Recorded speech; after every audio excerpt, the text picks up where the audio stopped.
Yeah, stay side. Aight, whether you ready or not.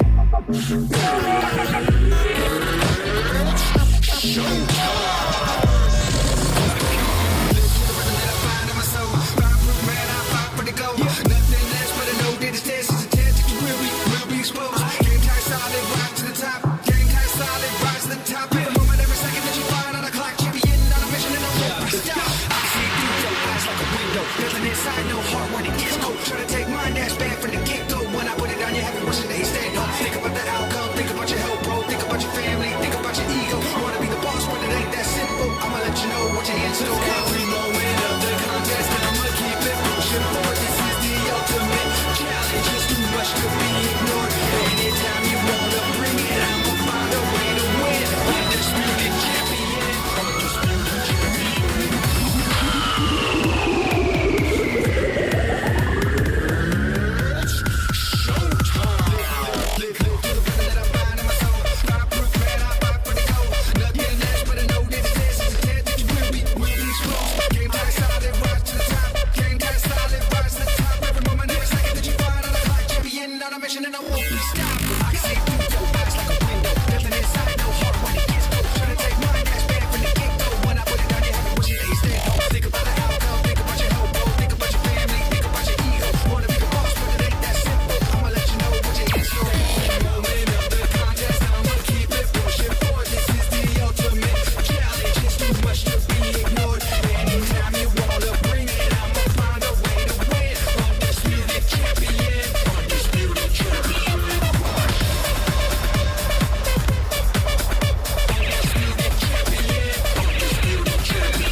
Yeah, stay side. Aight, whether you ready or not.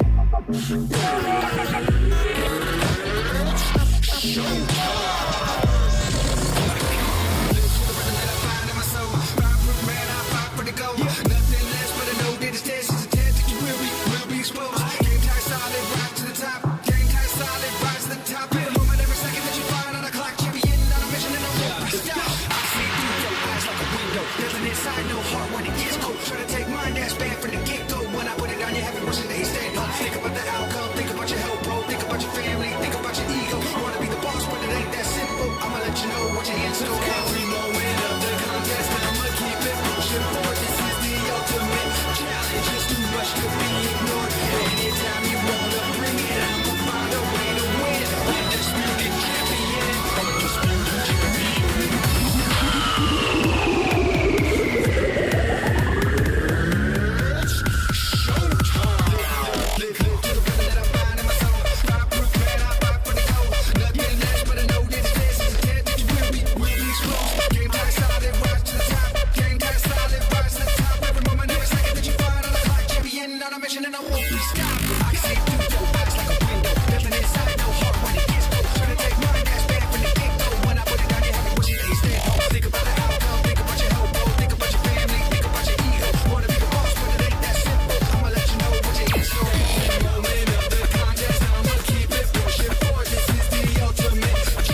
turn the sunshine into love, and I can keep on dreaming. Something like the spaceship from above, and you give me that feeling, yeah. I feel, I'm so excited. I feel so good, yeah. I can't describe it. I feel, I know the music will keep me dancing, yeah, keep me moving. I'm gonna tell you something just for free. I hope you catch my meaning. I'm not here to waste nobody's time, so we should both be leaving. Now you turn my world upside down. I'm bouncing off the ceiling, yeah. Can't get no better than this right now, so let's enjoy the ride. I feel, I'm so excited. I feel so good, yeah.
All right, ladies and gentlemen, welcome on into the Trial of Laufey North America event powered by Brawlhalla. I'm AJ Moore. I am here with Hackle, and today we have this lovely pre-show to provide to you guys as well. And Hackle, how you feeling tonight there, my man?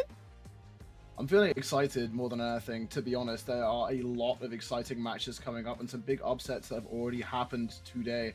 Some names you wouldn't really expect making their way up, and I'm just excited to see how that all shapes up into the top 8 of things. I agree, and I think top 8 overall in this event has been kind of crazy to kind of see. You brought up some upsets. I mean, we saw some huge ones coming in from players like Wrench, etc., going through some notable players and getting in the top 8 as well. But with that being said, though, for those that don't know what Trial Laufey is, it is a 1v1 Brawlhalla tournament, and how this kind of works out is we have best set of 3 before top 128, and top 128 onward is best set of 5. So if you win a game, you get a point, and whoever gets the 3 points first in top 128 goes further in the bracket. And this is an awesome event. You know, we have players from all across North America representing some major organizations, but also representing themselves, and to see who's going to win this event. Yeah, for sure. And I'm excited to see how the names that we sort of come to know are clashing with a lot more of this new talent. Yeah. And obviously that format, that best of 5 format, and then that lower side also adds a lot of tension and excitement going into later into the tournament. But we do actually have some really exciting names to talk about today. And as far as I'm aware, the first of which is going to be Radish. Oh, yeah. When it comes down to key players, man, Radish is one of those players that has been very, very powerful online. I mean, they went to the most recent Moose Wars LAN as well and went crazy. Known for going in for that very fast fall ground pound combo or like knockout option that clipped towards the end of that event. You know, and they're just powerful online. I mean, they've won one of our trials that we've hosted with Moose Wars. It was either Trial of Freak or Trial of Balder. We're just going crazy throughout that event. And now they're actually in top 8 of this event, beating Udega to get up here. And, you know, it's going to be interesting to kind of see how they do going forward. And I think with their battle boots, man, that's a huge player to keep an eye on, right? Yeah, absolutely. Red Raptor as a character has really just come into his own for Radish specifically. I mean, he's always been a very, very strong orb player, and then the moment he started to be able to feel his way in to Red Raptor, it was just such a dominant pick that felt so tailored to him. Oh yeah, absolutely. And I mean, he was known for playing Petra. You know, he had that orb, he had those gauntlets, and then as soon as Red Raptor came out as a new character, he picked it up right on the spot and has been going absolutely crazy in almost every single event that he's been playing in with that Red Raptor. So Pierre number 2 for a reason, with $54,000, almost $45,000 in earnings, with 14 top 8s and 29 top 32s, has won 4 events, has gotten second in 2, and has gotten a 1/3 as well, with an average win rate in 2023 of 76%. But that win rate is without that Red Raptor in 2023. Yeah, I mean, this year has really been much more successful for Radish as well. Coming into his own with actually getting his first, well, not his first, but his sort of big breaks into gold medals. That being said, though, the next player that I do want to talk about kind of doesn't need any introduction. It's Sandstorm. We know him, we love him. It's the GOAT of all time. And like I said, no introduction needed. He's been playing a bunch of really exciting characters. The Tezca's been really, really fun to watch. But of course, we know the Mordex. We love the Mordex. And this year, he's been almost as dominant as previous, although he has had some difficulty with players like Radish, as mentioned prior, but he has claimed that win in the most recent trial. So whether or not he's going to take it home today, it is definitely more in his favor. Yeah, and with Sandstorm being so well diverse in a variety of different characters, and Tezca being the most recent that he's been playing, he's a huge player in these events. You know, he went to LAN, he was in I believe top 4 for the LAN event that we hosted in King of Prussia, PA, and just an overall very, very powerful player. And, you know, and I think that also deserves a congratulations to Sandstorm on getting signed to Luminosity a couple days ago as well. Very big feat, and definitely one of those players that has been ageless with their performance. Yeah, for sure. I mean, sort of a timeless player of the scene. He's been around for such a long time and been dominant for almost the entirety of that time. And just look at those earnings, man. Jeez. Having 3-figure earnings on its own is a big achievement, but going not from 100k to 200k, halfway to 300k just off esports in this game is absolutely ridiculous. He's won $250,000 in Brawlhalla, and that's why he's PR #1. He's been able to be very consistent fairly recently in a lot of the different trials and different events that he's been playing in. And this man has gotten 55 top 8s, and this is just in majors. This just doesn't include the other previous Moose Wars events that we've ran. This doesn't include, you know, for example, other community events that he's played in. This man's gotten 55 top 8s with 27 first place medals. That's a feat within itself. Yeah, it's insane, and I feel like there will never be a time where either Sandstorm won't be playing or people won't be looking back and saying, yeah, this new guy's good, but is he better than Prime Sandstorm? Right. But speaking of new players, one player we do need to talk about is very much the new hotness on the block, Maryu, Yes. who has been taking North America by storm recently, and in a way that is honestly very reminiscent of OG Sandstorm's playstyle, with being a much more pressuring and rushdown player who can just take away stocks in a heartbeat with that side. Yeah. And yeah, I definitely agree with that. I mean, recently he's been playing a lot of Mordex when it comes down to tournaments. I mean, he actually won the most recent Moose Wars LAN in-person event, beating the names of Sandstorm, Impala, you know, Radish, etc. And he's one of those players that's been very much upcoming. And I think he definitely has a huge possibility of getting top 5 in this event tonight. You know, going over his stats in this event, they're going to be a little bit lower than what most people would expect because he is an upcoming player. He's got $3,500 in official Brawlhalla circuit earnings. He's got 2 top 8s, 5 top 32s, and has gotten second in one of the more recent events as well, with a 69% average win rate in 2023. But this guy's upcoming. I mean, he's been beating some huge names, and I think we're definitely going to be seeing a lot of him tonight. And it's going to be really cool to see what he's going to be able to pull off with that Mordex, but also his other characters that he picks as well. For sure, and especially surprising was most of those stats have been accrued this year, as he's been sort of breaking onto the scene very recently. But as for someone who's still, I mean, in the grand scheme of things, a bit newer, but not incredibly like new gen, is Impala, who's the last person I want to talk about. He's a former world champion, and recently he has actually been playing very impressively. He's been picking up the Koji, which I was really happy to see. We haven't seen much Koji at top level play for a little bit of a while, and that's been kind of surprising to me because Koji feels like a character who's just always been comfortable, always been someone you can rely on as a backup pick or a main pick. And it felt it made a lot of sense for Impala to pick this character, and it meshed with his playstyle incredibly well. And this most recent tournament, he played fantastically on that Koji. So I'm excited to see how well he does, whether he's going to be playing the Koji again, if he's going back to the Moonin, maybe going back to the Kaya. But I'm expecting big things from him today. Yeah, with Impala, I mean, we know him for being the BCX 2022 world champion. You know, he is a very well-known name in the Brawlhalla scene, having almost $85,000 in official earnings in the Brawlhalla circuit. PR #3 for a reason, with 18 top 8s, 29 top 32s, and 3 first place and second place medals to his name. And, you know, he has got a variety of different characters. What he got started known for was that Kaya. Then he went to the Munin to kind of find a different character. And as soon as he picked up that base, you know, color and skin Koji, he's been popping off a lot. Even at the event that we had for the LAN, he got second place at that Moose Wars LAN, being some huge names as well. And, you know, he's going to be a person that we're going to be keeping an eye on because of his placement in the most recent trial there, Mr. Hackle, and which was Second place. Second place. Yeah, and he's huge. I mean, he's such a really good player now. His online, he's starting to improve his skill sets online, and I cannot wait to see how it's going to be tonight. Because I mean, I feel like top 5 this event tonight, there, Hackle, has been almost like a mixed bag. You can't really say who's going to be top 3, but based off of like, you know, tournament placements and stuff like that, who did you have predicted for your top 3 tonight?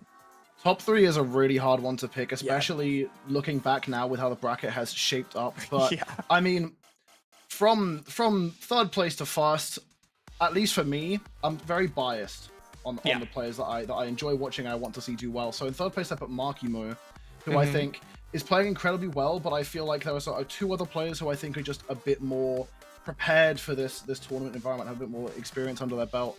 That being with Balloon Boy, second place in my opinion. Balloon actually is meeting those expectations so far, as he has taken a 3-2 over Maryu in winners round 1 of top 32, and he's going to be facing up next against my first place prediction, which, no surprise, it's Sandstorm. I mean, he's the GOAT. He's been winning so much, and I feel like it's kind of foolish to not put him in first place, at least on paper. No, and I definitely agree with that there as well. With my predictions for this event, having, you know, it's kind of very general. I have top 3, but it's so close. But based off of what I saw in bracket with, you know, Balloon Boy facing Maryu before top 8 on winner's side, you know, you had what I chose was Maryu for 3rd, Impala for 2nd, and Sandstorm for 1st. Sandstorm, with how he's been playing, I feel like has a very good chance of winning this event. Impala, based off the Trial Scald event, I put him 2nd because he did get that 2nd place. While I also have Maryu, you know, I also have Balloon Boy, Radish in that 3rd place position, because I didn't know how Balloon Boy and Maryu were going to do at the time, while also having, you know, Radish, who's been very well known for doing really well online there as well. So, with that being said, though, man, is there anything you want to say before we get into this fantastic event of Trial Laufey?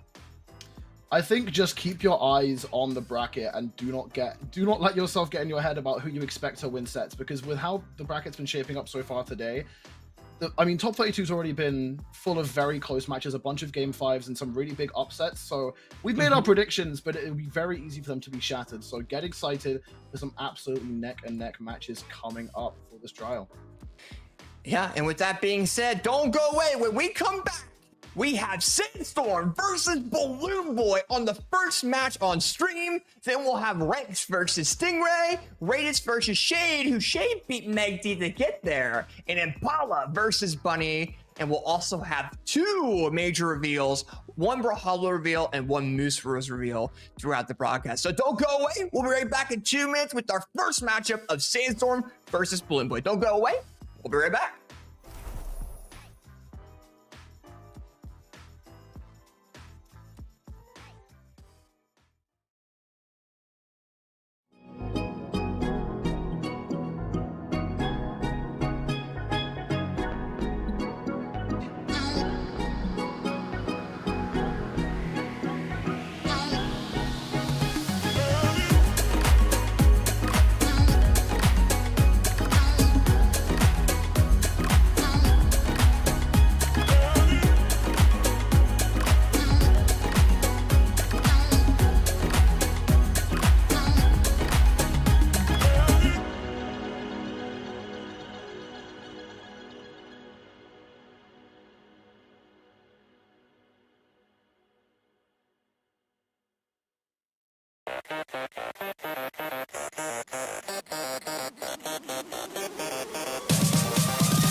Bang, bang, bang, bang, bang. What's poppin', y'all? We are here with the trial of Laufey, here to figure out who's going to be the victor on the North American side. Of course, we got some bangers already prepped up in the lobby. I, of course, am Flambeau. Go ahead and introduce yourself. Did I do it the right side? I did the right side this time. Let's go. You did, and it was. I appreciate that, man. It's your boy, SIB Hoppy. As you see, I'm repping.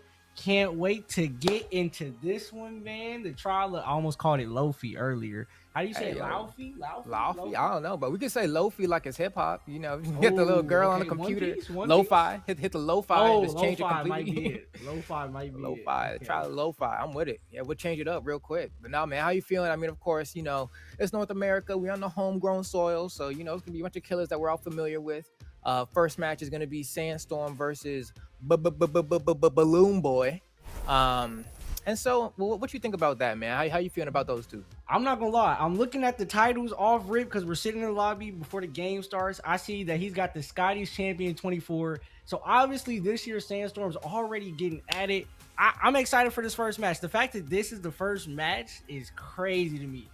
Balloon Boy versus Sandstorm. Seeing this matchup alone, it's got me excited for this tournament already, to be honest. Now, how you feeling about it? I didn't hear your predictions. Who do you think is going to win this first one? I mean, so I think Sandstorm's going to win this tournament. So with that said, it's like, all right, you know, not a very, I'd have to think too hard about that one. You know, people always say I glaze Sandstorm, and I'm like, you're damn right. But I mean, it should be good. It's been a pretty good run for Sandstorm. He did end up dropping a game to Clem in the match before, but I was only one game. But Clem also kind of on the up and up. I wonder if Clem was still playing VV. That would have been pretty cool.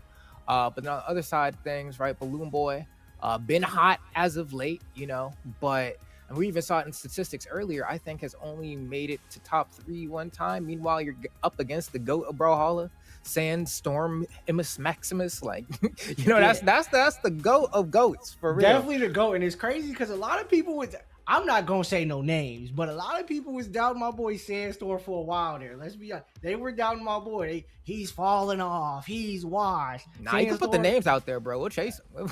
He's not the same anymore. Now he's back PR1, back on the Mordex with the gauntlets and the scythe. Come on, now ain't nobody stopping that boy. Now, I'll be honest though. I heard you got him as your prediction for winning the whole thing.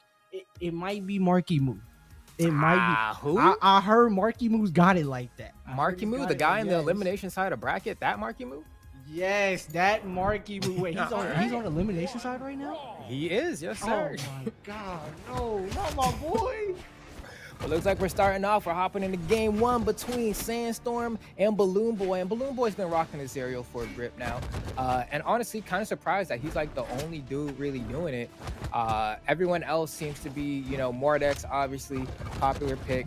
We've been seeing like Wu Shang's, Val's, but no one really trying to get on this aerial. I guess maybe because people aren't feeling as confidently about like maybe gauntlets and bow. I guess we have like Impala on the Koji, but that's kind of it. Yeah, that's actually, it's kind of, you know, interesting that you pointed that out because I've seen, you know, there's I'm not going to say meta in Brawlhalla, but you see a lot of the same legends. Yeah. And Zarya, for some reason this past year or two, has definitely been one of those picks that you see more often. And I honestly, I'm going to be honest, I think it's because of the gauntlet. Like, oh my God, look at that beautiful gauntlet move right there. Gravity cancel with D-Light, Sandstorm, getting it off early.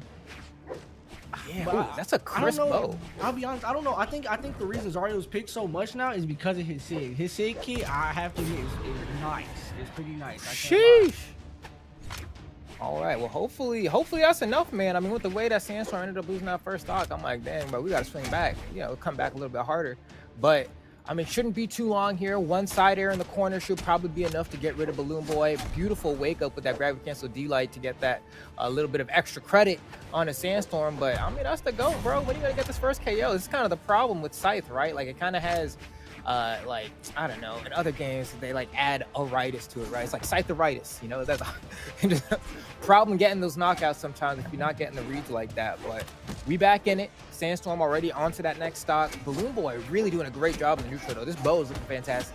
It really is. I'm not much of a bow player myself. I was in the tournament. I was even in the tournament today, and I don't see myself picking up that bow. But that scythe, that's my go-to. That's my baby right there. Mirage, Mordex, Nyx, some of the greatest legends in the game. But like you said, that scythe has a problem with really finishing off. Sheesh. If you're not reading, that was nasty. I told you it's all about those SIGs when it comes to Zaryo. That was nasty. Yeah, I mean, you saw the way he used it too, right? Where like he forced the dodge out with the down sig, and the way he placed it, it didn't actually matter if the sig connected or not, because you're able to cover the rest of it with that ground pound afterward. Sandstorm's looking like he's in a tough spot. He's getting kind of cooked by the Zaryo right now. We're gonna have to see what the answer is gonna be in game 2. I don't think Balloon Boy is losing this one. He might have to swap to the Tesco real quick. You see that read? He's getting bold now. Yeah, he's definitely getting bold, and it's kind of crazy that this is even the outcome because Sandstorm had a nice little lead here when it came to those first stocks, though when it was 3-3. I'm actually surprised that he wasn't able to get the stock first, but now I don't know. I definitely think Balloon Boy's gonna get this first game.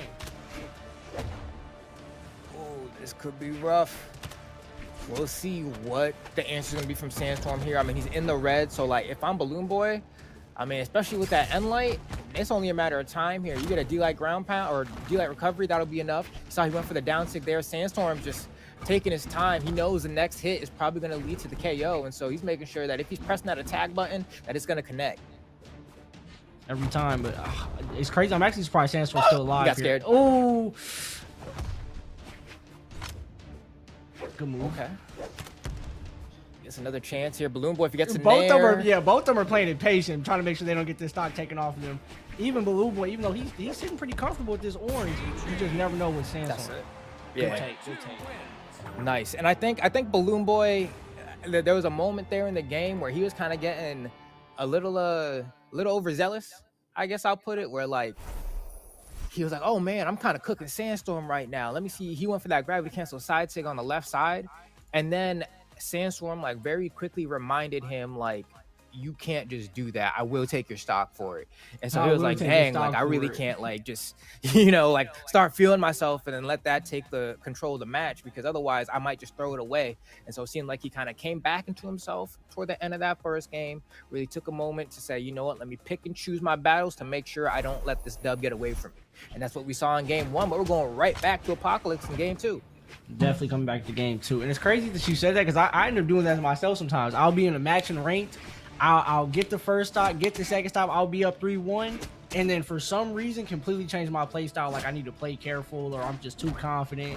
And the next thing you know, it's a reverse 3 stock, and I'm the one losing. So hopefully that's not the case here with Sandstorm, especially seeing that he stayed on Mordex was actually kind of a surprise to me. But you must have faith in that sight or those gauntlets when it comes to this legend. Hopefully he's able to pull this one out, because I think Balloon Boy is playing a solid game here, and it's not going to be easy for Sandstorm, especially if you think he's going to take this one over my boy Maryu. Yeah, I mean, you don't get to fight against Bo very often at the high level, right? Like it really is just Kaya when it shows up most of the time, and now it's saying Impala's on that Koji, but otherwise, like Zaryo's definitely not a legend that you get to see that often at the higher up, right? Like it's really just Balloon Boy right now kind of doing it. And so getting caught by Bo ground pound off the stage to lose 2 out of your 3 stocks is like an unfamiliar feeling to Sandstorm, I feel like right now. It's like, dang, when's the last time I've been hit by that?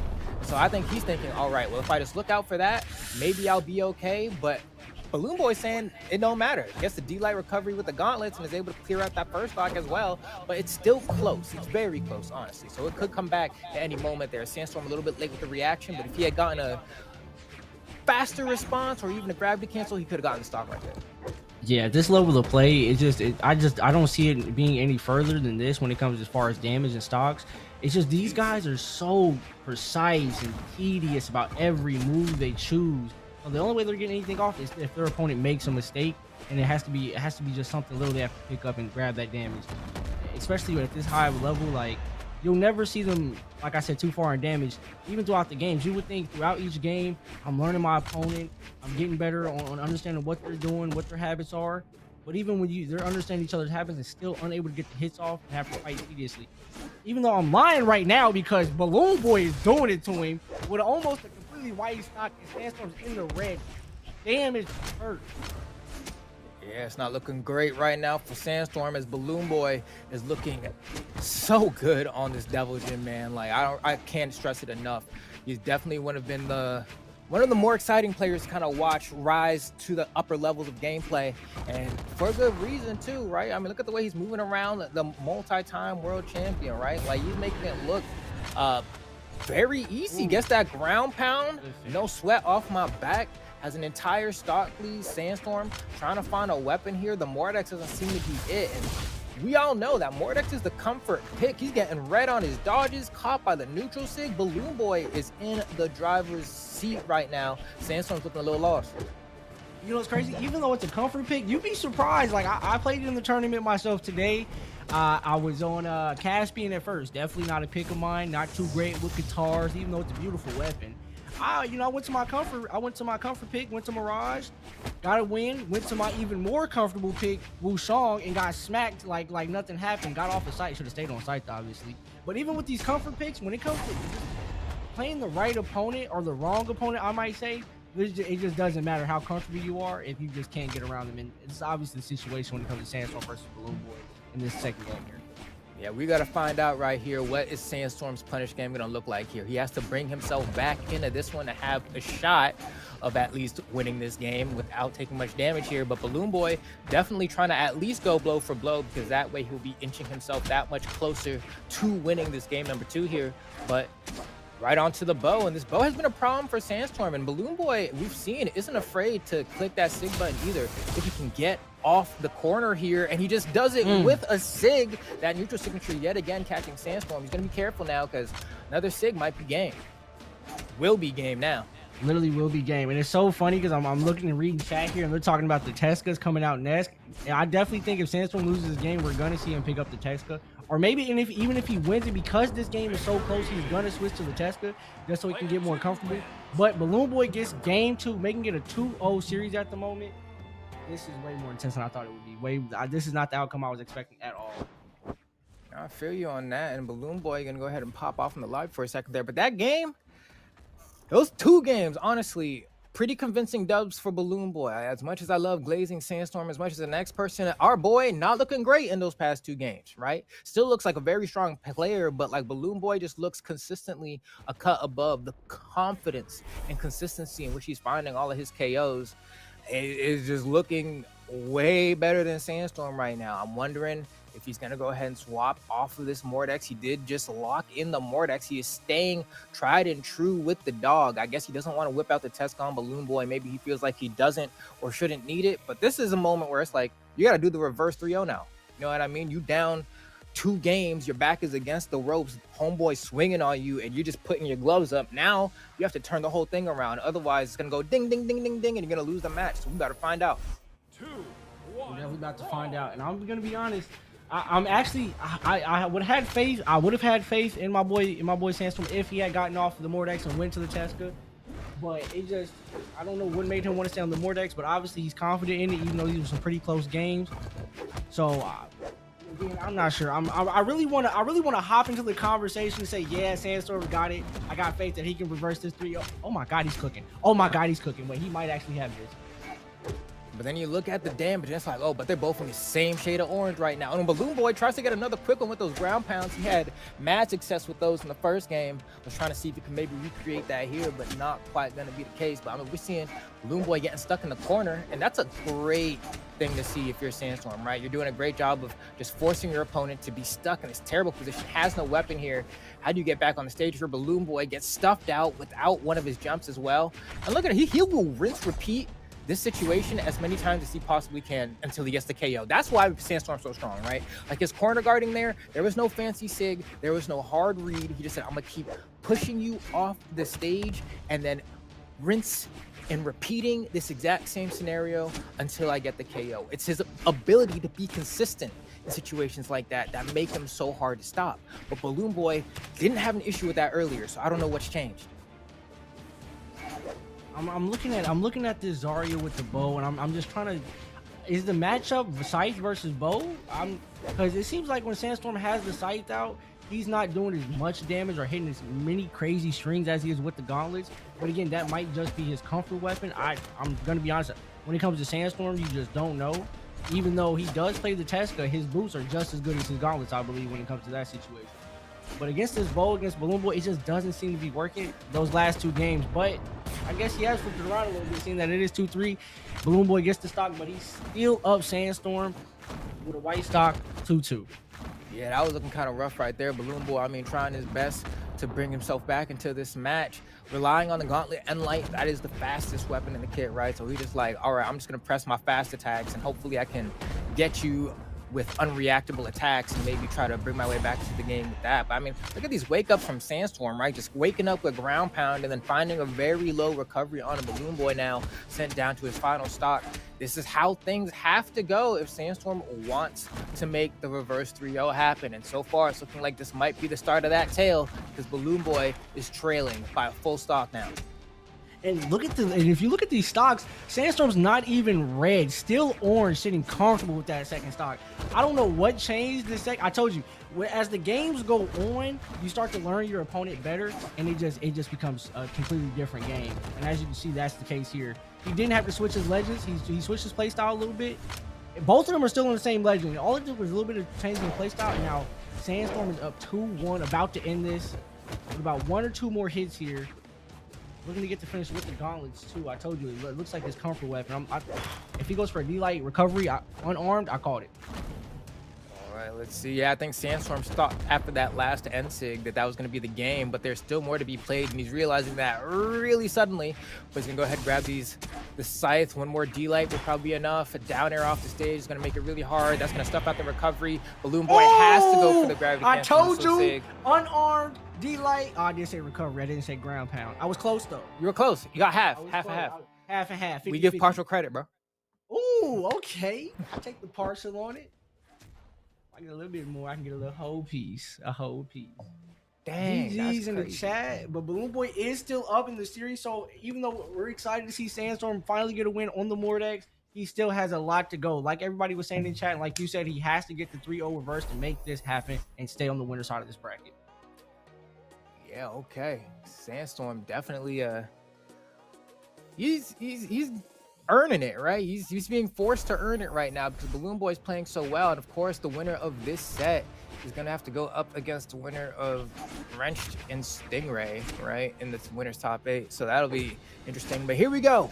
On to game number 4. Sandstorm trying to make the reverse 3-0 happen. Will it, though, is the question we're trying to find out right now, because Balloon Boy has been proving to be a very worthy adversary for Sandstorm to fight. I mean, look at these strings from the bow, right? Like, he responds in spades, and Sandstorm's just trying to figure out, like, who is this guy? You know what I mean? Like, why is he playing like that? Nobody plays bow like that. Balloon Boy just cooking, almost unanswered cook. Ooh. Sandstorm tries to go for the double D-Light, doesn't get the read on the DI there. And here's the thing, too. I don't think people in the chat understand. This isn't just a tournament where they're getting prize winnings. This will count towards their official PRs, and this will also goes towards their summer circuit. Or is it summer circuit? Their points for the Royale? Let's say yeah. Yeah, I don't want to get it wrong and have it, but like, this does count towards the Royale, the next Royale coming up. So this isn't just them fighting for some prize money or glory. This is them fighting for a position in order to compete against the best of the best, all paid for by Brawlhalla.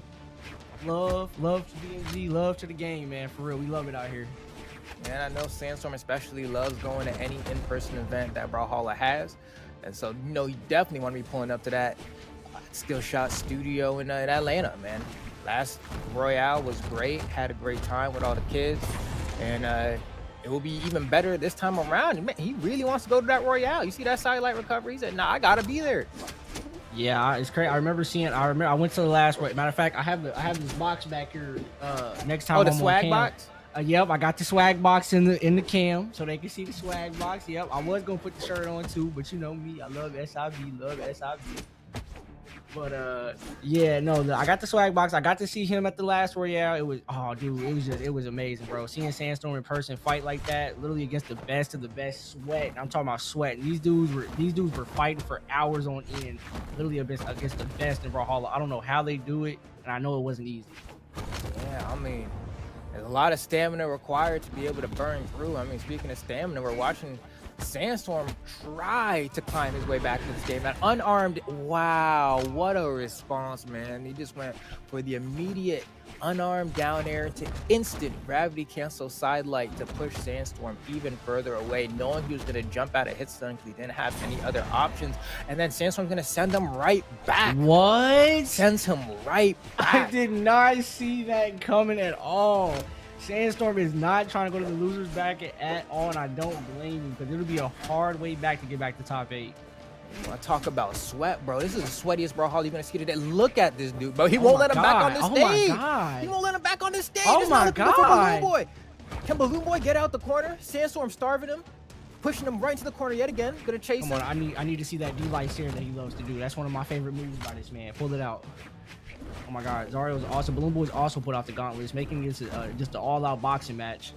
That's crazy. That punish sequence was insane. Already has Balloon Boy in the light red here. This is going to be a rough time. Balloon Boy's trying to answer back, misses that nair, gives Sandstorm an opportunity to punish, and now he has a side. One side light. This is the dream position for Sandstorm right here, right? I have Balloon Boy in the corner. I can just keep pushing him off. You've seen how he gets stocks from that position, but Balloon Boy finds a way in. He breaks the mold. Oh, I thought that recovery was going to hit. Oh my god. Good move. I got good money on. I got good money that Sandstorm takes this game. Yeah, man. If I was a betting man looking at this, I would agree. If Balloon Boy brings this back, he's golden. Now look, if Balloon Boy brings this back on not only PR number he 1, might. but the Brawlhalla Ooh, go, he bet he's it really all. cut different. That was crazy. He almost got that ground pound off. Oh my god. Oh, does Sandstorm choke here? One end light, Sandstorm wins. Oh! That dodge into recovery was crazy. Nah, Oh bro. my I'm gonna keep it a God. buck. Balloon Boy was playing stupid, and I mean No, like in a good way. I thought in a good way. No, I thought Sandstorm was playing stupid when Balloon Boy was on the edge. He kept trying to go off and finish. He should just let him come back on stage, do what he had to do, pop a sig off maybe. That was a crazy ending. That was wild. That was wild. And it's so funny. I was reading chat too. And somebody said, "Yeah, this is over for Sandstorm. He's done." As soon as they said that, Sandstorm pops off. That was. I don't even know. I really. It looked like Sandstorm was about to let it go. It did. It really did. If it wasn't for that insane punish sequence he got at the beginning of that match, I would have thought that like Balloon Boy was about to make that comeback, especially with that ground pound. It was a brave one, but man, did I feel it in my bones. I would have. Yeah, it's crazy. I literally was like grabbing my desk, looking at that ground pound. I thought he was gonna get it off in the game, make Sandstorm look crazy. But now Sandstorm has brought this series back, made it 2-2. And who's gonna get this set after this game? They'll be moving on to top 8. Looking at the chat too, they're saying this is Brawlhalla Jesus. Right? Sandstorm just coming up from the dunes, man. Where is this dude? How did he always comes back? The second coming of Sandstorm here. I Had told his you, back really. against the rope. Balloon Boy almost 3-0'd him. All of a sudden, God. look at him, bro. He's cooking. Sandstorm's cooking at the moment. Even though this is a close game, you can just tell that Sandstorm's got. And I hate talking about Sandstorm so much because Balloon Boy is cooking. He deserves the love, the glory, but he's got to get the win first. If not, it's typical Sandstorm things.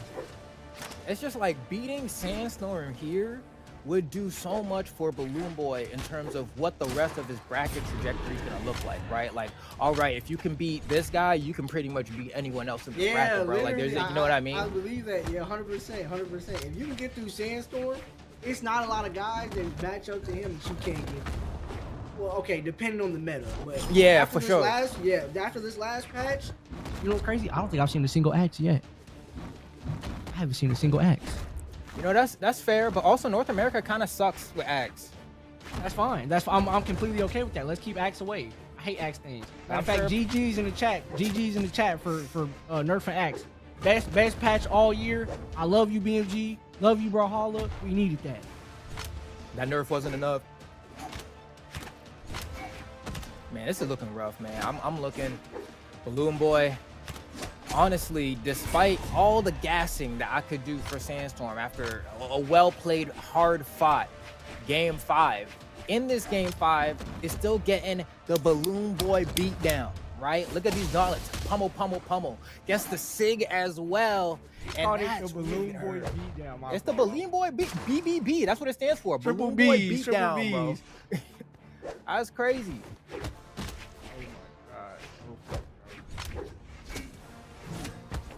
Right now, this- Balloon is Boy's this, one D-Light recovery away, bro.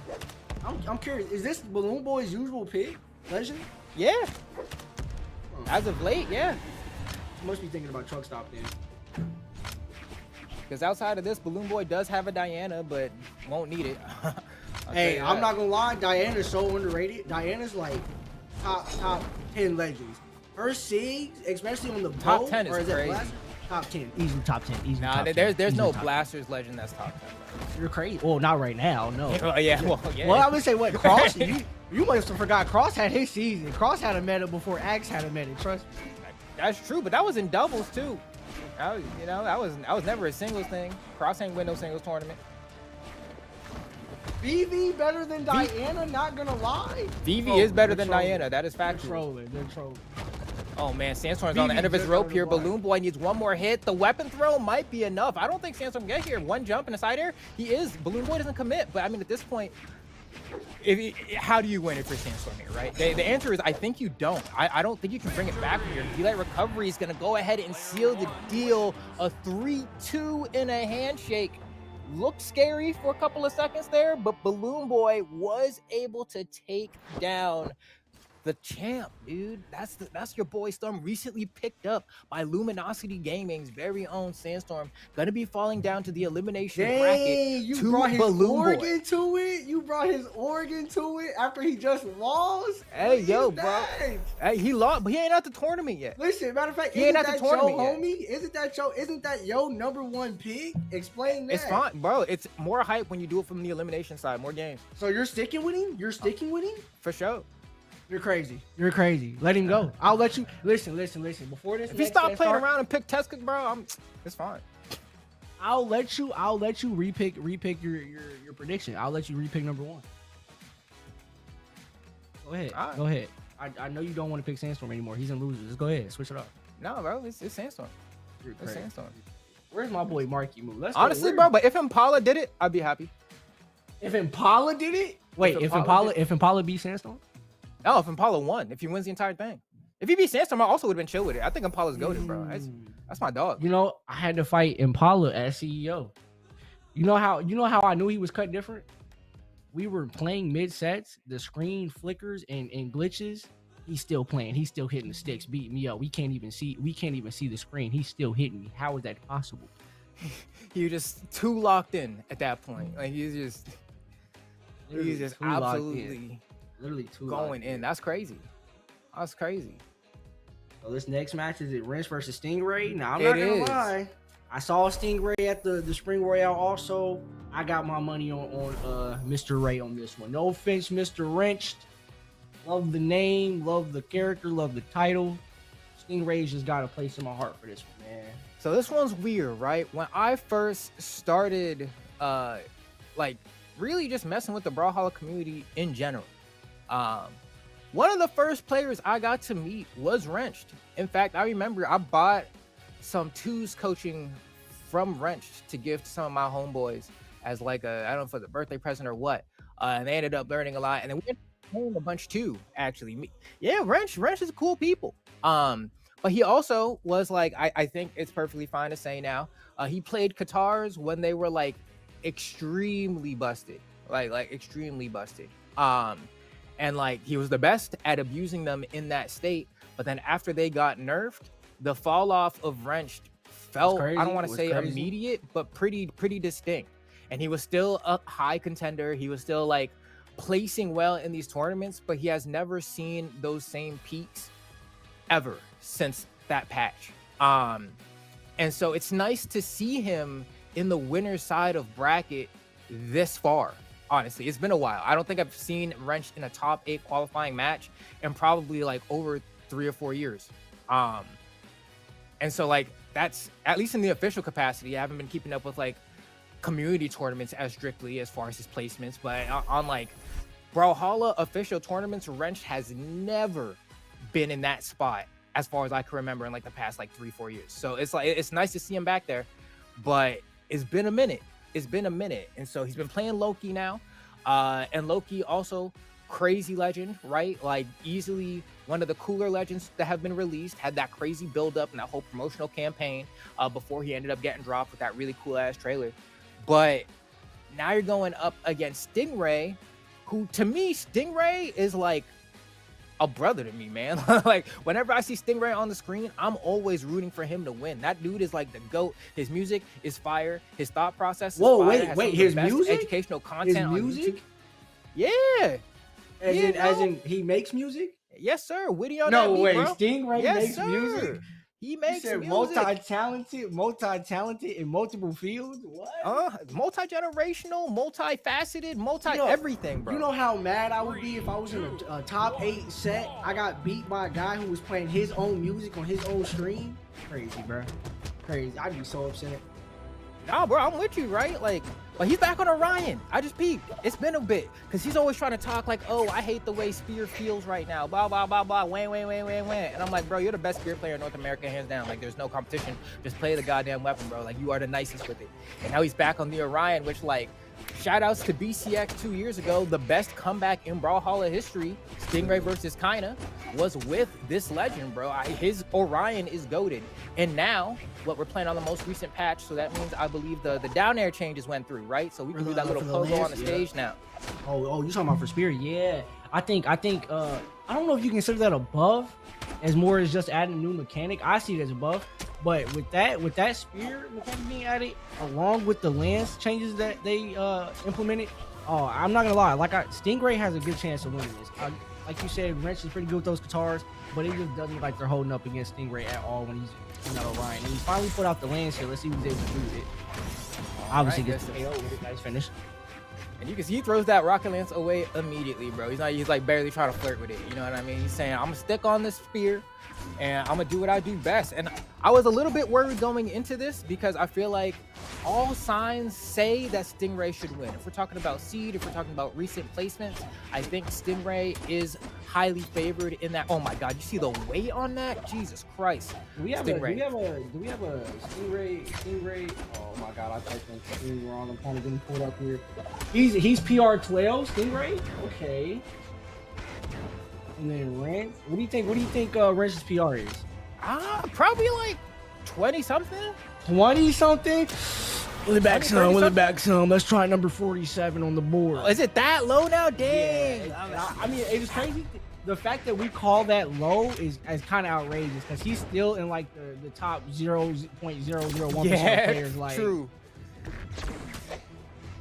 Man, this is rough. I mean, granted, Stingray manages to find yet another side air. It's kind of been like he racks up all this damage with the Spear. If he doesn't get the KO outright, he swaps over to the rocket lance, gets one side air, closes it out. It's gonna be the first time we're gonna see him actually like play the low to mid ranges of damage with the rocket lance. And we'll see how it goes. Honestly, going into the scythe shouldn't be too hard because you do get to use that down air as a burst option to break through the mold to kind of get around the scythe and light. Oh man, but those Loki sigs are massive, bro, right? Like he thought he dodged it, and that's how he gets it. He's a tricky guy. Yeah, those sigs are ridiculous. All these new legends and the kits they have are just outrageous, especially when it comes to Loki. I have a homie who plays him, and he does some of the craziest and nastiest setups I've ever seen. He'll get hit with a D like guitars, weapon throw, scythe picked up. Next thing I'm getting hit with a side sig. I don't even know where that came from. Like, good move. Nice game. Stingray takes the first set easy, yeah, pretty easy. Again, with that Spear and lance against Wrench and guitars not being the best weapon in the meta right now, he got that with a pretty easy picking, making it a 2-0 game, making it a 1-0 series. No, I feel you on that.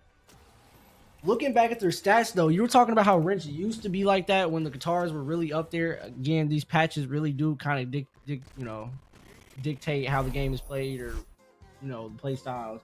Looking back, it's kind of crazy that this is the situation right now with Stingray, even though Stingray only has 1 gold for his entire career, while Wrench is sitting at 5 gold. 5 first place wins.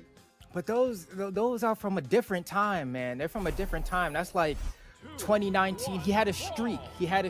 And ever since this streak, it's never been the same. I feel like Stingray, despite not having the same amount of golds, has been able to do it over a longer period of time of staying in that echelon and caliber of players. So then you start asking yourself, what do you value? Your ability, like, to win tournaments and have them under your belt, and do those wins matter less the further time goes on? I would argue yes, but other people would say no, because at least you were getting wins. It doesn't matter if you get close for longer if you're never winning. It's a a weird question to consider.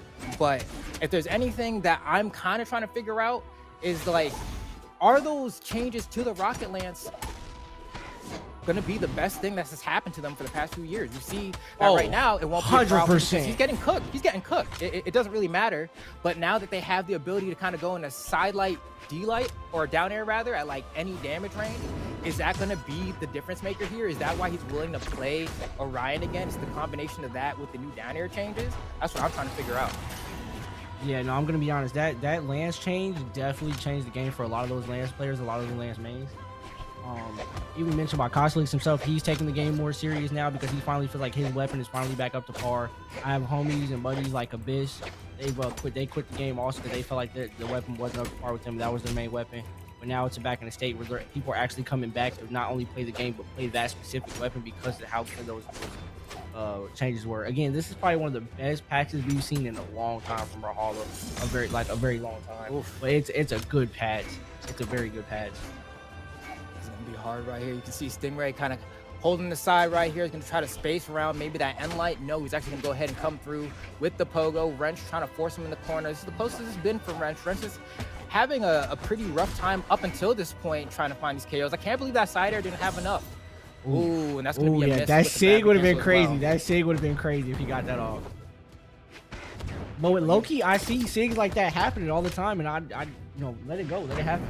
I just see it happening. Okay. I bet you $5 he does another Sig. He gets to get RLI. Let's haymaker go. I mean, that works, right? He gets to stop first. Is that what you call that, a haymaker? Yes, sir. He leans back on him and then just dusts him right in the face. You know, it's crazy. I'm waiting for him to hit the infinite Tsukiyomi so I can call it out when he gets stuck in the guitar string. Oh yeah, yeah. God. The loop just goes on forever, right? It's like you don't know when it's gonna end, and that's kind of what's going on here. I mean, Wrenched is gonna fall to that down sig despite being nerfed. I think actually several times throughout the years as far as how much force it has. It's just a good move, man. It's just a good move. Definitely is a good move. Wrench is really bringing it, holding it together here. The second game, playing a lot better than he did that first one. Even with the stop. Oh my God. Oh, he should have went for the dare. Ooh, big damage. Good string.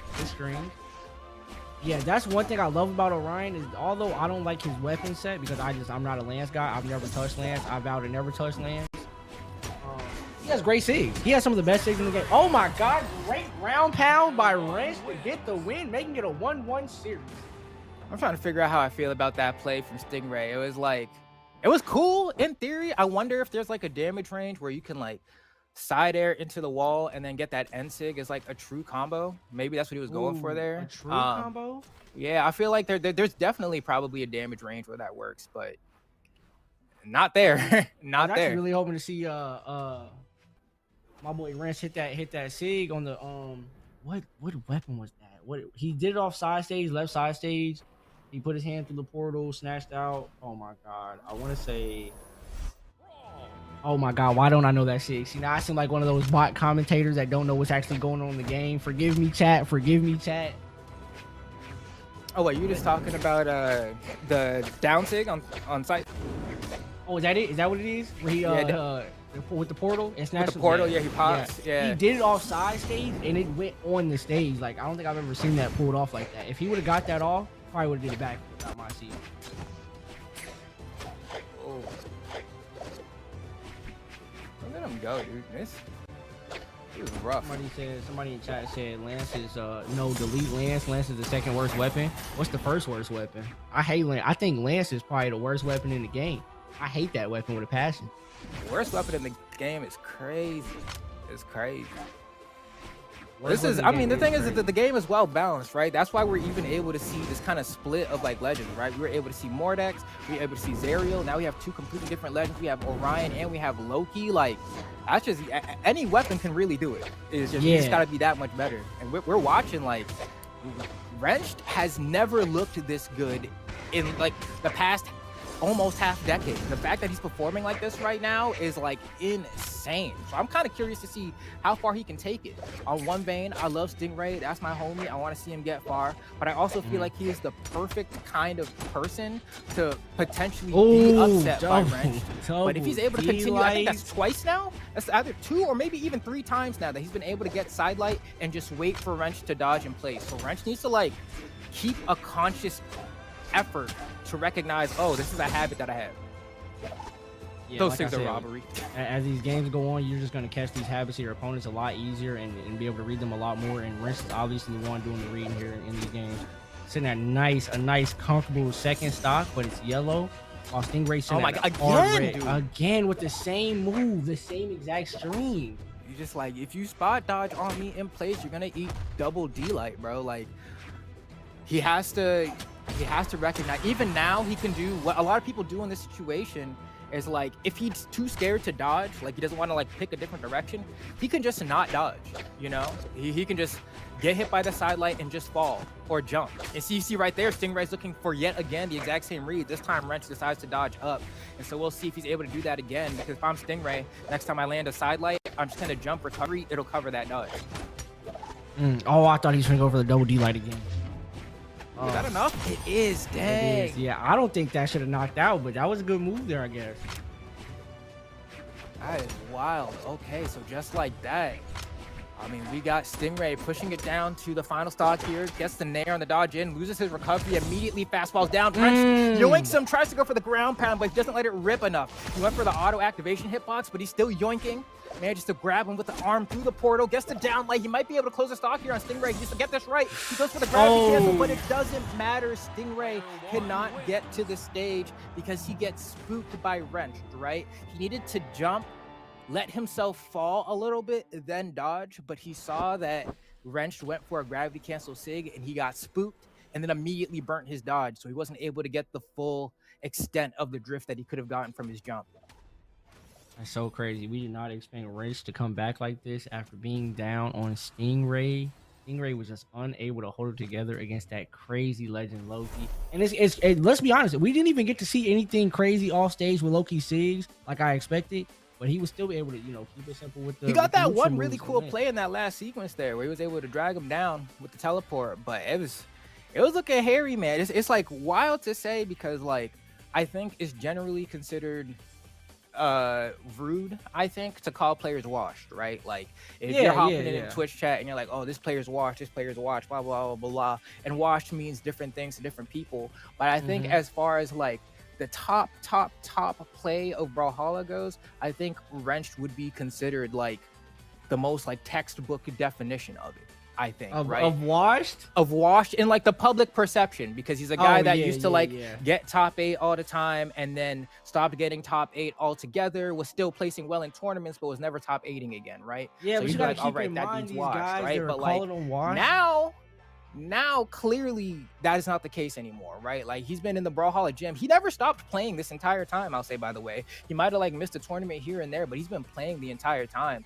But now it's like, all right, bro, like when he's showing up like this, you're like, all right, like I think he's in a position where he can like hang with these like other players in a real capacity that didn't feel attainable before. Yeah, 100%. I did, like I said, I put my money on Stingray. My money was still on Stingray, but Wrench is definitely putting down a fight. He's not going down without one, and I like that for him. He's got the right pick, obviously, the right legend. He's picking up on Stingray's habits and moves, making it simple. And another funny thing is, a lot of these people who call these pro players washed literally could never top 128 if they tried.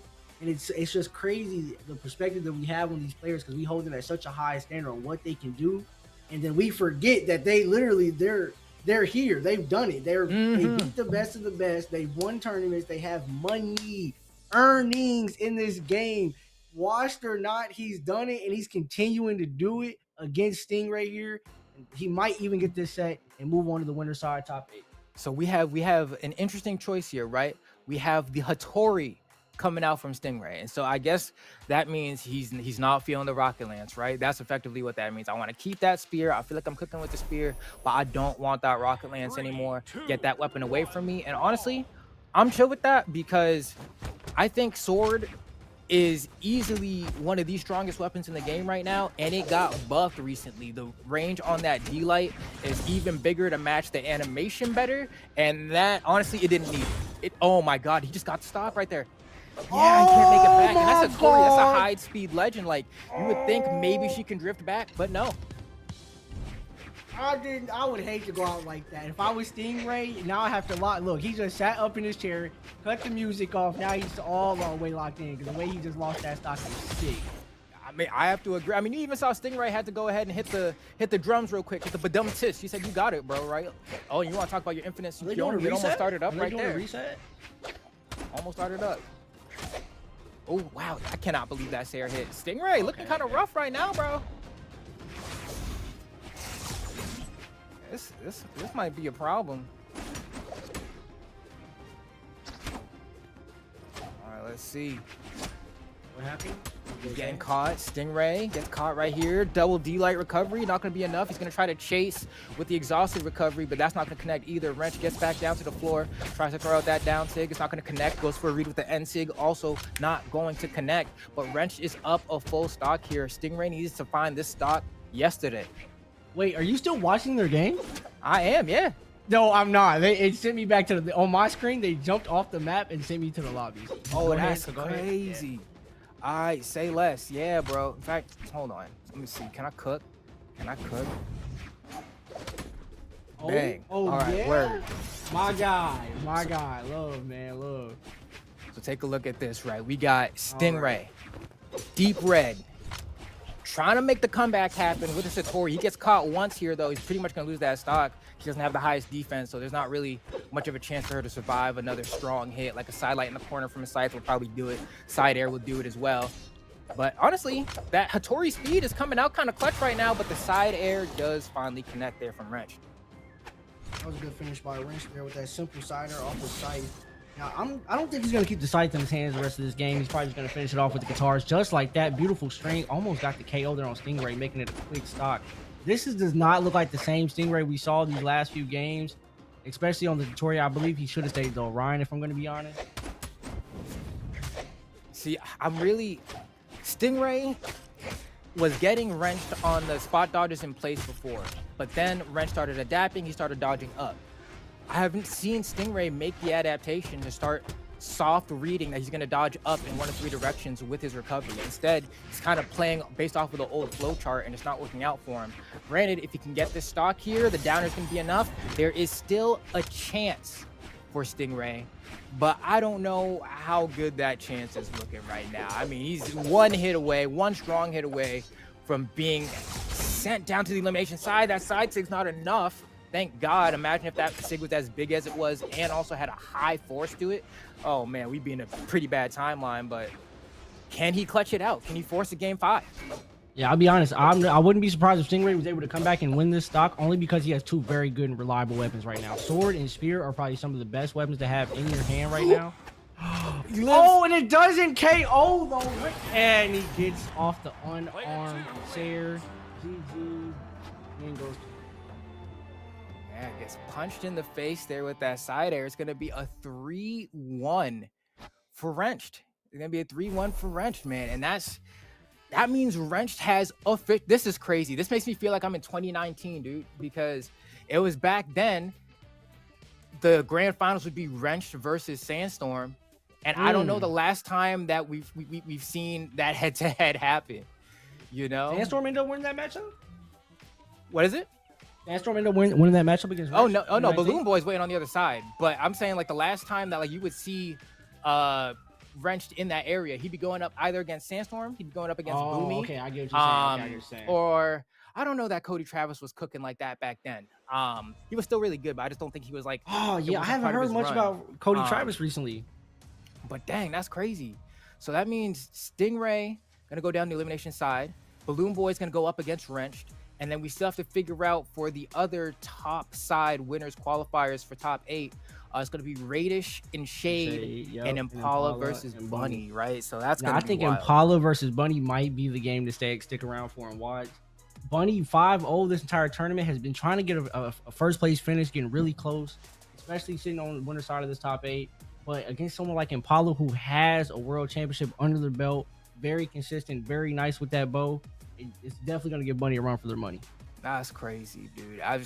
Y'all definitely want to stick around for it because it's gonna be insane. The last time Wrench did this well, he was a kid, and now I believe that dude's a father. I think, right? Like I think that dude has like a whole ass kid, unless I'm bugging. So I'm like, you went from like baby face child to a dad.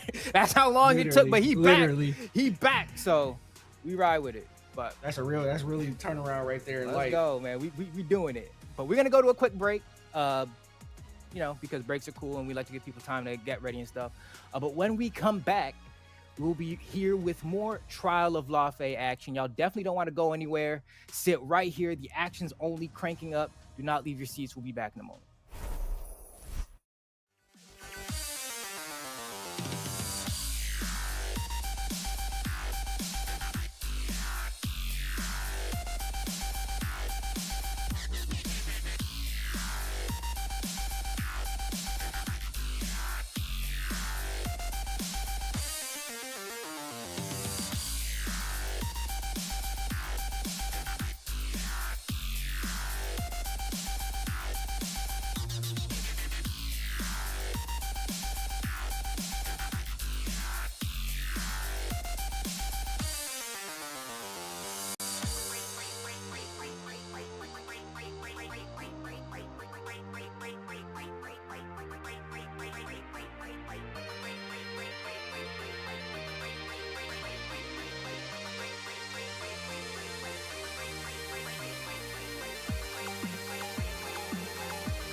almost died from a broken heart. So I installed a new one.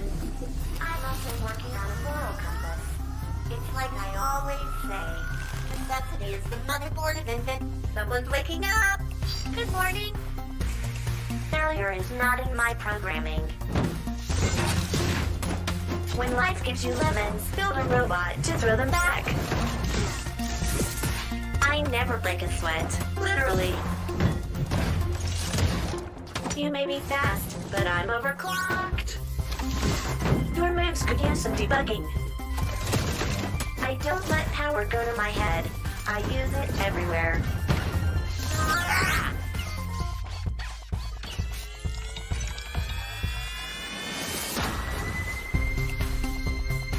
All I need is a wrench and a plan and a power source. Welcome to Brawlhalla.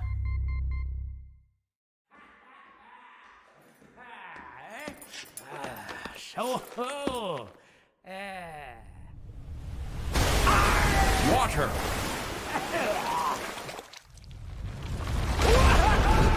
Earth. Fire. Air.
cuadrilátero. El jaguar pone las reglas. ¿Quién sigue? ¿Te faltan pantalones?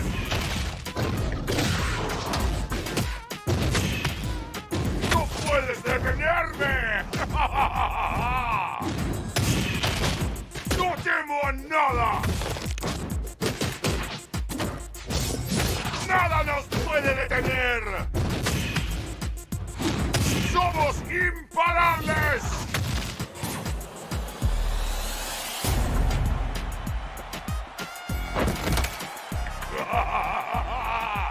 ¡Bienvenidos a Brawlhalla!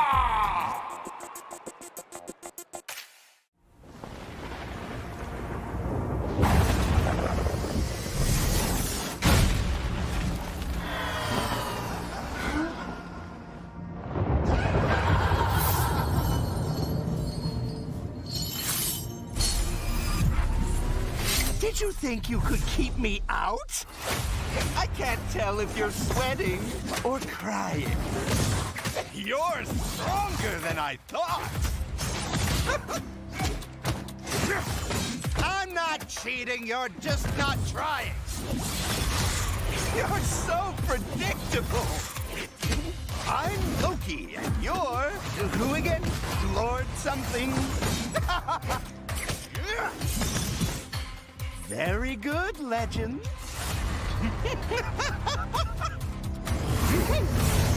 I think he likes you.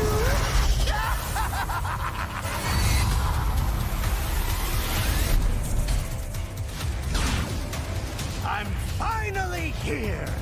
Or am I? Welcome to Brawlhalla. Valhalla!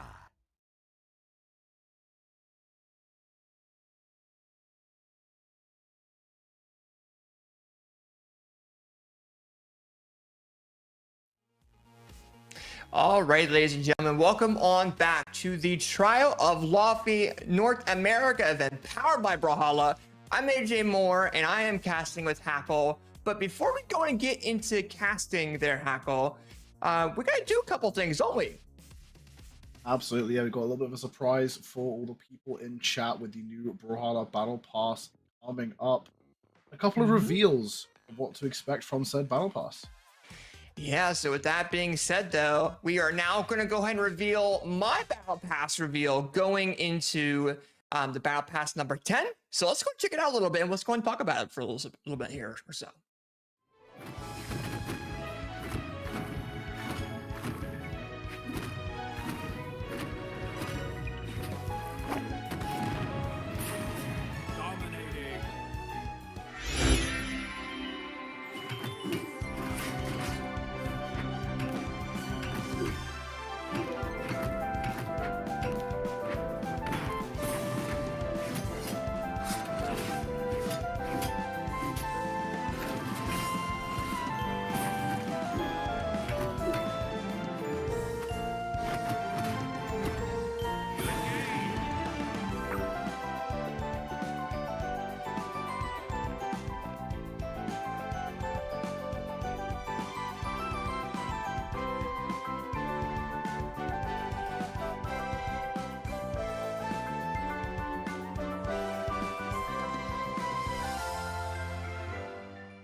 Alrighty, and that was my Brawlhalla Battle Pass reveal, introducing the Mecha Knight Magyar into the Battle Pass. We have a brand new weapon set, and we have a new Magyar emoji going into this game there. Hope you guys do enjoy it. That hammer, that great sword.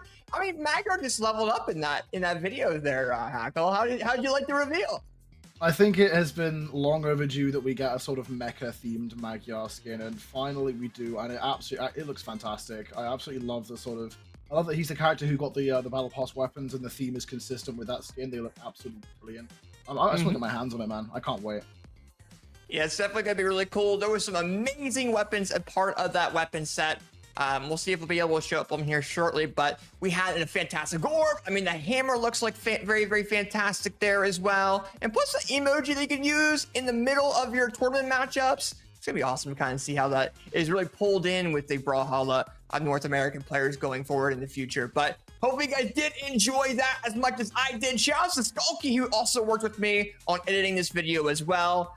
This was a very much of an honor for us to go and provide you guys on this broadcast this Brawlhalla Battle Pass reveal. But with that being said, though, we have revealed that for you guys today. We do have one more, general reveal, not Battle Pass related, but one general reveal later down further into this stream.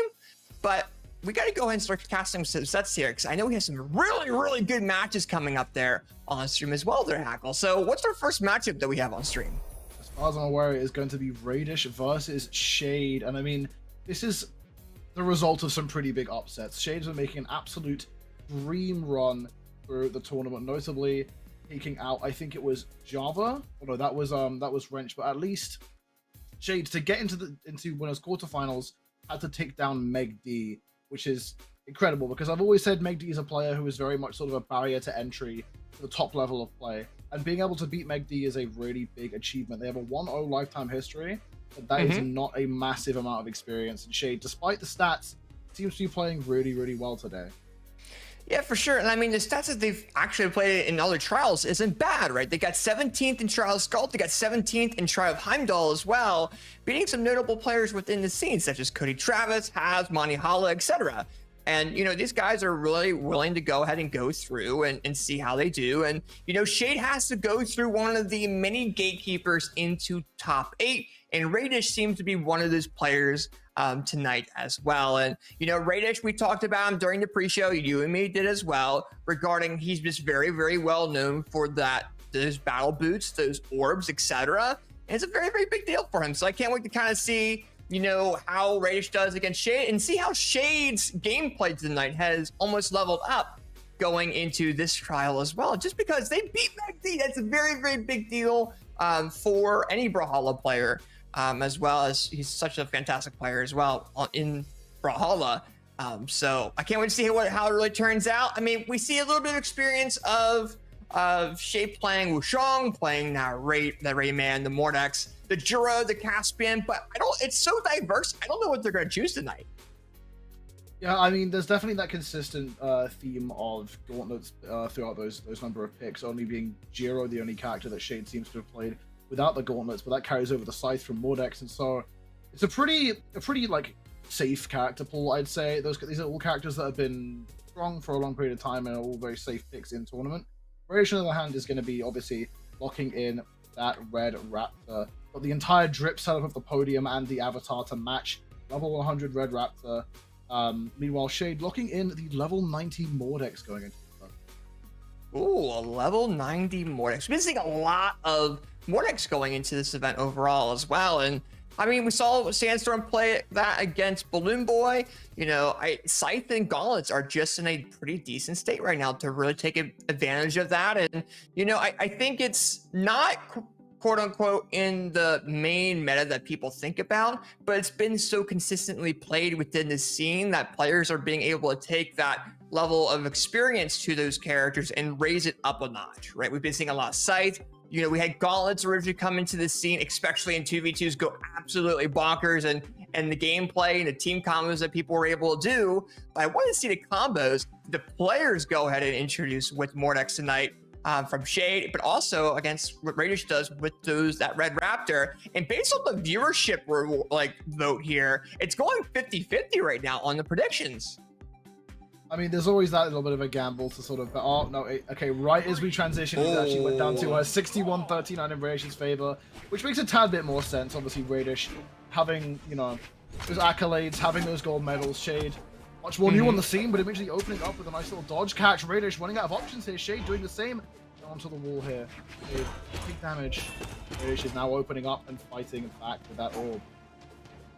Yeah, and Radish representing P2 and Shade represent SIB here as well. And, you know, they got almost like the respective colors of their organizations as well. You have Shade rocking out the blue. You have Radish rocking that reddish, you know, what they're known for with that character, with that Battle Pass skin. But, oh, shit! With the GC side signature, making that look very, very cool on Radish's first stock knockout. This is huge. That's a pretty big lead for Shade as well. Like, that's a good bit of work on Radish to put in. Obviously, Battle Boots, no stranger to those big strings that can rack up damage if you catch those dodges, but Shade now has that room to breathe and that confidence. Be able to play a tad bit more risky if he wants to. If he wants to sort of take the risks, he has that deficit to fall back on. And so far, very much a sort of scrappy bit of neutral heroes. Radish takes him off the side, looking for the edge guard. He's going to stall all the way out onto the wall, but the NSYNC connects, and that's going to stop. Okay. All right, they're messing around a little bit. Radish is able to go and make things a little bit more even, but now Shade's got to go and come back there with that scythe and see what he can do with it. Gets a little two-piece there, not leading into anything too much there. Just kind of sitting there saying, okay, let me be aggressive when I can. Radish is trying to find a way to approach, but Shade is kind of aggressing him to a way where he's getting hit. Now you're seeing Radish kind of trying to out-aggress him a little bit.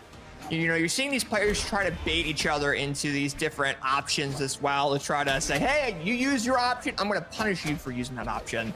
And Shade right now with his platform control, trying to use that side signature that he used for the first stock again, but Radish is really low on that second stock.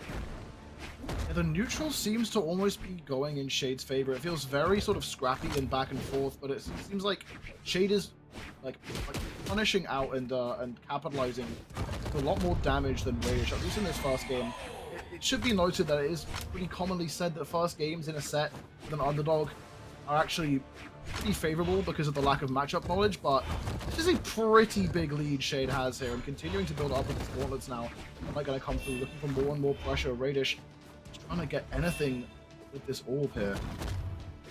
Yeah, for sure. And you're kind of seeing Radish just trying to figure out some sort of option. You know, the gauntlets weren't really working out a whole lot. Swap over that orb and see if they can get that neutral control away from Shade. Kind of keep them in the air. Allow Radish to get these Silent Cider combos. Lead into these, you know, combos that really deal a lot of damage when they have platform control.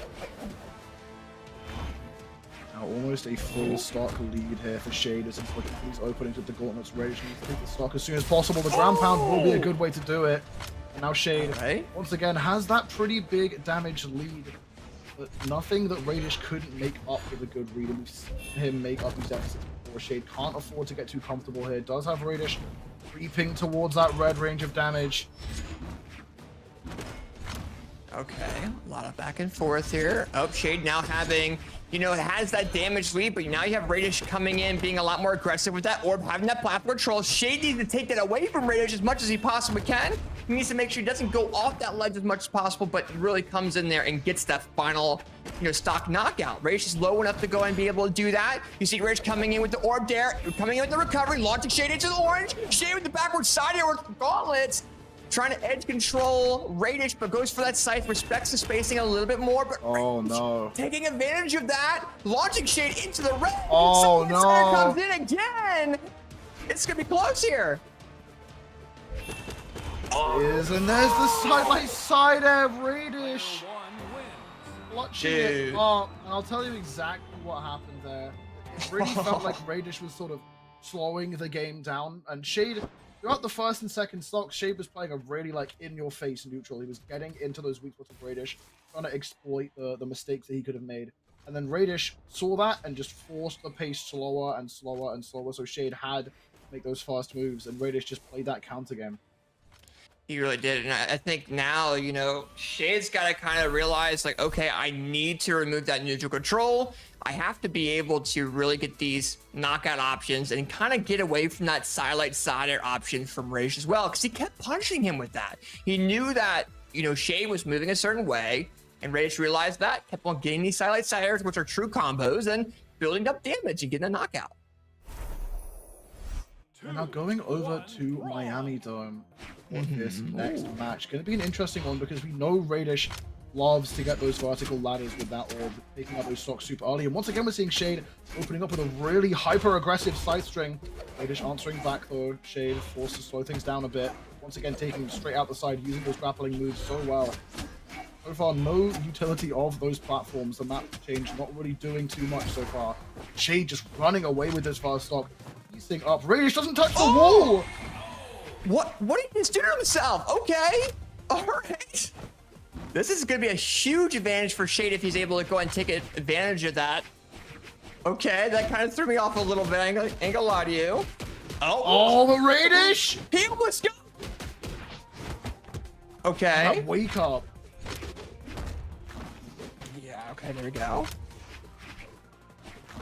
Radish looking to exploit. We didn't see too much out of the boots last match in terms of sort of the explosive capability that boots can have, and so I think Radish now kind of needs to play off that.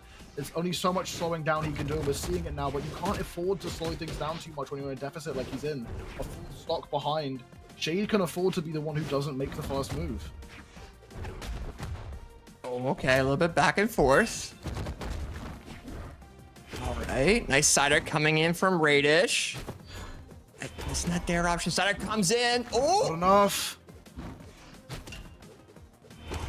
nice cider. There we go. He could. Dude, that cider coming in from Radish has been very, very like damaging against Shade, just because of how quick it is, and it's a knockout option in certain situations as well. Now you have Shade off that ledge. He's kind of being thrown off there a little bit, and now things are even. Keep in mind, Radish gave Shade almost an entire stock lead, and now it's brought back to even. Yeah, it feels kind of like a Maryu situation where if Shade can't find sort of these big openings, the neutral starts to fall away and slip away a little bit as Radish, like I said last game, plays a much more patient game. Radish actually he picked up the orb again right there? Yeah, he did. I cannot believe that. Okay. There we go. Shade's coming in there using that two-piece combo knockout to go and launch Radish into that final stock. It looks like those gauntlets coming out of Shade have been doing very, very well against Radish. You know, you're seeing him use a scythe a little bit, but I think they've been doing pretty decent with this. Gets the side air, but doesn't really do a whole lot with it. Lands the second one. Radish is now off that ledge. Shade has that neutral control. He needs to continue having that to be able to continue building this lead up against Radish. That side comes in, reading that impulse signature from Radish, and now you have Radish off the side. Shade with that platform control, neutral light coming in, and you know Radish is feeling that pressure and trying to do something. Gets that side air option. Shade. Shade? Oh, miss it. What? Oh, he missed it barely. No. Yeah, that's a heartbreaker right there. Had the opportunity to build up even more damage. Does have a smaller lead here than he's had previous, but still it is a lead. Whether or not he can maintain it will be the decider for this match. Radish did come back from a similar deficit last game, but so far Shade finding these stray hits one by one. That's all he needs. Looks for the ground pound. Radish gonna punish accordingly. Now holding the stage control. Shade looking to get back. Gets hit by the bounce of the down air. Radish really slowing things down. Okay, solid side air. Misses that there option. That solid not side air again. comes in again. It's gonna come in again unless Shade just... Shade, not again, dude! Oh no, he wanted to go ahead and get right below the edge so they could be able to read that silent side air, but that ground pound from Radish allowed him to have that one-step advantage, and Radish takes this game, but these games have been very, very close in damage, like 7 or 8 difference. Yeah, see, the What's problem going is on? They're close in damage because of the final stocks. Shade has been in the lead for the like 80% of both of these games, and then he just can't close it out. I'm not sure if it's an issue with Shade getting nervous or struggling to close things out, or if it's Radish deliberately playing off that slower play style. But something needs to change for Shade to close out these games. Now he needs 3 in a row if he wants to win. Shade didn't throw a signature that game at all. Like there's 0 and A, right? So if you're Shade, you're like, okay, I'm gonna go with the light attacks. And it's been working out for him. But I think now it's like, okay, well, what can he really do? And I think it comes down to really controlling the edge as much as he possibly can, or just trying to stick on platform. You know, if he has that center platform control against Radish and he doesn't go off that ledge where Radish has an advantage, that gives him a huge opportunity to go and win that game. But going into game number 3, I'm really wondering to see what Shade changes and what will allow him to have an advantage if he does go ahead and get one. I feel like just from watching, I have obviously haven't fought Radish, but I feel like just from watching how Radish wins these games, fighting Radish must feel like going up against a brick wall, because his biggest talent, I think, is being able to adapt his playstyle to what would be the most uncomfortable for his opponent. And so we've seen that in this set so far. Now Radish opening up with a bit more of an explosive start, Shade answering back, looking for with these gauntlets. Radish side again. Shade finds the ground pound and the down air. That's nice. Gets another, but Radish touched. Oh, the weapon throw to stall. Oh no! He had such a really good momentum advantage, and you know, Rage came in there, got in that little sweet spot to go and come back, but you know, you're still seeing Shade putting his pressure onto Rage. Now Rage off the ledge, the recovery comes in by Shade, and he's having a really good momentum right now.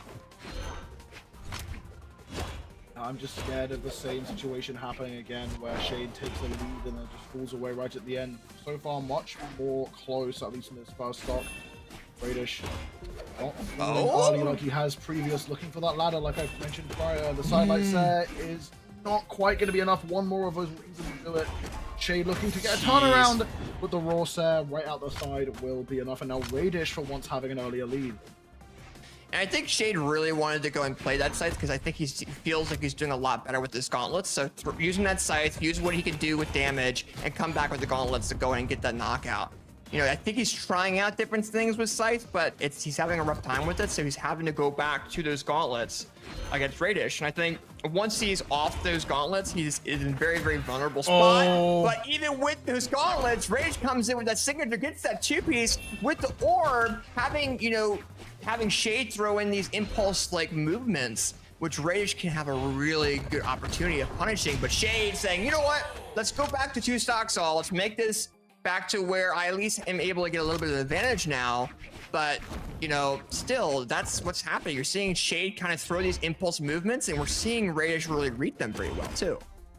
I mean, it's a good thing that Shade managed to equalize the stocks, but I mean, the fact that it required a gauntlet to equalize to take the KO, that speaks to the lack of efficiency that Shade is struggling with here. And that is something that Mordex can sometimes have, having both weapons, not really having a comfortable KO confirmed. Well, Radish has it in spades on both of his weapons, and we're going to see one right here with the GC Satellite Sare. Nice. Shade's going to fall, now it's almost a full stock lead for Radish, and considering the fact that even when Shade was in the lead, he was losing, this is not looking good for Shade here. Yeah, right now you're kind of seeing, you're seeing Radish having the center control. You're seeing Shade kind of moving around different way, and Radish has been able to build up a little bit of damage. Okay, there we go. A little bit jumping back and forth, trying to bait Radish into a couple different attacks. Not really trying to over-aggress. Neutral airs, very nice job.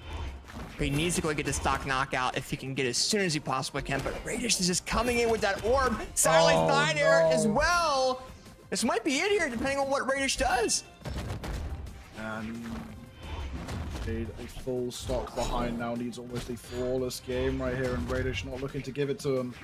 Gauntlet's doing a decent bit of work, but it's all straight hits. There's no dodge catches, there's no strings coming through, which is kind of what you need on the Mordex. Will disarm Rage with the recovery, looking for at least this KO, but throws the weapon away in order to break neutral.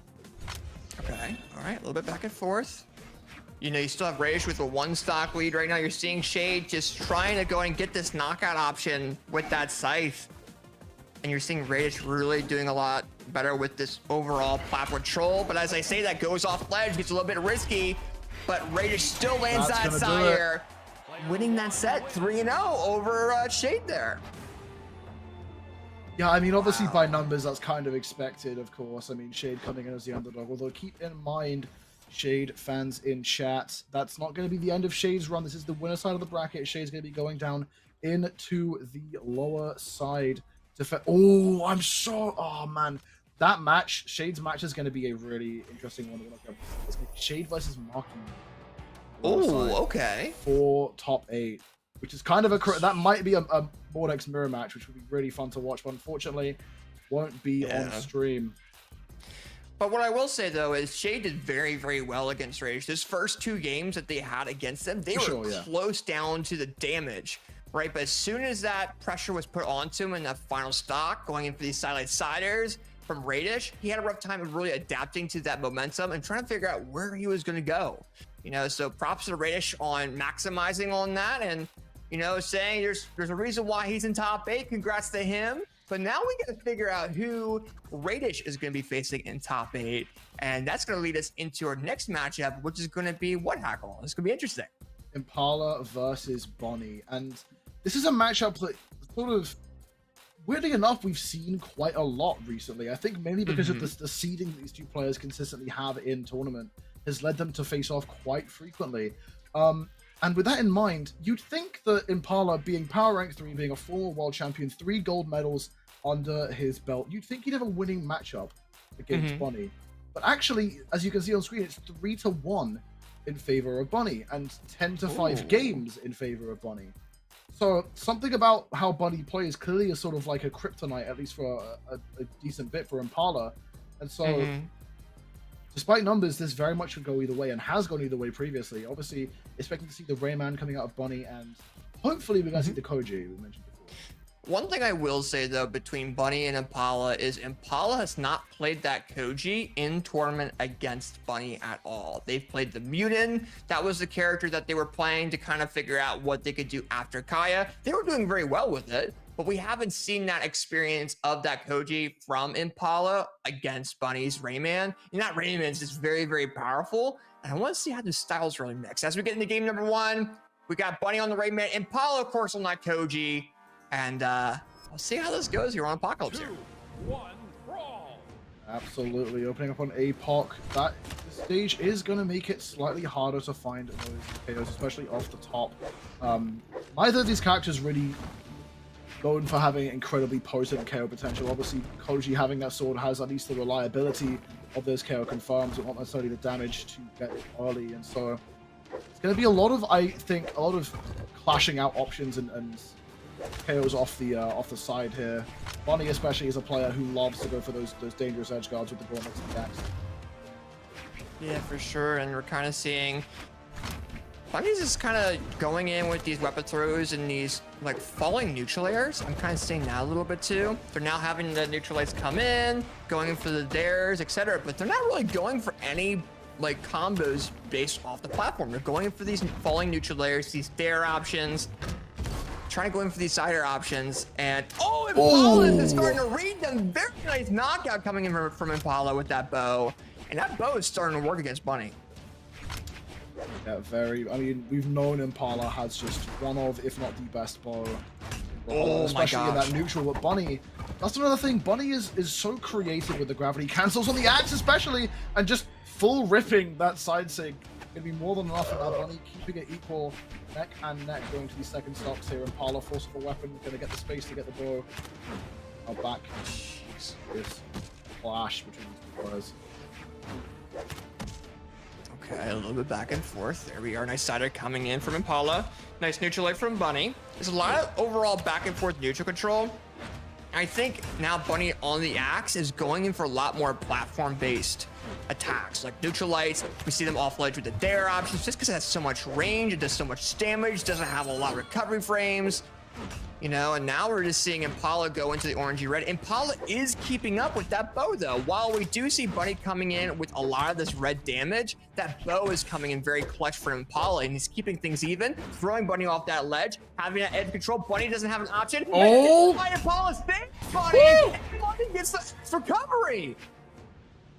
Yeah, that's one of the best things about Axe, is just how much protect. It's almost like coming back to the wall with a force field at times, where if you mistime your pressure on an axe recovering to the wall, you're just going to get sent to space. And that's what happened to Impala there, is that advantage got turned right around in one move.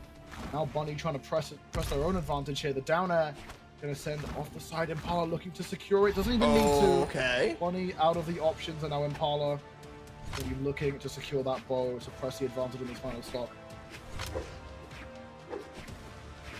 Okay.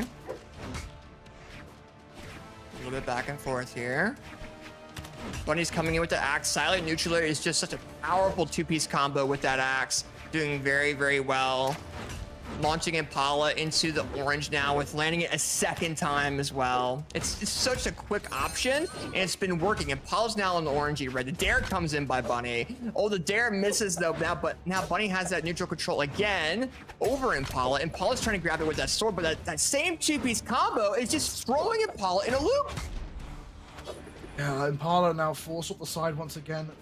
Looking to save it back onto the stage. Bunny getting a bit too excited with that edge guard, and now Impala actually starting to make things back. The D-Light ground pound confirm is absolutely fantastic. D-Light slider as well. The sword dropping Bunny up with the recovery even under the stage. That's going to be enough for Bunny to take it one. That was such a close final stock in that game there. I mean, we saw Impala have that neutral control, but then he got aggressive off that ledge, and Bunny's gauntlets comes in with that recovery, man. And it just shows the power that it has, you know? And that's why a lot of people play the gauntlets. It has a lot of power with the, you know, the light attacks and the signatures. But, you know, but Bunny's axe on that final stock of Impala was just such a vital thing for them to go ahead and win that game. For sure, yeah, and I honestly want to see more sword out of Impala as well, because you saw Impala play like very little sword right up until the end, and then just absolutely jump scared Bunny with the pressure that weapon can put out. So I want to see if Impala can sort of get a better balance of both weapons and force Bunny to have to play around both rather than just the bow. Yeah, for sure. And now we got kind of both players going back and forth. Sider coming in for Bunny. Neutral like two-piece combo coming in from Impala as well. And you're seeing Bunny just trying to approach with the GC downlight combo, like GC downlight options, trying to find some sort of way to break the barrier of Impala's momentum on platform control as well. So you're seeing Impala come in with the bow neutral lights, is really having that control over Bunny, but now Bunny's got that axe. We've seen them go very, very well with that two-piece axe combo. Comes in with a neutral light after Impala's weapon throw, launching Impala into that orange. Tries to pick up the gauntlets again so Impala doesn't pick up another weapon. Oh, but that signature that Bunny's been throwing out so much has been just doing very, very well. Impala now being a little bit aggressive there against Bunny on this first stock, just trying to find different options to really use. And that downlight sider comes in clutch and knocking Bunny into that second stock. So now we're kind of seeing Bunny kind of really saying, hey, I'm not going to approach you a whole lot. I might go for one signature or two, but, you know, I'm going to wait for that axe. And a GC down signature lands onto Impala. Impala trying to get back to that platform, is in sweat beats, but Bunny isn't able to punish it in time. Impala launches Bunny into the orange with these neutral layers and these dare options with that sword. But that backward side from Bunny comes in clutch to make things 2 stocks all, but not without Impala coming in and launching Bunny into the orange. So now you see Impala coming back, laying that neutral light into the side light. Seeing Bunny coming in, trying to do these neutral light combos with, you know, with these gauntlets. Tries to land that dare option, misses. It has a lot of recovery frames, and Paul punishes that. Tries to do a signature there, but back and forth. Bunny with the momentum gets the 2-piece combo into the off-edge neutral light. Tries to go in for a ground pound option that didn't really need to be thrown out. There's a lot of recovery frames on that, and Paula punishes that. But is it going to be enough for Impala to go and get the second stock knockout? It isn't, but that sword comes in clutch, and we might have a knockout option here shortly.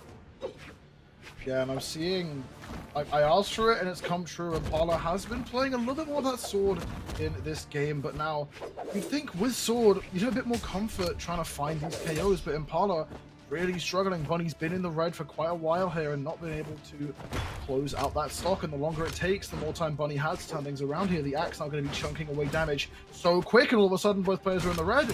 Oh.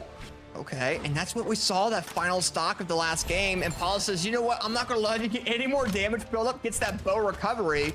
But, you know, Impala still has a small lead, but Bunny, you know, is been doing very well at getting these knockout options, whether it be with Gauntlet or with Axe. Oh.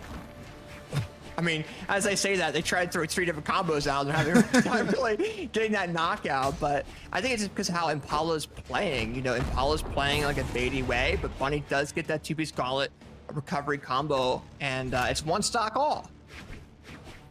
Yeah, right down to the wire for the second game here. Bunny opening up with Axe. Impala fighting back with a quick little bow combo. Gonna be looking for a little bit more, but Bunny is so blow for blow. Oh, okay, Impala, I respect it. There is a hex dependent combo that he could have gotten there, specifically on Koji, and I respect going for it, but unfortunately did not shape up, as now Impala in a small deficit here. Gonna try and turn it around, push Bunny off the side, weapon throw down to cover, down to stage.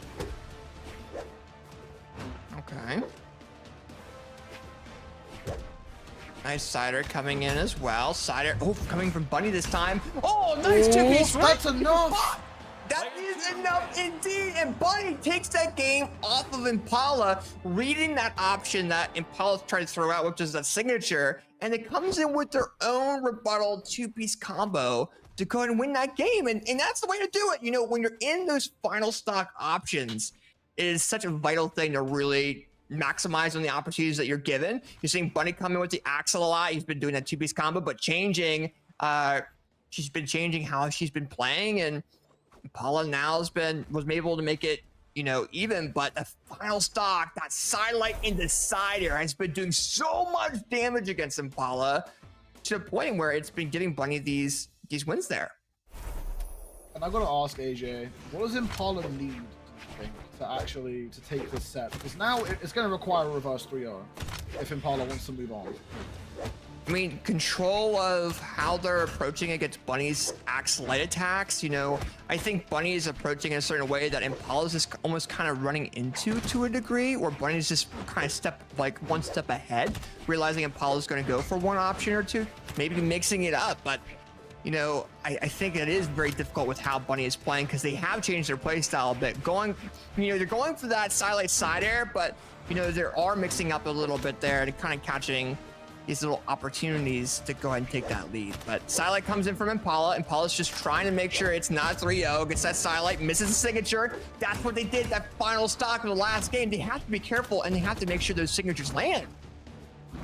Same story again, I feel like. I mean, Impala opened up this stock with a pretty sizable lead over Bunny and just isn't able to capitalize, isn't able to close out these stocks, close out this aggression as quickly as possible. So Bunny playing this long game, forcing Impala to struggle here with KOs, and all of a sudden turns it around, finds the recovery, and Impala another one in a deficit. But Impala does come back very well, comes in with that side air, gets that recovery. Doesn't knock out though. Bunny's been doing very well with getting a little bit of damage build up off the ledge, so Impala baits him back to the center of the platform and gets that jump side air. Go ahead and get the knockout. Now, we are seeing, at least for the time being, a very even start to these second stocks. So, only time will tell if Impala can actually start throwing things around here. Bunny just, again, this axe just chunks away at this health so comfortably, and Impala needs to hit just more moves to equalize the damage.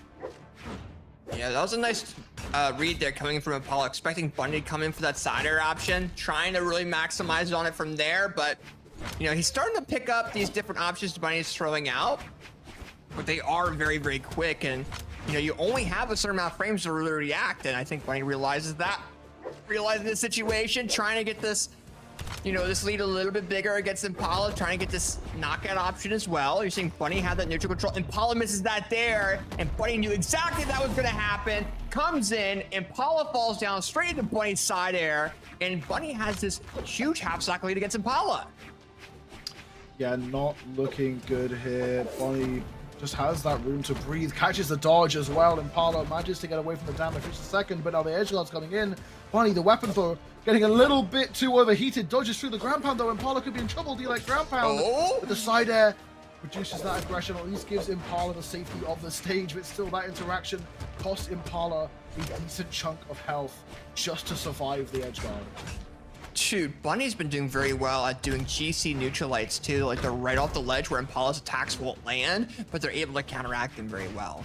So you're seeing that, but as I say that, Impala comes in with that boat down light side air. Bunny's off that ledge, but still has that axe. Tries to throw it, and Impala throw him off guard, but gets that unarmed, just falling side air unarmed, and you know, is able to go and get those gauntlets. But Impala's like, you know what? Side air. Let's go ahead and make sure you go down to your axe again. Try to weapon star reveal a little bit and try to bring this back, but this is a half stock disadvantage for Impala to bring back on the final stock. And of all times, Impala right now is the time to really try to be tapping into that, especially that neutral movement that we know Impala so well for. But just one good side air, one good recovery is all Bunny needs, and there it is! Nice. 3-0 over Impala. Yeah, very nice job coming in from Bunny to go ahead and really have the control over Impala as well. And, you know, that axe was very vital for Bunny in those games, especially those sidelight siders. You know, those were the options that allowed them to have that huge lead. And you saw Impala in the beginning of those first games have this lead, and Bunny just come back and really get these punishes. So overall, very nice job coming in from Bunny and really maximizing on the movement options that Impala's throwing out. Yeah, for sure. I honestly wouldn't have expected to see a 3-0. I mean, we did say Bunny had that winning record, but I didn't expect a sweep. Especially with how good Impala was in the most recent trial. I mean, second place is nothing to sneeze at, and Bunny just comes in, dismantles it, takes it apart. Well, I think that Koji, it's you know, we haven't seen the Koji pick from Impala against Bunny, you know, and I think Impala's now going to go back to that drawing board, kind of see, you know, what options did they have against the sidelight side air options from Bunny? Where could they move? Where could they have gotten neutral control again? Because that sword and that bow, when you have platform control and you stay on platform, do so much damage build up compared to most weapons, because they're fully based off of platform compared to weapons like axe, where Bunny is able to approach with these recoveries, these stairs, neutral airs with either weapon. You know, Bunny just kind of threw Impala around and kept them in the air, and that was vital for him. Yeah, absolutely. That being said, though, that will conclude the winners quarter-final of the bracket, meaning that we'll eventually be moving on to the winners semi-finals after a short break. And just before we go to break, I want to give you guys a little taste of what we have coming up. We have Balloon Boy versus Wrenched, which is a match I never thought I'd ever read in my life in the big 2024. We have Radish versus Bunny, and then Sandstorm versus Stingray, which will, I think, be a fantastic match. And then we're waiting on the final two players moving in from the lower side for that final top 8 match. Dude, and I gotta give credit there. I mean, Stingray has been doing very, very well, you know, today, and I'm glad to see them in top 8 as well in elimination side. But you know, I think the set that out of all the ones that you listed that kind of sticks out to me is Sandstorm versus Stingray. You know, you have LG Sandstorm versus you know, Stingray as well, representing their organization, and you know, they remind me of Winters, like when Stingray really came in and showed his worth in the scene. It was against Sandstorm, so we're gonna have a rematch of that. You have Balloon Boy versus Wrenched. Wrenched has been going crazy, you know, and I want to see how they do against Balloon Boy's character as well and his playstyle. So, but with that being said, don't go away. We'll be right back with some amazing matches for you guys when we come back. Balloon Boy versus Wrenched on stream. Don't go away. We'll be right back.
All right, ladies and gentlemen, welcome on back to the Trial of Laufey North America event powered by Brawlhalla in partnership with Moose Wars. I'm AJ Moore. I'm casting with Tackle. We have casted some amazing matches in the winners quarterfinals, and now we're getting into the top 8 of this event. And Hackle, how have you been enjoying this event so far? Dude, the vibe is so different this tourney. Like, there's been some really interesting matchups, and it's just going to keep on getting honestly more interesting. Is the players we have in top 8 is really exciting. I saw one person in chat said it's a very nostalgic bracket, having some very like well-established players in the top 8. We have Sandstorm, Stingray, and Wrench all here in the top 8. This bracket could have happened years ago, and it's happening today. It's really fun to see. Yeah, and I think that has a lot to do with, you know, we're kind of in this scenario of the new players coming up, and you're seeing the OGs coming in and standing their ground in top 8. You know, you have Sandstorm, Stingray, Wrench, you know, OGs of the game, and Wrench coming back almost like a mixture of the two. Old gen, but coming back as a new gen because he's, you know, he's coming back into the scene and doing very, very well. And you got the new gen players such as Balloon Boy, you got, you know, Radish, you have Bunny coming in and really showing their worth as well. And I can't wait to see what matches happen going forward, but we have definitely a battle of the new gen versus old gen, which is going to be Balloon Boy versus Wrenched in the winners semifinals. And, you know, you and me both have bias at Tackle. You and me both have bias with Balloon Boy just because he's placed so well in, you know, a variety of different community events. He's also placed very well in Moose Wars events. You're biased because he's part of your organization, you know, stuff like that, right? You know, but you have these players like Wrenched, you know, who has been doing very, very well with guitars, very known for playing guitars, coming in with Loki, more than likely in his next matchup. You know, the OG player that's been around since 2017, 2016, maybe even 2015, if I recall, and showing their worth, getting 5, you know, wins in tournaments in years past, but now coming back with that Loki against, you know, PR8 Balloon Boy, the new gen player. And I want to see how those guitars and sights really do against Balloon Boy's style. Yeah, and I mean, we can't really afford to be fooled by the lifetime history because obviously it's in favor of Wrench because Wrench has been a competitor for just so long, and Balloon Boy has been a competitor for a good amount of time, but this year especially has been a fantastic year for Balloon Boy.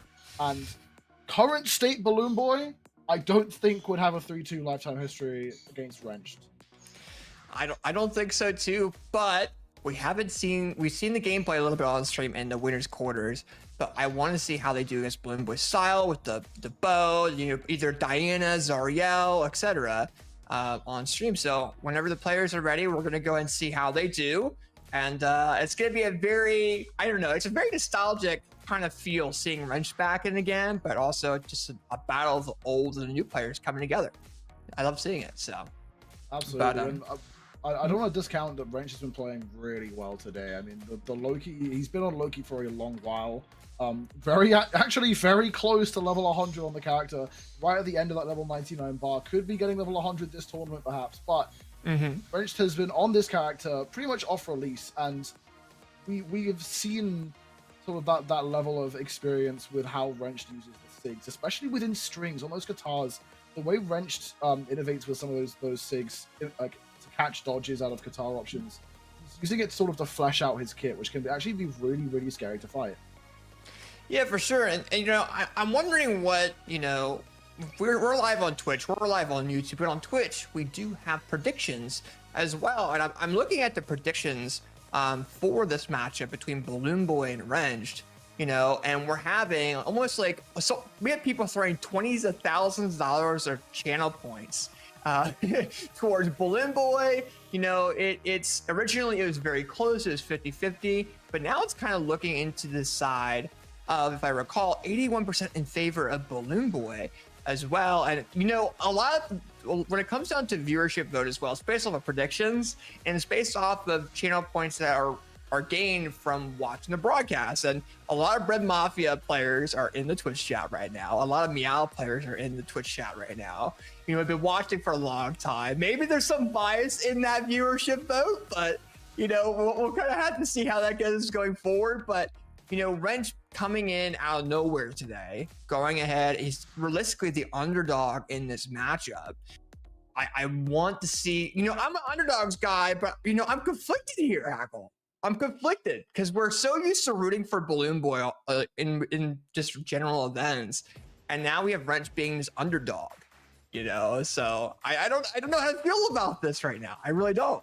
Yeah, it's kind of scary because Balloon Boy has had this big break in this tournament specifically, taking his first ever win against Sandstorm and getting one of his most comfortable bracket runs possible, which he has a chance of taking home the entire tournament today. But when you're up against a player like Wrench, Wrench has been competing in all of these trials, but out of nowhere, he's just exploded into the winner side of top 8.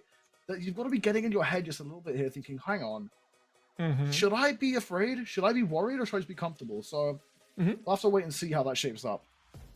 Yeah, for sure. And I mean, you know, when it comes to that Balloon Boy being his experiences with REL, you have the bow, you have blasters, you have gauntlets. They have that back end there when it comes down to where, you know, they're playing. You're seeing a lot of bow recently, especially with Impala tonight with the Koji.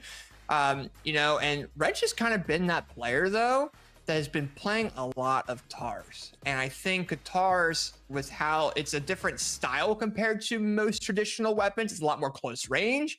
And Wrench is probably one of the best players on guitars. And I want to see how those guitars do against Balloon Boy as well. But nevertheless, though, the last trial that they had, that they both played in, they both faced each other, and Balloon Boy 3-1 Wrench in Trial Skulls. So Balloon Boy's got the higher up there, but I do have to say, I want to see how, Wrench, the DreamHack Montreal champion of 2017, is going to do against Balloon Boy, who has been doing very, very well in 2024. So let's go ahead and see how this goes. We're on Apocalypse again. This is one of those maps that a lot of players tend to favor, just because it has that one platform. It's got the very small, map overall, compared to dealing with, ceilings of, Demon Island and etc. So let's see what happens. Balloon Boy tried to take that center control. You're seeing Wrenched trying to take that away from him, just because guitars, you require a lot of center neutral control to do damage buildup with. Yeah, Balloon Boy opening up on these gauntlets. Now, guitars and gauntlets can be a pretty interesting matchup. Quite frequently, it can be quite difficult for gauntlets just because of the angles that guitars can cover. But, Balloon Boy showing no fear going in, might need to show some, but actually catches the down air. Wrench could be in trouble here. Balloon Boy, no punish on that return to the wall with the GC sidelight. Wrench is done. That was a huge option coming for Balloon Boy, realizing that Wrench didn't have any more options to come back to that ledge and really showing what he's made of there. So you're seeing Balloon Boy now coming in saying, you know what, I'm having this lead with this bow. It's working out well. The downlight sider comes in clutch. You're seeing Wrench trying to approach with that scythe this time around too. And maybe it's the scythe that, Wrench has been doing well with. I don't know, but Balloon Boy has been controlling the center platform control very, very well. Launches Wrench into yellowish orange, comes back to platform, tries to get these cider options, and etc. But, there's a lot of back and forth. Okay. Despite everything, Wrench has kept the neutral interactions close, but now not quite as much. Balloon Boy 2 stocks up. Wrench seeming to really struggle to find a response to Grandpan back down to the stage. Balloon Boy just running away with this ball. Okay, a little bit back and forth. All right. Let's see it. All right, Balloon Boy right now having that 2-stock lead. Now going in with the gauntlets a little bit, kind of trying to mix things up a little bit to go ahead and get this knockout. Not trying to let Wrench have a whole lot of, readability against the... Oh, no. Oh, no. Balloon Boy falling off the ledge. I have a feeling it was a little bit of lag. Yeah, Balloon has a history of having issues with internet connectivity. Thankfully, that happened at this point in the match and not, when it's like right down to the wire. But that has sacrificed the dream of a 3-stock for this first game. Wrench now looking to put on the pressure with these guitars. Balloon Boy actually struggling to punish a couple of these options here. Oh, not quite working out as intended against the gauntlets. So finds the side air. Wrenched. Oh, nice. Caught by the GCN light. Running out of options, dodge through, doesn't get the chase out of the side air, and now Balloon Boy 2-stock victory. Yeah, and Balloon Boy is really showing why they are new gen. They're doing very, very well with that bow. And, I originally thought in the beginning of this game that, the guitars of Wrench was going to be throwing Balloon Boy in a little bit of a rough patch there. Just because the fact that, you know, that was one of those weapons that Balloon Boy sometimes has a rough time against. And, you know, coming in with that bow in the beginning, doing a lot of damage there, kind of keeping Wrench off the ledge, and then swapping back over to his gauntlets the second and the third stock, allowed them to go ahead and say, hey, bye-bye, see you later. I'm going to have that lead. But we're kind of seeing, I know both players are restarting their game. They're trying to make sure everything's all good. But I don't know what Wrench is going to pull out here. Is he going to stick with that Loki? You know, I don't really know. And I think Scythe is in one of those metas now too, where it's like we're seeing a lot of Mordex. You know, you're seeing a couple players really try to play that Scythe too, and having a difficult time playing it as well. So I don't even know what to really think about this matchup right now. I think it would be very, very unexpected to see Wrench swap character, even if he goes down 0-2. Because I mean, like we said, he's been, since the release of Loki, that's been his character. He's been playing it non-stop, grinding it out, and so to see Wrenched swap, I feel like that would be honestly worse than sticking with his main pick and just trying to adapt. That's true. Yeah, I think kind of sticking to what you feel is comfortable to a degree works out well. But I mean, I think if he's going to try anything else, though, is the time is going to be now. Right, not your final game against that opponent possibly, right? It's going to be trying different things and trying different styles in this second game. So we're going to be waiting to see what Wrench really throws out there. And I mean, because if he goes into that final game with that mindset of trying new things, you're going to see an issue where you're going to have Wrench with a lot of pressure on him that he's going to reverse 3 and, you know, stuff like that. It's a lot of pressure to have on you, especially in the middle of a game, you know, in the middle of a set. So we're just waiting on Balloon Boy to hop back on in here real quick. But yeah, so we'll kind of see what happens. I want to see, I think Balloon Boy is feeling very comfortable on that Zariel with the bow and the gauntlets, just being very, very comfortable. And it's gonna be interesting to kind of see how that plays out. But while we wait for Balloon Boy to go and hop in here, I want to see, you know, I wonder going forward with this Battle Pass reveal that we just did there, Hackle, if there's going to be any players that pick up Magyar for this skin. I want to see what happens there. I don't know. It's a pretty cool looking on Mecha Knight. I definitely have to say that.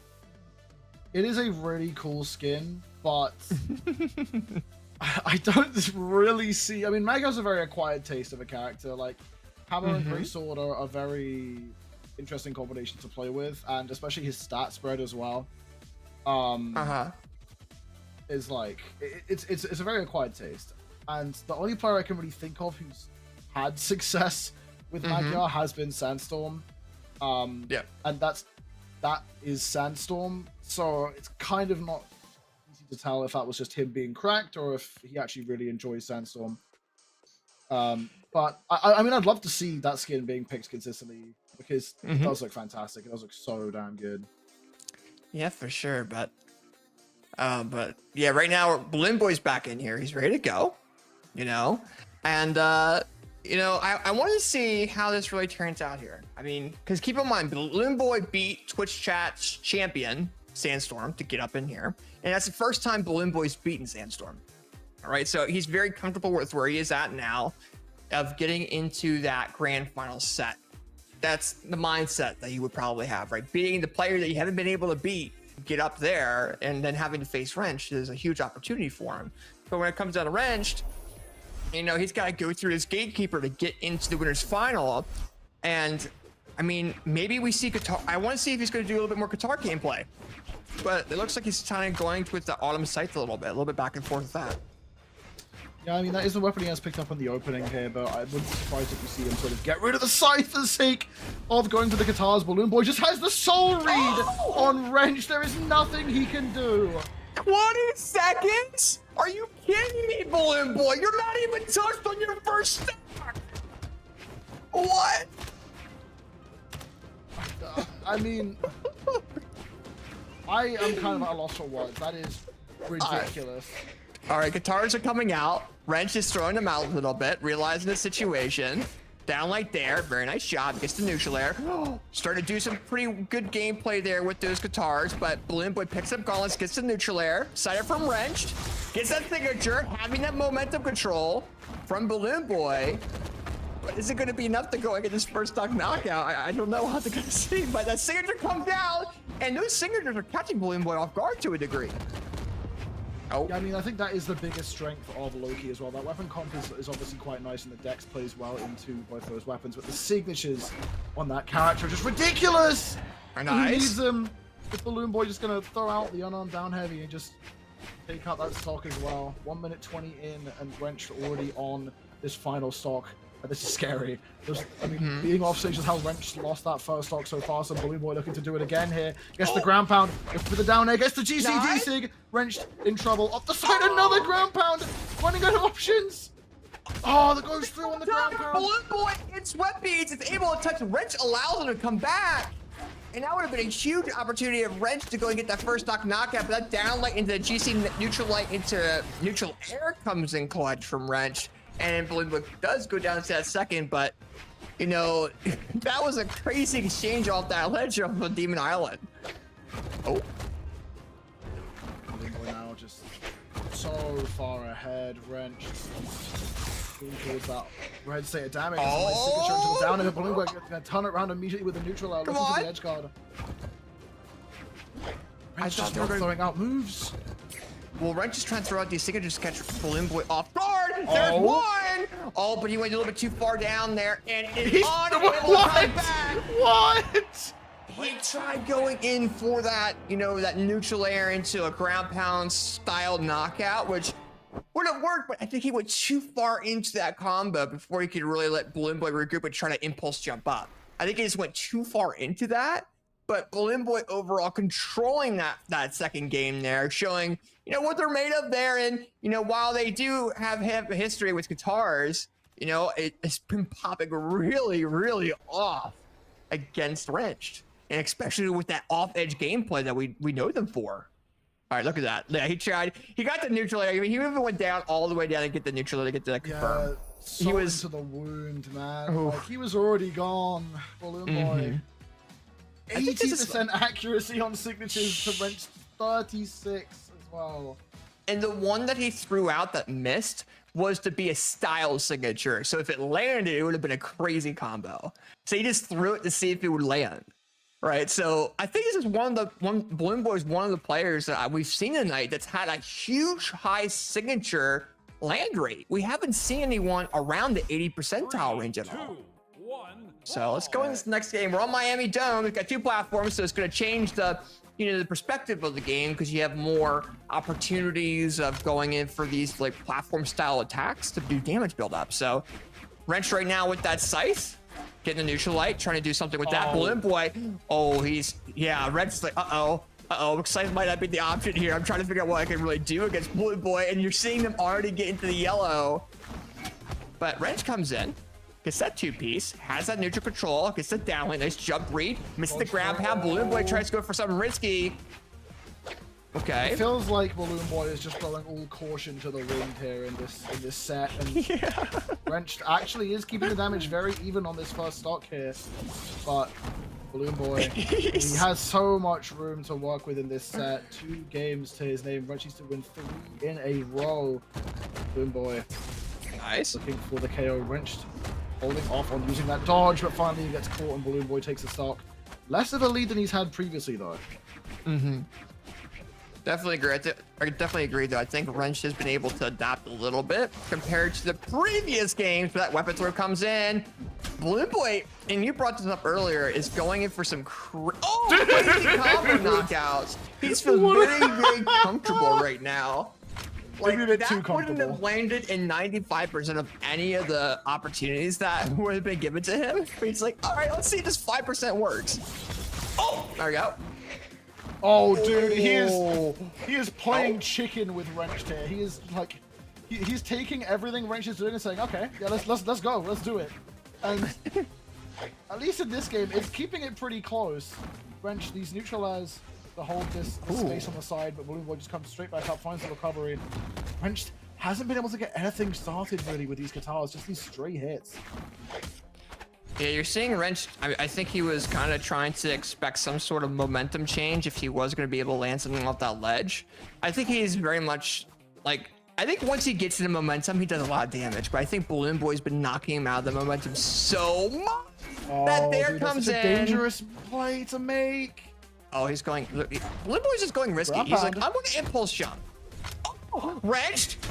The ground pound does connect. Dude, he got that very, very nice three-piece combo off that ledge. You know, chickening Balloon Boy off that ledge. You know, very nice job. There comes it into neutral air. Oh, tries to get the Silate into recovery. He's terrified of the airspace that these Gauntlet's can cover with that recovery. Does catch a dodge finally, but only going to get a couple of hits for it. Balloon Boy does need to find the KO here as soon as possible. There's the recovery. Okay. Not going to be enough. A little bit back and forth. Okay.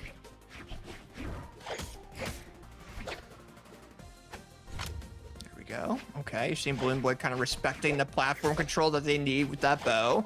Wrench is just, I think he's also trying to get it away from Wrench too, just because of this, like the half pipes you can do with guitars, dare slightly down light, you know, maybe try not to give Wrench exactly what I'm just talking about, that the half pipe there against Balloon Boy. Trying to do something, trying to go ahead and get this lead. Wrench is holding this advantage very, very well. Yeah, Wrench is Neutral just sort air. of playing the spacing game right here, just trying to play around every threat. That... Dude, what are these ground pounds that this game is having? Like, what are we doing? What are we doing? They're going for this, like, this whim of a attack that it doesn't have a high probability of landing. It's just going for the style points. I was gonna respect it, say, though. Balloon's really struggling to find the KO, but it doesn't exactly matter if Wrench is gonna give it to him on a silver platter. Balloon now on this bow that we haven't seen too much of this game, been mostly gauntlets, and in equal measure, Wrenched over onto the side. It's gonna come through. Balloon Boy weapon throw now over onto the gauntlets. Wrenched to find this KO. Can't afford to let Balloon start to catch up here. Finds the two-piece, and that's gonna be enough. Very nice job coming out of Wrench there, saying, you know what, I might have done something with that second stock, but I came back with a vengeance. Gets the final stock knockout onto Balloon Boy. It's now 2-1 still in favor of Balloon Boy, but that's a huge, you know, opportunity for Wrench where he doesn't have to deal with a 3-0. He can just say, you know what, we're going to game 4. I have an opportunity to make this go into a game 5, and he can get a little bit of a mental boost in his next game. But, you know, also we have to bring up, they both were going for style points. It didn't matter what option they were going off ledge. They played a game of chicken, back and forth. That's all it was there, Hackle. Yeah, I mean, it felt very much like a ranked game, if I'm being honest. It did not feel like a high stakes. Because, I mean, this is playing for a spot in winners final. It's playing for a place to guarantee yourself a top placement. And they're playing in such a absurd way. I'm not sure there's any other word I can really use. It's just very fantastical, I guess I'd say.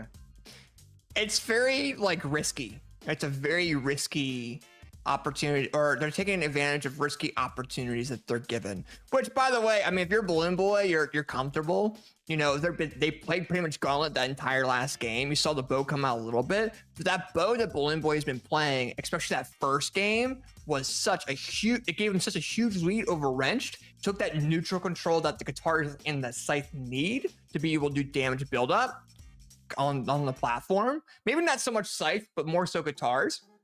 And allowed for Balloon Boy to go ahead and have that advantage. So, you know, we'll see if Balloon Boy is going to pull that bow out more, and then we'll have to kind of see what Wrench really does to take that neutral control and maybe find ways of out-chickening Balloon Boy off the ledge. I mean, that's the best way I can describe it right now.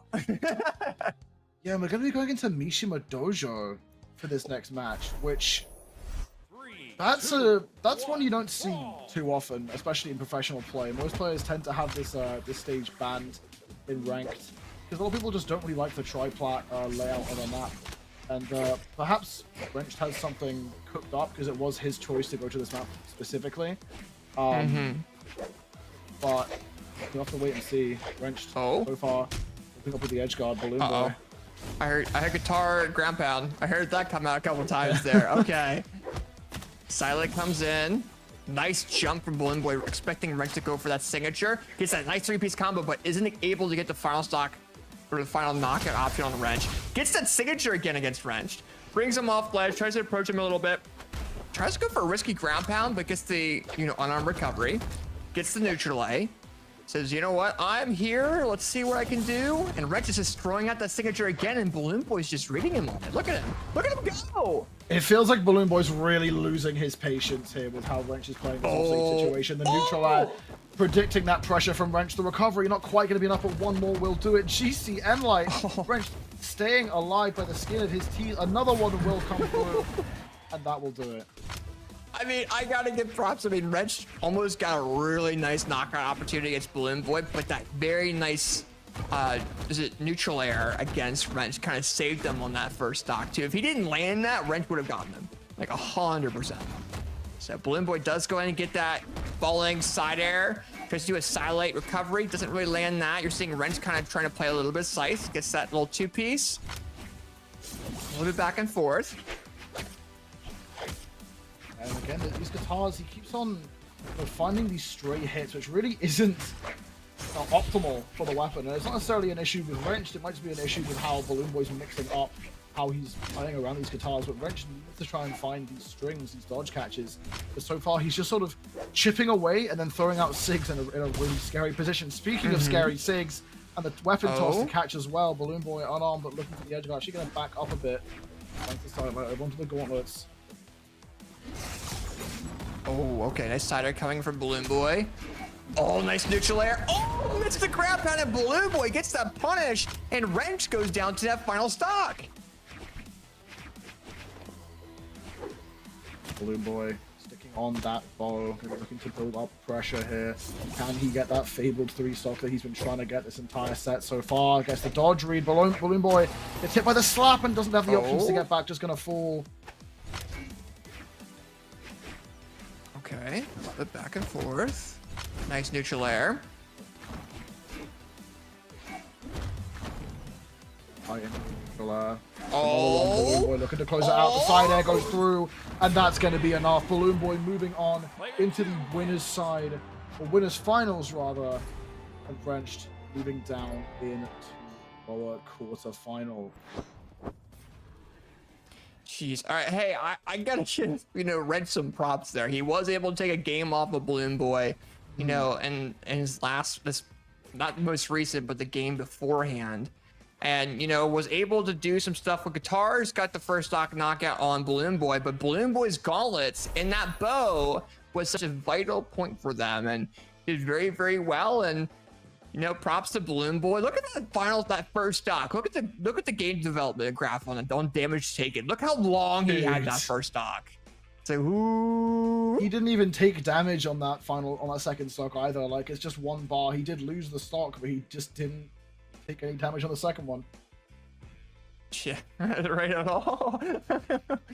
But hey, congrats to Balloon Boy. They're advancing into the lovely winners finals. And Wrench is going to be going against the winner of Maryu and Pierre on stream, which Pierre's on stream. Okay, let's go. But with that being said, though, I mean, congrats to Balloon. They're winners finals, and we got to go ahead and head into our next matchup, which we have our two. We were talking about earlier. We are having the battle of new gen versus old gen, but now we're kind of having the battle of new gen versus new gen, right? We have Radish versus Bunny coming up next. Radish representing Probably 2 and Bunny representing Meow as well on stream there. And, Radish, we've already talked a lot about it, especially in our pre-show. We talked a little bit about Bunny and when we cast it not too long ago as well, when we had him on stream. But both players are very, very powerful in their own regard. Radish is known for the orb and battle boots to a degree, and Bunny's known for the axe for the most part and the gauntlet. So I don't know how Bunny's axe with his neutral control is going to do against Radish's orb and battle boots. I do think Radish might have the upper hand just because that orb silent side air has so much overall control and is a true combo. If he gets that silent option, neutral control, Greg goes back over to Radish. So we'll kind of have to see what happens here. But viewership vote has gone into 83% in favor of Bunny and 24% now in favor of Radish. Going back and forth. These guys are going ready. Twitch chat's ready to go. Let's get into game number 1 of Radish versus Bunny. Yeah, I mean, we did have to look at the stats there, and I'm excited, but I'm also anxious for Bonnie's sake because these two have played 2 sets against each other previously in official tournaments. And not only was it both a victory for Radish, but both were 3-0 for Radish. So Bonnie needs to have figured something out in order to beat Radish because clearly previously it hasn't quite been possible for them. But opening up right now, this axe chunking away Radish on the orb here, looking to at least find any kind of opening. Sidelight Stare will catch on that angle, but Bonnie's still very much in the lead. Yeah, we'll kind of have to see what is really happening here. I mean, we're kind of seeing Bunny have this neutral control. This is what I was talking about. We've been seeing a lot of the axe control, but Bunny just used that side signature to their advantage, knocking Radish out of that first stock. And usually it's Radish coming in with their signature to go and knock people out as well. So he's kind of using Radish's tech to their own advantage there as well. But as I say that, Bunny. that might be it. Oh, Bunny saves himself by going under the map on the other side. But Radish comes in with that 3-piece combo, doesn't get the knockout option on Apocalypse. That recovery does come in though, and that will be a 2-stock all game here.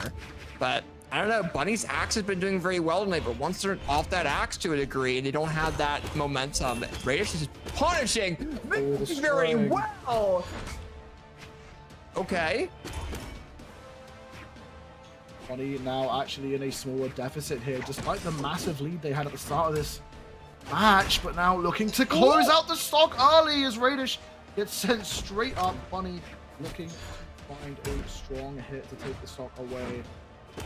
Throwing out these aerial options here. Radish trying to respond, finds the recovery so neck and neck right here. Air into the side air.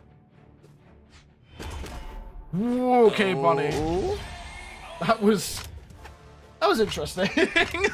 Yeah, just kind of, you know, a very nice job coming in from Radish there and sticking with that orb and doing well. But now we got Bunny coming back. They got the gauntlets. Tries to go in for signature. They're going for risky things as like more of a style points, but he's still able to come back to the platform and get that recovery. So, you know, you're seeing Bunny going for style points a lot, but in the sense of like, okay, just trying to mix things up, but you know, respecting it in a way of saying, okay, I know I have this, and this, you know, option to come back to that map. Oh, nice side air. There we go. Misses that there. It's going to allow for Radish to get that jump side air option on them. Bunny did that impulse jump. Oh, nice neutral air and a side air. Misses that side air. Bunny tries to get the punish with the gauntlets. Misses the neutral air, trying to almost guard the weapon to a degree. The weapon that spawned in. Maybe he doesn't want to go over the battle boots, or Radish doesn't want, you know, Bunny to go back over to that axe. That's kind of what we're seeing right now. We're seeing Bunny now with no weapon off that ledge, down into the final of their stocks there, picking up Gauntlet. Radish coming with the silent side air, and I think we're going to see a signature here. We'll have to kind of see. Yeah, Bunny now really back against the wall. The sidelights are actually going to be enough there. I would have thought that would have been just under, but Bunny gonna fall and Radish takes game 1. And I mean, that game was just scrappy from start to finish, right? Like, all the way through. It was very blow for blow. The lead shifted in both directions very consistently, but Radish, it really feels like Radish has a very strong last stock buff, because it feels like every opponent Radish goes against, by the time you reach the end of a game, Radish has the read, has that adaptation, and just clinches the victory so consistently.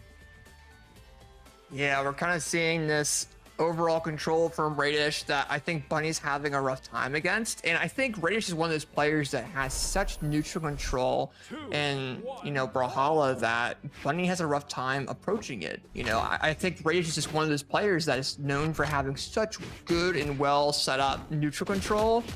And Bunny is known for that too, but we're seeing an out priority of Bunny, and we're seeing Radish really prevail there.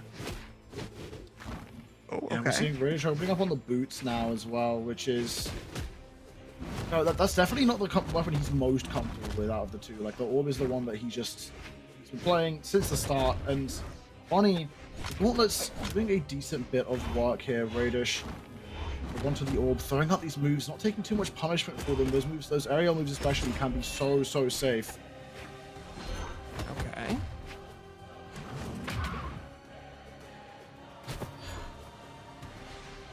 All right, now we're seeing Radish have the center control. Bunny's kind of having to stick in the air a bit, which they do well at, don't get me wrong, but it's allowing for Radish to have this neutral control to come back. The weapon snipe! That was an insanely well-placed weapon throw coming in from Bunny, saying, you know what, let me continue using this axe a bit. Let's go and knock you out and see what I can do with this a little bit of an advantage that I have here. Nice, two-piece combo. We saw that a lot today as well from them. Oh, double weapon throw. With players They're just weapon throwing each other. really safe. Yeah, they do not want to commit to a dangerous option to open up the neutral, but it won't matter as Radish does keep the stocks equal in number. Bonnie, a tiny bit of a damage lead here. It's going to be made up immediately as Radish catches one dodge. The recovery as well, just keeping on going. Bonnie, all of a sudden, playing from the back foot here, might just make the way back up, almost spiking downwards at the recovery. Yeah, we're kind of seeing Radish coming in with the GC Sidelight Cider option on the Bunny. You know, you're seeing Bunny in that low second stock, but you know, we're seeing Radish really level up with these combos. What is going on with Radish? He's starting to pop off now with that orb. It's looking scary now. Oh, he got the why Radish has that 3-0 history against Bonnie, or 2-0 in sets, 3-0 in matches, and Bonnie needs to find something, but the GC Starlight isn't going to go through. Radish starting to run away with things here, juggling with this orb. The nair into recovery line is so scary. Sidelight's there. Bonnie off the side. Radish getting a bit confident here. Looks for a second one.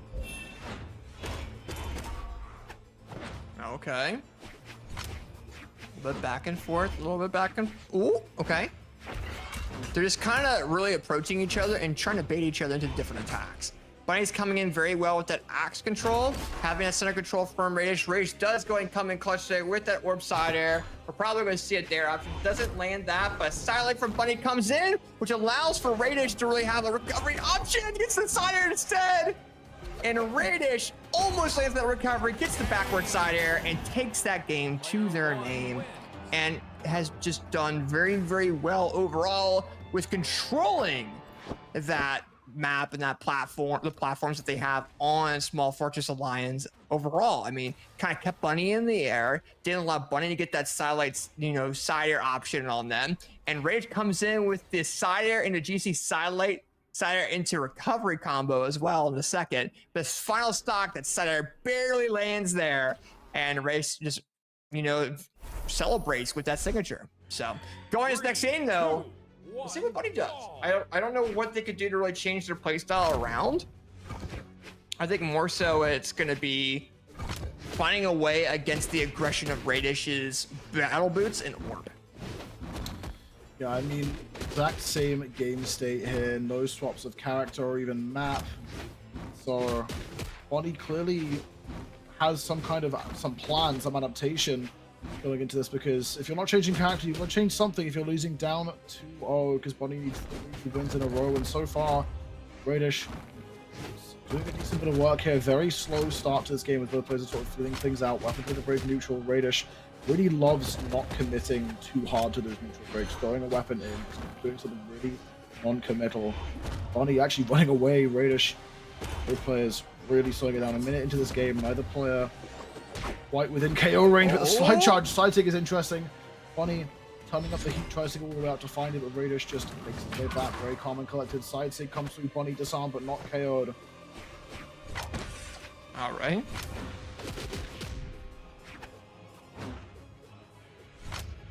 Right, there we go. Nice side coming from Radish.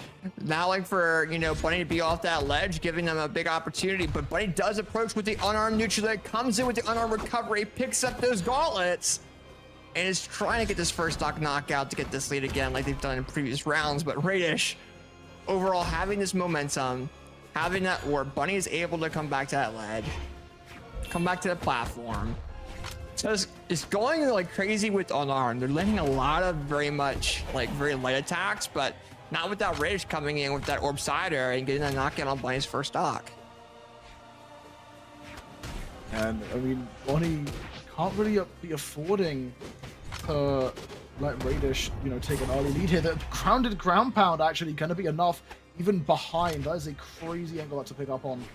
But I mean, like I just said, Bunny is already down 0-2, has that losing history, and so far, unless something magical happens, we might. Oh, we could have seen it there. If Bunny found that GC side, that could have been absolutely devastating for Radish. But Radish able to just slip out of these strings that Bunny's been going for. Yeah, you're kind of seeing Bunny trying to go in for these different options that have a lot of have frames where you're able to get out of those combos. Radish has kind of been realizing that to a degree and been changing their momentum around that. But I also think Bunny's throwing out these different attacks that have a lot of recovery frames, and Radish has been punishing that as well. Like you're seeing him trying to aggress a little bit more, which allows for Bunny to have that control again. But a Silent comes in, the recovery land doesn't knock out, but this is a lot closer of a game than the previous rounds. I get sent off the left here. Radish looking for the edge guard with these boots. Gonna commit too hard to anything, but that's dangerous by Bunny, and that's a free punish for Radish. The end's gonna come through, and now Bunny really back against the wall here. Final stock, possibly winner's side stock here, as Radish just looking to attack on some extra value to this second stock. 1 hit, 2 hits, looking for even more. Bunny to close out the stock, but Radish is getting chip on this damage. Oh, nice. Okay. Bunny's coming back, trying to get themselves out of this disadvantage here, trying to go a little bit more with the gauntlets, though. I think they're trying to bring them off ledge, trying to lead them into different things. Nice movement read coming in for Bunny. But Rage does come back with those battle boots. This is a big opportunity for Bunny because if we don't have that orb gameplay coming in from Radish, Bunny's goal is going to be to try to keep Radish on those battle boots as much as they can. No. But Rage's battle boots nevertheless are coming in clutch. Double neutral light is doing some damage to Bunny. And Sig! Oh, coming in with the neutral signature, and Radish goes ahead and wins this set over Bunny. I mean, Radish just maintaining that record of never dropping a single game to Bunny so far in their competitive career, and moving on to face Balloon Boy in the winners final, and that's going to be an exciting one, I feel like. Yeah, for sure. And I think now it's like, I don't know. I think now I'm just thinking about this last set. It's like Bunny just has to find different options to really approach Radish. But I think they were over-aggressing because you're seeing Radish come in with these punishes very well. And with how Bunny's playstyle is, you know, that sidelight, side air on platform, etc. Just has a lot of overall control, but they weren't able to play the axe like they did in the past. They had to rely back on those gauntlets. And Radish very well knows that weapon very well, and because they play Petra. So you have to consider that. But with that being said, though, Radish, like you said, advancing into the fantastic winners finals of Triumph Laufey North America. And we'll see Bunny a little bit later on the broadcast there against the winner of Sandstorm and Stingray. But before we get into that fantastic matchup, what we do have to do is we do have to take a small little 3-minute break to allow Twitch ads to go away for the viewers there. But is there anything you want to say before we go ahead and go on our 3-minute break there, Hackle? Get mentally prepared for these next 2 matches because they are big ones. I mean, we said it already. Sandstorm Stingray, that is a timeless match between 2 players that have had a real big rivalry previously. And despite the difference in PR, that genuinely could go either way. And then following on from that, we have Maryu versus Pierre, which is another really interesting match. So do not go away. The matches coming up are going to be absolutely fantastic. Just a couple of minutes. We'll be right back after a short break. All right, don't go away.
All right, ladies and gentlemen, welcome on back to the Trial of Laufey event powered by Brawlhalla and in partnership with Moose Wars. I'm AJ Moore. I'm casting with Hackle, and we've casted the past couple sets there up on stream, and you know we've had some really good matches. We just finished the winners semifinals up not too long ago. We now have Balloon Boy and Radish in the winners final, and now we have 2 more matches. We're gonna go down to the elimination side now. And we got 2 really good sets there to go and cast your Hackle, eh? Yeah, I mean we have Sandstorm versus Stingray, which is just that's an insane set. That's a set that, I mean, it hasn't happened too many times as far as I'm aware. I stand corrected. They have a 13 match history, but yeah, it's 7-6 in favor of Sandstorm for that matchup, which is. That's quite high as far as matchups go, and it's quite close as well. So I'm excited to see how it shapes up, because like I said previously, despite the accolades that Sandstorm has, Stingray has always seemed to be someone who can take down those really talented players. And obviously one of them is going to be going out in the lower side of the bracket in 7th place. So let's see how that shapes up. Yeah, for sure. And when it comes down to these players, I mean, they have a lot of accolades when it comes down to online and in-person events. Sandstorm being at the most recent Moose Wars LAN, and then Stingray also being known for going to a lot of the official LANs as well. And that brings up a point as well for this event, is that upcoming, we have the Brawlhalla World Championships happening November 15th to the 17th. So make sure you guys go ahead and register now for BCX. If you want to go to the Brawlhalla World Championships, this is the place to go if you want to go to any Brawlhalla LAN. It is definitely a once-in-a-lifetime experience, so definitely go ahead and head there. It's going to be a lot of your favorite players, such as maybe Sandstorm, Stingray, and more that are going to be at this event, and going and facing each other for a lot of money and seeing who's going to be raising that trophy in the end. Yeah, I mean, I could not ask for a better, slightly late birthday present. I was at BCX last year, and if it's anything like how it's been previous, BCX is an absolutely fantastic opportunity.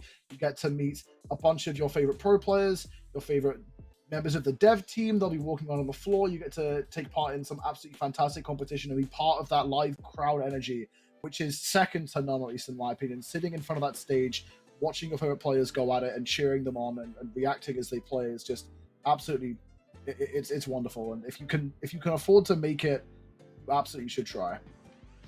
Definitely, for sure. And with that being said, though, you know, we're going to have 2 of those players that have been to World Championships facing against each other now on stream. Sandstorm versus Stingray. Notable players within their own right. We have Sandstorm powered by, you know, Luminosity coming in the house a couple days ago. And we have Stingray powered by Paragon. So we have Luminosity versus Paragon as well on top of this rivalry. I don't know how this is going to go. But it's going to be kind of interesting to see how that turns out going forward. But right now, I think we're gonna get the players in the room, get them ready to go. And we got Stingray on what I know them for, which is that Orion against Sandstorm, who didn't play this pick originally, but is pulling the Tesca back out and now has the Scotty Champion 2024 title equipped going into this matchup. Yeah, I mean, I've been really excited to see Stingray back on the Orion. That's the character that we know and love him for out of the most of his picks. He's had a fair few in his time, but that Orion has been the one that he really made his name with. Although we aren't seeing that iconic Black Knight skin, we are seeing the Orion. And Sandstorm over on the Tesca, who is one of the players who's really pioneered the character. Although, obviously, still falling back onto that Mordex when needed, he's really been showing off what he can be capable of, more than a lot of other players. And so going into this, I'm curious to see how that shapes up, especially against Orion, because both of the weapons Tesca has can really struggle, especially against Spear, and the priority that both Spear and Lance can have. Both Boots and Gauntlets are very sort of in-your-face, more rush-down weapons with a bit less priority than something like Spear. So we may see Sandstorm swap if he starts to struggle, but going for that off-the-top option right there is very important to open things up. Yeah, for sure. And right now we're kind of seeing Sandstorm, kind of moving around, trying to have the more momentum going against Stingray with those battle boots. Ultimately decides to go in with those gauntlets to really approach that spear. Gets that two-piece, gets this jump side air as well. Now having Stingray off that ledge, gets it down like in the side air. Stingray gets knocked out of that first stock, and Sandstorm's feeling a little bit comfortable now with the Tesca. Yeah, those gauntlets getting picked up immediately. The pace started to change. The way he was moving around started to change, and he just took away that stock, that lead that Stingray had. Now Stingray, force off a weapon. Sandstorm really exploiting this weapon advantage here. Catches the dodge as well, getting hit after hit. Unfortunately for him, Stingray will grab the lance, but still, good chunk of damage done in that short amount of time. Now Sandstorm back onto the boots and almost lapping Stingray in damage. Recovery not going to be enough. Sandstorm turning back to the stage. Stingray looking for this KO. GCD Sig.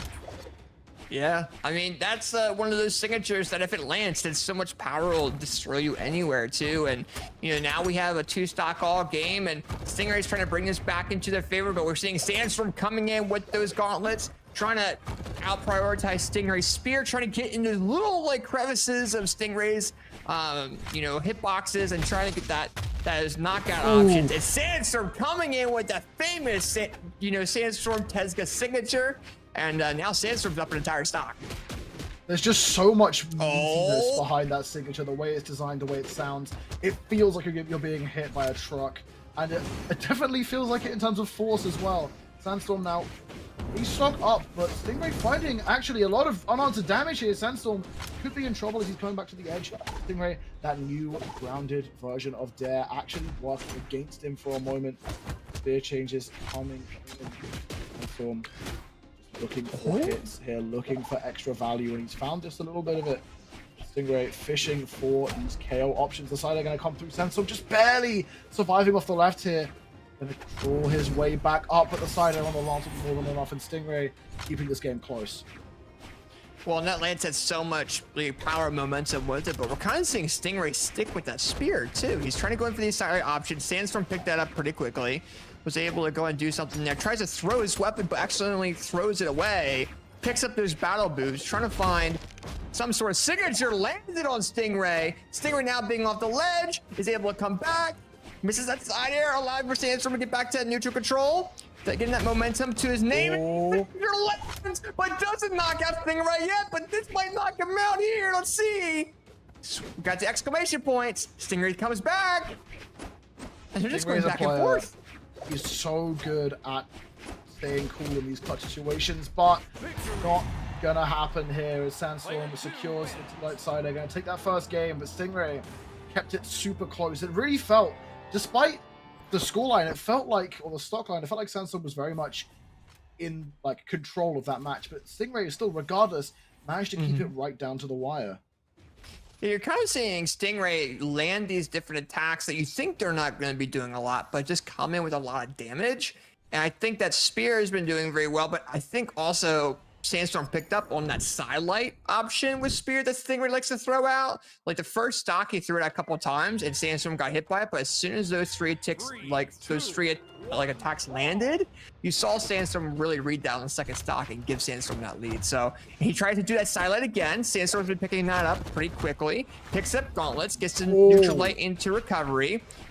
But just a lot of back and forth. The grab out comes in. Sidelight, downlight, recovery comes in from Stingray. And maybe that's why Stingray just keeps on going for that sidelight so much, because it does a lot of damage build up if that downlight reads. Stingray actually taking the lead at the start of this game here. I was going to say Sandstorm looking really comfortable on how he's moving with the gauntlets, but comfort isn't everything here, as we're seeing Stingray still in the lead with the damage here. The side air going to send Sandstorm sliding all the way up to the right. Now Sandstorm looking to steal away this lead the same way he did with the first stock of last game. Not quite going to be enough with the weapon throw. Nice. Sandstorm just stealing it away from Stingray again. Yeah, Twitch Chat champion is coming in here and taking this a little bit of a lead, but we do have Stingray on the land. It has a lot of momentum with it and a lot of hitboxes, and lands that side air knockout, prioritizes that spear again while Sandstorm gets the second stock. But I mean, it's really even right now.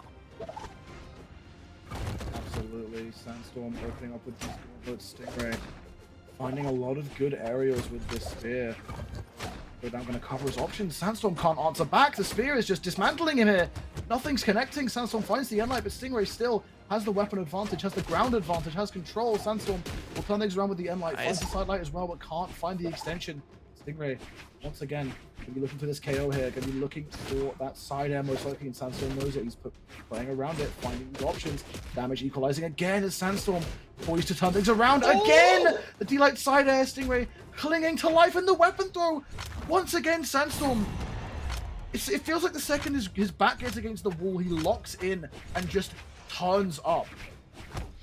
Well, we're also seeing Stingray having a rough time against that weapon throw from Sandstorm, especially at the end of those stocks, which allows for Sandstorm to have that advantage of having just a little bit of a lead. But as soon as Stingray picks up that lance, he just knocks Sandstorm out like nothing and goes back to that spear. Okay, doing a good job of at least equalizing and denying those deficits that Sandstorm's trying to push out here. Now down to these final stocks, neck and neck. Everything that's happened so far does not matter. It's all down to this last stock, and Stingray opening up with the juggles here with this spear net. Oh my gosh. Sandstorm needs to do it again. He needs to steal it away, but the boots finds one opening but can't continue the pressure.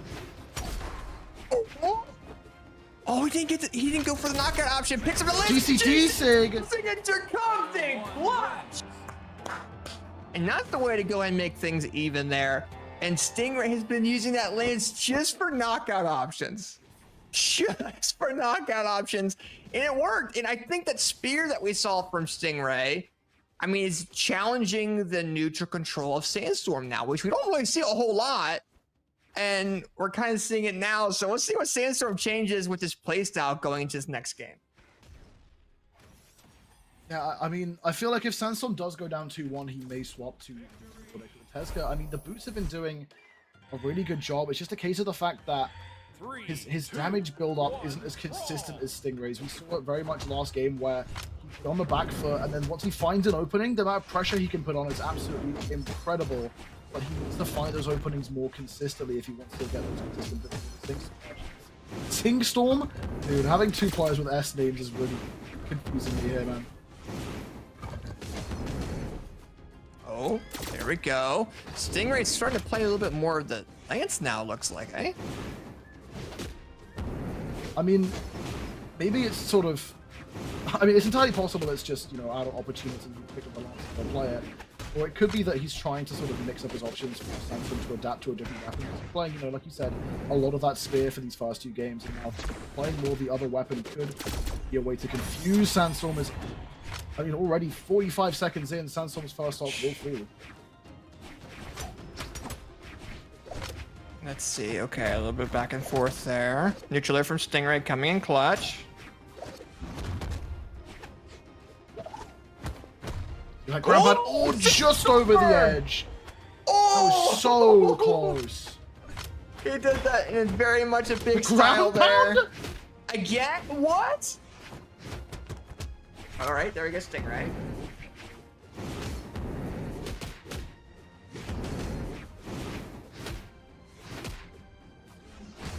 Okay, a little bit back and forth there coming in from both these players.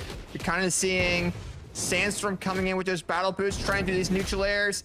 We're seeing Stingray trying to do something with that lance, and it's kind of giving themselves a little bit of a lead. You know, if Stingray is able to take that momentum control and this overall platform control with that hitbox and lance, that's going to be vital for them. But now you're seeing Stingray in the red, the neutral signature lands, and Sandstorm is down into that final stock of this game. The Sandstorm needs to at least get this knockout as soon as possible, needs to equalize up the numbers, but the recovery isn't going to be enough. Stingray trying to find the value. This vertical game on this spear has been so oppressive for Sandstorm in this game. Fighter will come through. Stingray, options dwindling. Will Sandstorm look for the ground pound? Doesn't even need it. The angle off the side of the stage, off that D-Light. Very rare interaction there, but manages to get a perfect angle to just not even need the D-Light ground pound. Now Sandstorm looking for something explosive with these boots, looking to get a big string and a big dodge read. But Stingray, just how consistent he can be in this neutral. Okay. Oh, there we go. Sandstorm coming to the sidelight. Tries to do some sort of control. Stingray picks up spear again. This might be an opportunity for Stingray to get the neutral control again with neutral airs. Oh, I respect the attempt there with that D-Sig, but now Stingray has the stage control. Sandstorm manages to make it back up, finds the neutral light, gonna apply the pressure here. D-Light into the side air, just jabbing out the side, and Sandstorm clinching it right at the end. All right, very nice job coming out of Sandstorm there. You know, really showing the momentum that they had towards the end of that game. Stingray tried coming in with that spear, did very, very well, but it came down to allowing Sandstorm back on that platform and swapping sides there. And Sandstorm won that game very, very well, but that was an incredibly close game. And as we go into game number 4, I want to see what Stingray does. I mean, he was doing very well at the lanes at the beginning, but that spear was what let him get the lead in the beginning of the previous rounds outside this most recent one. So we'll have to kind of see what happens there. But Sandstorm already has battle boots. Stingray going on arm, picks up that spear, gets the neutral air, misses the recovery though. But I think Stingray just needs to find something after those neutral airs to really land. It's kind of hard to do so though. Sandstorm starting to flow a bit here. Relatively even though boots, despite the fact that they have so much freedom in those strings, they aren't going to do too much damage per hit. So that's why Sandstorm really needs those explosive plays, and that's for that reason Tezuka does suit him quite well. But if he's not feeling it, if he's not getting those strings, really gonna hurt for it. Both lights in at 2. Down airs, goes for a third one. Right, manages to get himself alive. Sandstorm for the KO option, but the grounded neutral signature. Here we go. All right, we're kind of seeing Stingray have this little bit of lead against Sandstorm, but as I say that, 2Bs comes in. Sandstorm misses the GC down light, gets the battle boots instead, gets the neutral light, has Stingray off the ledge. Nice. Oh, the dare would have landed, but Sandstorm saying otherwise, getting that side light, and Stingray's down into that second stock, and things are even now.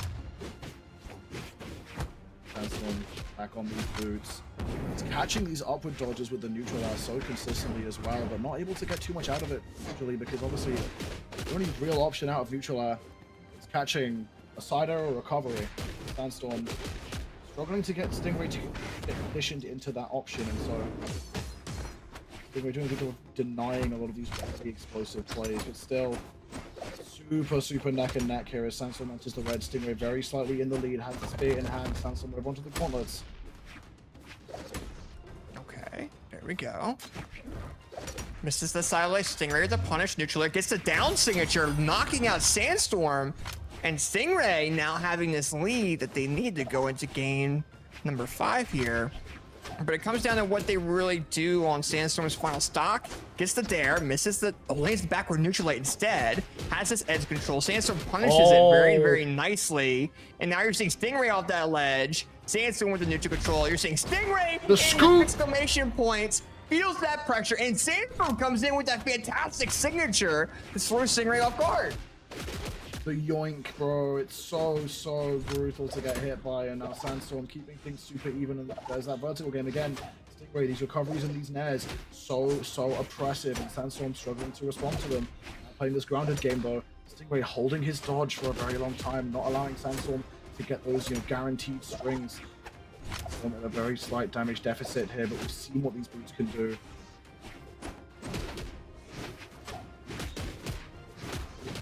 Okay. That spot dodge catch again with that nair. Oh, with the read!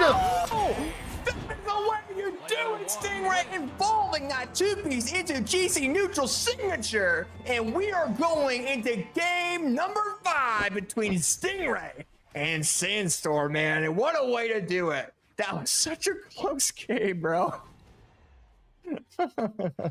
I mean, I expect nothing less from this set, to be honest. Like, these two that's players true. are so history, especially against each other as well. Absolutely incredible. And Sandstorm going to be sticking to the Teska, not going over onto the Mordex. Honestly, he's in a difficult situation if he wanted to swap a character, because if you're doing a character swap for a game 5, you're not giving yourself any space to like readapt to your new character pick. You have that game and that game alone. So I respect the decision to stick with the Teska. Whether or not it works out remains to be seen. Okay. Here we go. We're seeing Stingray come with the neutral air. Sandstorm with a sidelight in the side air dare. Comes in with the recovery. Gets to the neutral air in the recovery. Uh-oh. Uh-oh. We're seeing the power of Sandstorm come out a little bit. He's really pressuring Stingray and kind of putting a lot of pressure on him. Expecting Stingray to kind of have a couple options for him. Yoink again! Signature. Very nice job. Cider comes in. He's not out yet, though. Oh, yeah, he's out. He's 100% out. All right, all right. I see you. So he's just going to pop off a little bit more. Big lead here. Stingray needs something really special to come back from this. And Stingray is a very clutch player. We know him for that. But Sandstorm, this much of a deficit gives him so much room to go through this really aggressive and dangerous plays that we know him so well for. Gets the string going, not going to extend off the side, just going to play that safe combo game with these boots. In the meantime, Stingray actually making things up a fair bit. Sandstorm only able to punish one down air for that signature, which the side air, but one of those will be enough. The D-Sig not going to have enough force. Sandstorm disarmed though. Just looking for any extra value. Stingray not even in the orange yet. Sandstorm had so much room to work with, and Stingray just turning it around, finds the recovery, but Sandstorm's still living.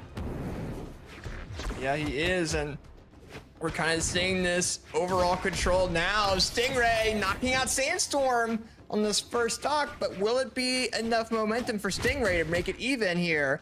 And try to find a way against his battle boots. Those battle boots are throwing Stingray a little bit of a rough patch there, but we're seeing silent options, side airs as well. Neutral air, was going to go for recovery. I think Sandstorm expected that, but a down signature lands instead. Neutral air misses, the neutral air from Sandstorm lands, but silent neutral air from Stingray, showing his control, making things even. And the interruption!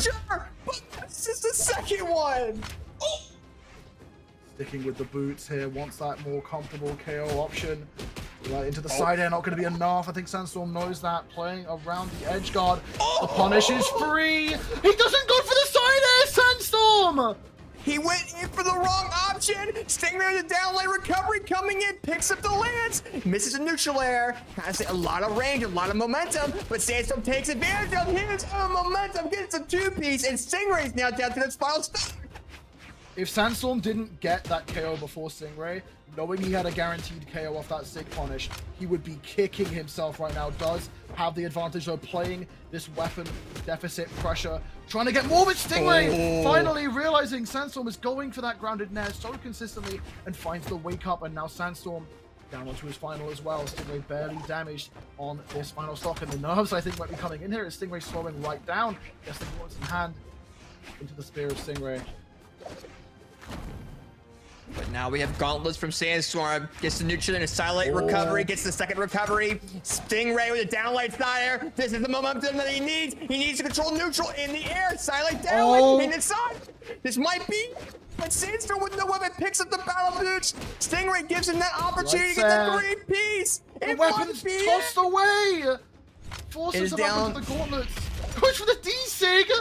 He's going for risky options because he knows the pressure that Stingray is going to be feeling. Crazy. The GCN light lands though too, so you're not crazy. Oh, there he goes. Silent comes in. Pierre comes in Sandstorm instead. fishing for Okay. it. Catches the recovery. That's going to be enough. Right down to the wire. Sandstorm wins the set against Stingray. 3-2, down to the wire. Battle Boots recovery comes in clutch. And as soon as Stingray allowed them to have that weapon, it was such a close game.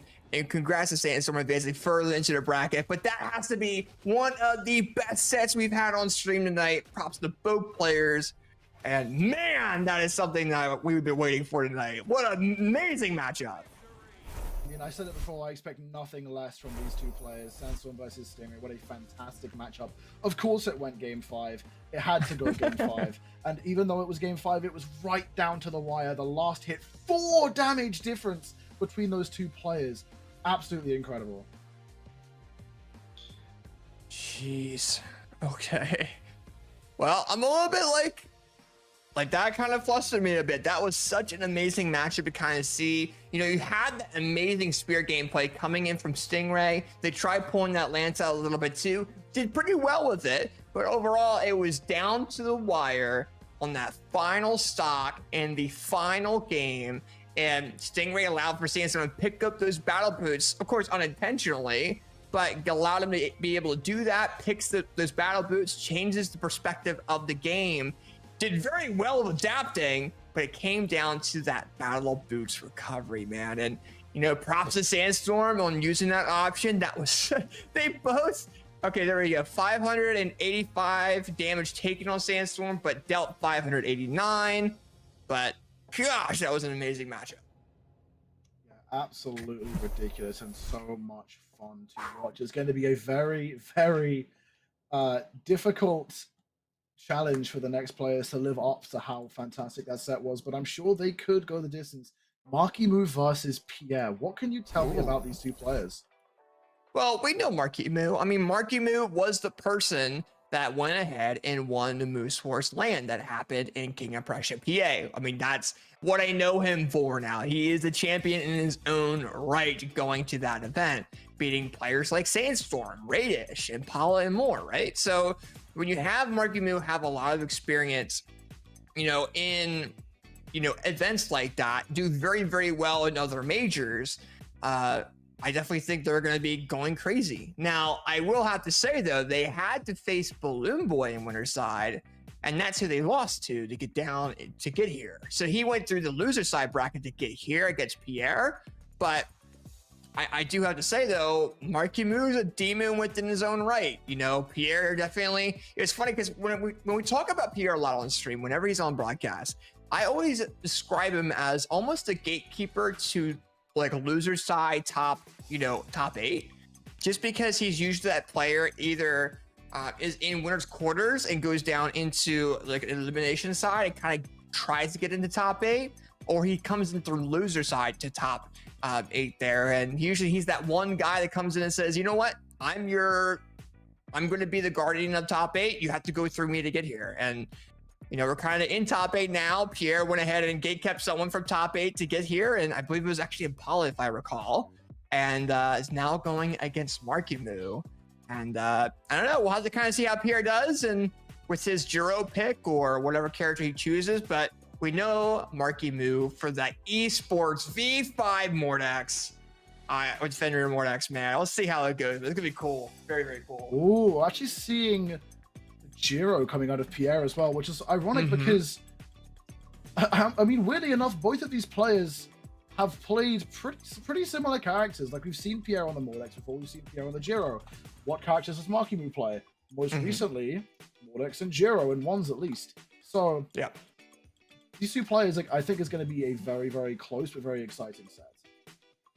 Well, and one thing I do want to bring up as well, the last time Maryu played an event was actually the Moose Wars Battlegrounds LAN. They signed up for Trial Skull, but was unable to play, right? So I want to see how they do here, you know, and especially Pierre being that gatekeeper there into, or being that player that's very, very known for being very good and consistent. But also Pierre does have a bag of legends to choose as well, such as Juro. We've seen Fates. We've seen Red Raptor. We've seen Laufey. you know. So we'll have to kind of see what happens going forward. It should be interesting.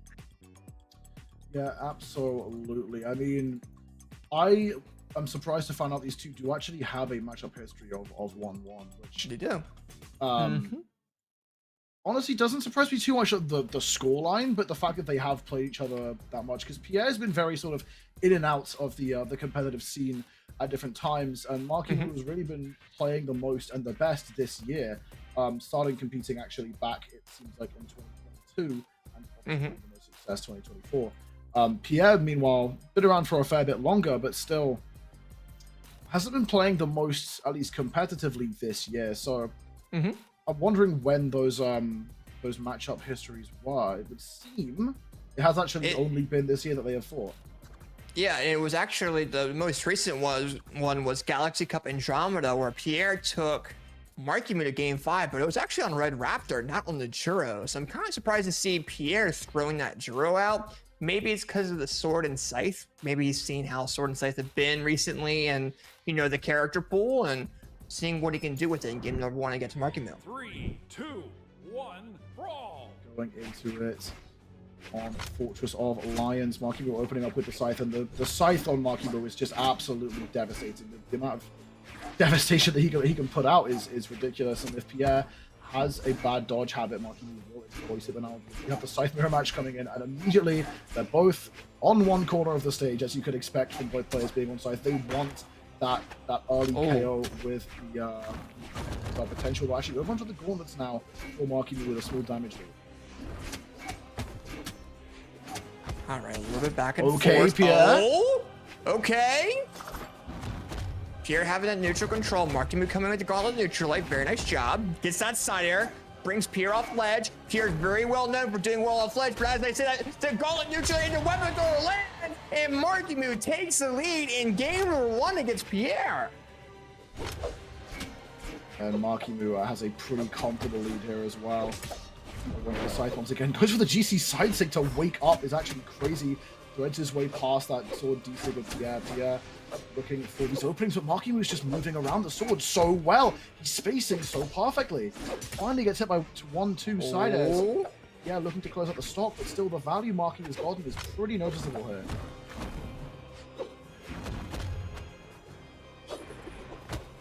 Okay. Ground pound as well. There we go. Maryu coming in, knocking the second stock out of Pierre, and Pierre trying to make amends there a little bit with some unarmed gameplay. But I'm kind of surprised to see Maryu doing so well against Pierre off ledge, especially because Pierre's known for doing extremely well off that ledge with his gameplay. Touches, but gets knocked out by Pierre off the ledge. Always taunting. And that's another thing Pierre's known for, is taunting mid-set. Yeah, Pierre, I think, does like to get in his opponent's head a fair bit. But Maryu actually getting it scrapping with the unarmed for a second now. The sword coming in. Pierre seems to favor the sword. Finds the DC, that move has so much force and does so much damage. Now, to get back up. One hit though, and Pierre all of a sudden taking a big lead. D-Light into the GC side sig. That used to be confirmed. Now it is actually avoidable, but still, if you catch someone off guard, catch them in the right place without a dodge, it can just ruin your day, and all of a sudden Pierre brought things right back down to the wire. Maryu moved in hand. Yeah, we're kind of seeing Maryu kind of pop off with these gauntlets there, but Pierre has brought it back so much, but not enough, because Maryu comes in with the GC down like drum ground pound, and goes ahead and takes game number 1 into their name. Very nice job coming out of Maryu there and showing what he's made of. But Pierre, man, he's known for making his comeback. So if you're Maryu, you need to take that lead really, really, really early. I don't know what it is with Pierre, though. He tends to just be one of those players that once he has a certain level of pressure onto him, he pops off. It's like some switch clicks. And I don't understand why, but it works. So that's the reason why he's here too. So going to his next game, Maryu showing those that new dash features that got introduced a while back, and picks up that scythe, tries to weapon star Pierre a little bit, goes in with those gauntlets, and seeing what he can do with them. Neutral air comes in. Nice read from Pierre, goes into Swippy, it's backward neutral air into jump side air. Unarmed, may I say. Okay. Yeah, Pierre seems to have very little fear. And yeah, there it is. That being dodgeable, that right into side sig. And so, Maryu managing to get out of it. Up and throw down. Looking for the edge guard. D-like ground pound. Closing it out. 40 seconds. And that wasn't like it was a dominant stock from one player. Both of them were just going at it. And they were just playing hyper aggressive. They're on side heavy now coming through Pierre. Keeping it super neck and neck. Yeah, you're seeing both of these players really showing some really well thought out gameplay, Stylic coming in, but you're also seeing Pierre facing Scythe. And keep in mind, Pierre has had a lot of experience with Jiro, with... What is this Scythe mirror off the side? They're just fishing! They're trying to bait each other into these different options. And oh, there you go. Markymu's like, you know what? Screw that. You know my tech with Scythe. I gotta go over to Gauntlet because you don't know how to counter that just yet. It's so crazy. They're almost like doing a ballet with the Scythe. It's just like, oh, trying to grab the read off the other person. That is the essence of Scythe mirror matches. Just going for the same thing over and over, trying to punish it. One of you will eventually hit it. He's got to keep on trying, keep gambling. Maryu finds the recovery. Over to the Scythe now, and actually a very sizable lead here on this second stop. Pierre used to have a miracle like he had with the sword last game. Yeah, now we're kind of seeing Pierre with that neutral control. Markymu's off that ledge. I think he's like, you know what? Let me try to do something with Scythe. Get the silent option, get the dare. Tries to get the neutral air option, but Pierre gets a read, but the dare comes in. Maryu missing that ground pound, misses it twice. Pierre with the read of his own. Weapon throw comes in, but runs right into the side air weapon throw of Pierre, and it is now one stock all, but if you're Maryu, you want to get those gauntlets and you want to really try to challenge Pierre with those. Silent recovery comes in. Oh, that would have been a really good recovery read there if he was able to. Oh. Right side air. Give Maryu the space, give him the pressure. Pierre actually turns it around, gets back up on the stage, but able to find the edge guard, D-light into the recovery. Pierre showing very little fear here for these gauntlets, but Maryu trying to apply the pressure, needs one well-placed recovery. Pierre knows it, that's not going to be good enough. The read comes through. Maryu up 2-0. Very, very nice job coming in from Maryu, man. Looking back at the replays there, you saw Maryu really get that GC down leg ground pound. Did very, very well with that. Second stock, he tried to do something. Pierre got that unarmed side signature to make things even. Then you see Maryu come in with his gauntlets, gets the gauntlet recovery off the jump impulse read. And then Pierre gets the weapon, that side air weapon throw. And then the final stock, we saw Maryu with the gauntlets come in with the silent recovery finisher. But overall, I mean, those gauntlets, Pierre's having a really difficult time against. And I remember talking to some other players within Brawlhalla, and they all have an extremely, extremely rough time against Maryu's gauntlets. And you're seeing him try different things for the Scythe against Pierre, but I think relying on, gauntlets a little bit more might be the option, especially with Pierre's experience with that Scythe, as we saw as they were trying to bait each other into a couple different things as well. Actually opening up on the gauntlets here, gets string going in. Yeah, okay. To find that confirm up into the air with the Scythe, but is able to complete it. Maryu now forced off the side and really taking his time and thinking about how he gets back up onto the stage here. Pierre floating around with this Scythe, not committing to anything too massive, and Maryu giving it a lot of respect. Waiting before he goes back up. Once again, Pierre finds it down there, looks to the side, I can't find it, and Maryu struggling with how Pierre's moving, struggling to catch anything here. Nice downlight sider coming in from Pierre. You're kind of seeing him have that overall center platform control, try to take it away from Maryu.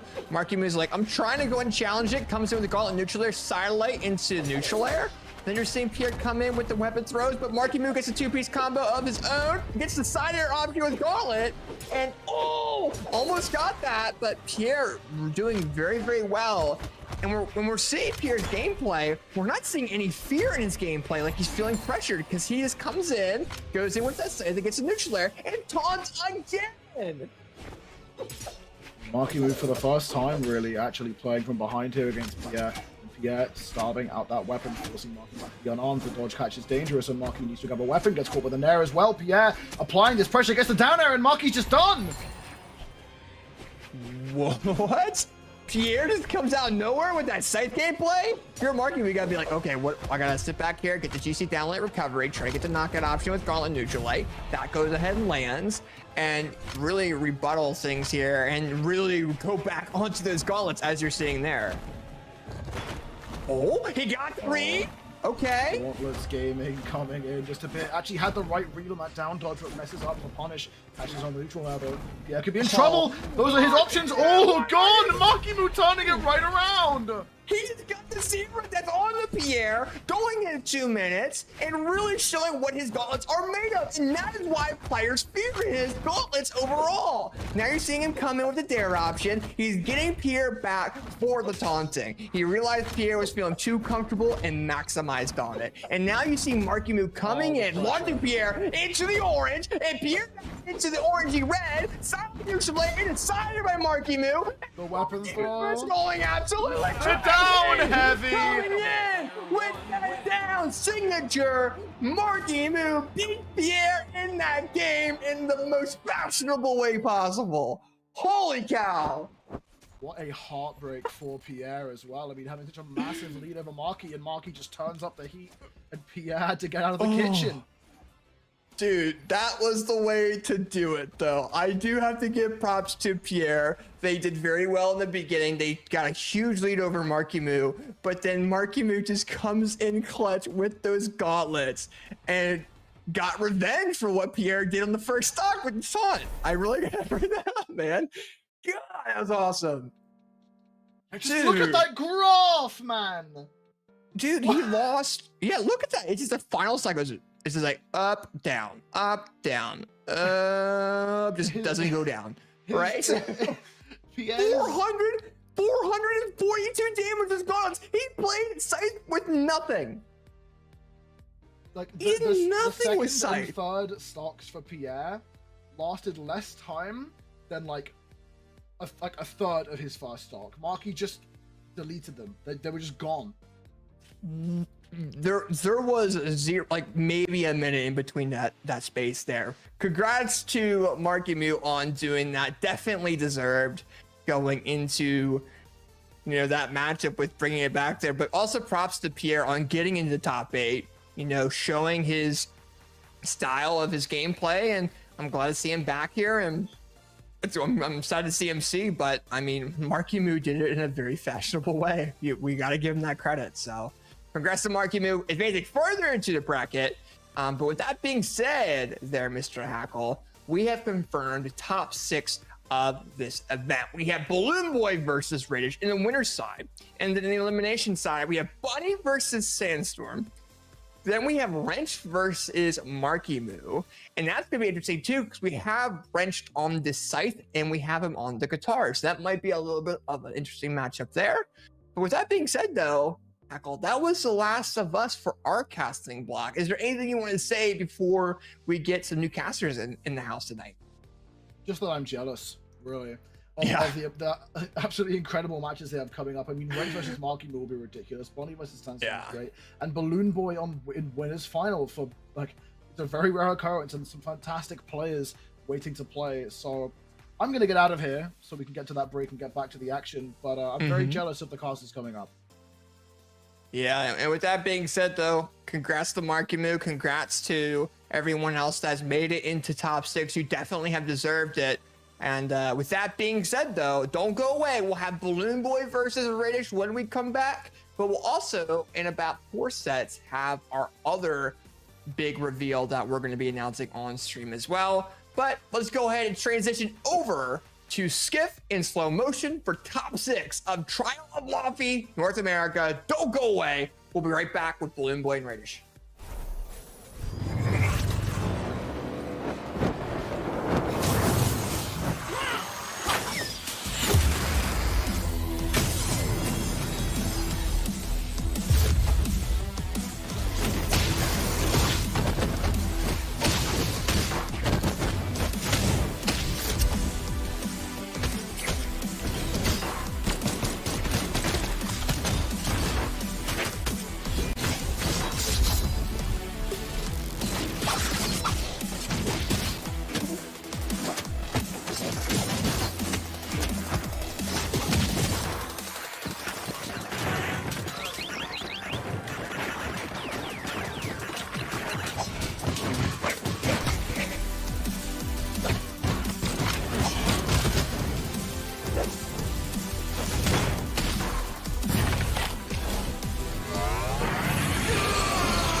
almost died from a broken heart, so I installed a new one.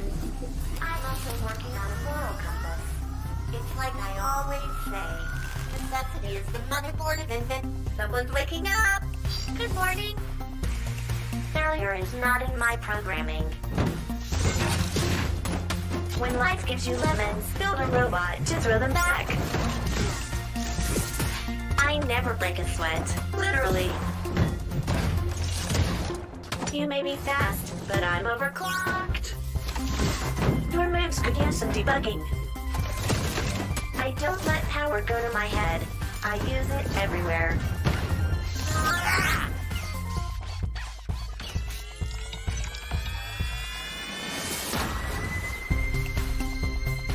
All I need is a wrench and a plan and a power source. Welcome to Brawlhalla.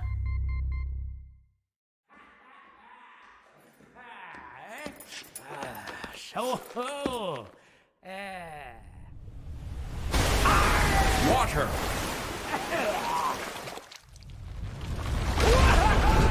Earth. Fire. Air.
¡Esto es mi cuadrilátero!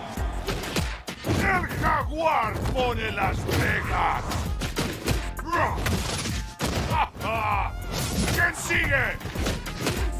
¿Te faltan pantalones?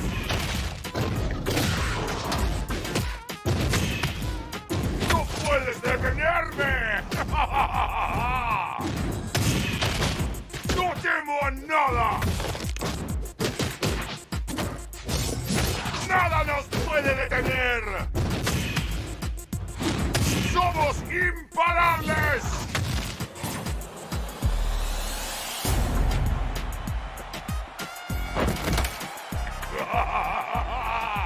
¡Bienvenidos a Brawlhalla!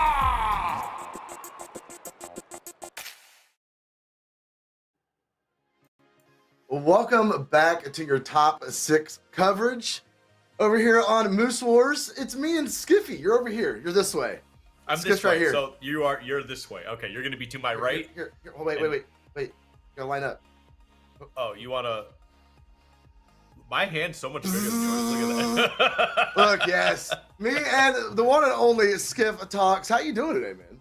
I'm doing good. I was a little sleepy earlier, but starting to get into the flow state of talking about some Brawlhalla. So yeah, I'm definitely ready to get into this. Looks like we got a great top 6 coming through. So yeah, it's gonna be just an absolute fire time from start to finish. So I'm ready to get into this. Yeah, we absolutely do have some banger sets. We got Bunny going up against Sandstorm here, elimination quarterfinals to get us started. And it's never bad when you get to start off your block with a Sandstorm elimination run. So it was actually, for you guys that missed, it was actually Balloon Boy that sent him packing down here today. And he's trying to make his run back up. And we're going to be able to see that journey start. Well, it started in winter elimination round 1. but we're going to continue that on. Yeah, we're going to see how this plays out here. So, yeah, Sandstorm versus Bunny. Looks like we're just kind of getting locked and loaded for our character picks. And you know what? It's pretty much the tried and true. We know what both these players are going to be playing here.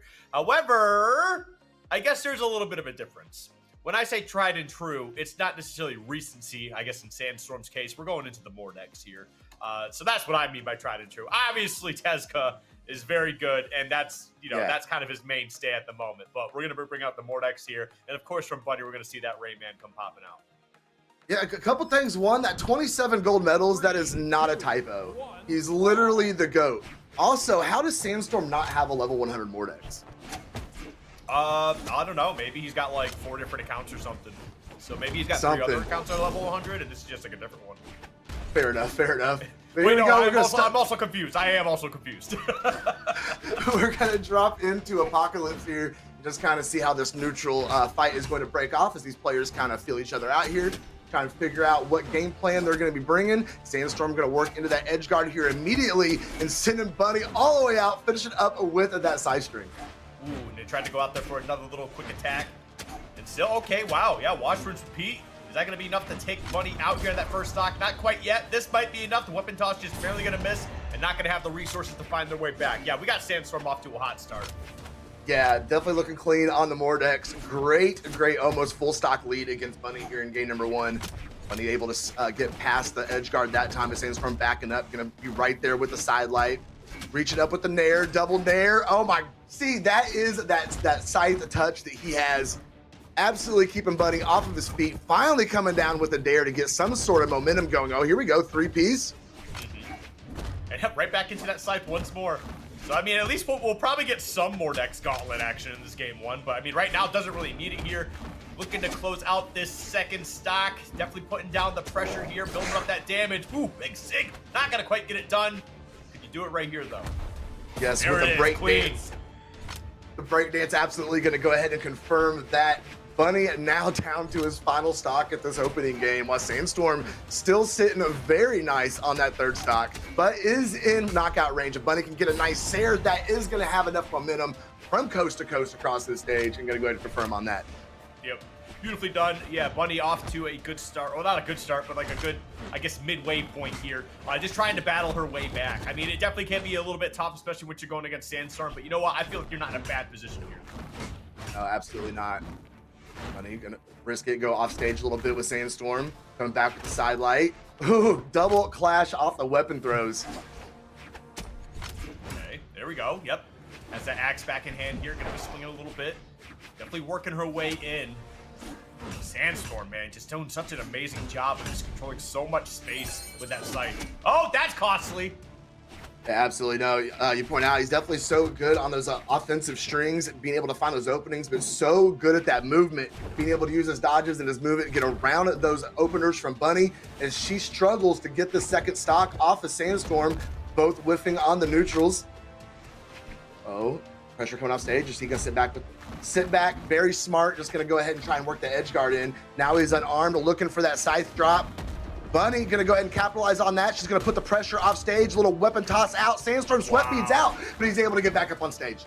Just threading the needle around that too. That was actually incredible movement. Still gonna lose that second stock here. Going into a last stock scenario, we'll see how it works out. I mean, Bunny's definitely starting to make some noise here, but man, that is definitely a bit into the red. Trying to find her way back on stage, and it is a gauntlet fight. These two are gonna be throwing down for this last stock, that's for sure. Oh, not for too much longer, my bad. No, hey, you know, Bunny fell that game, but the improvement as that match went forward, she was definitely starting to heat up.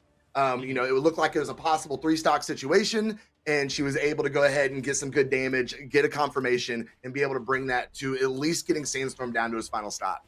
Yep. Hopefully she continue to be able to pick at that armor of Sandstorm and maybe get some good solid strings out that axe figured out.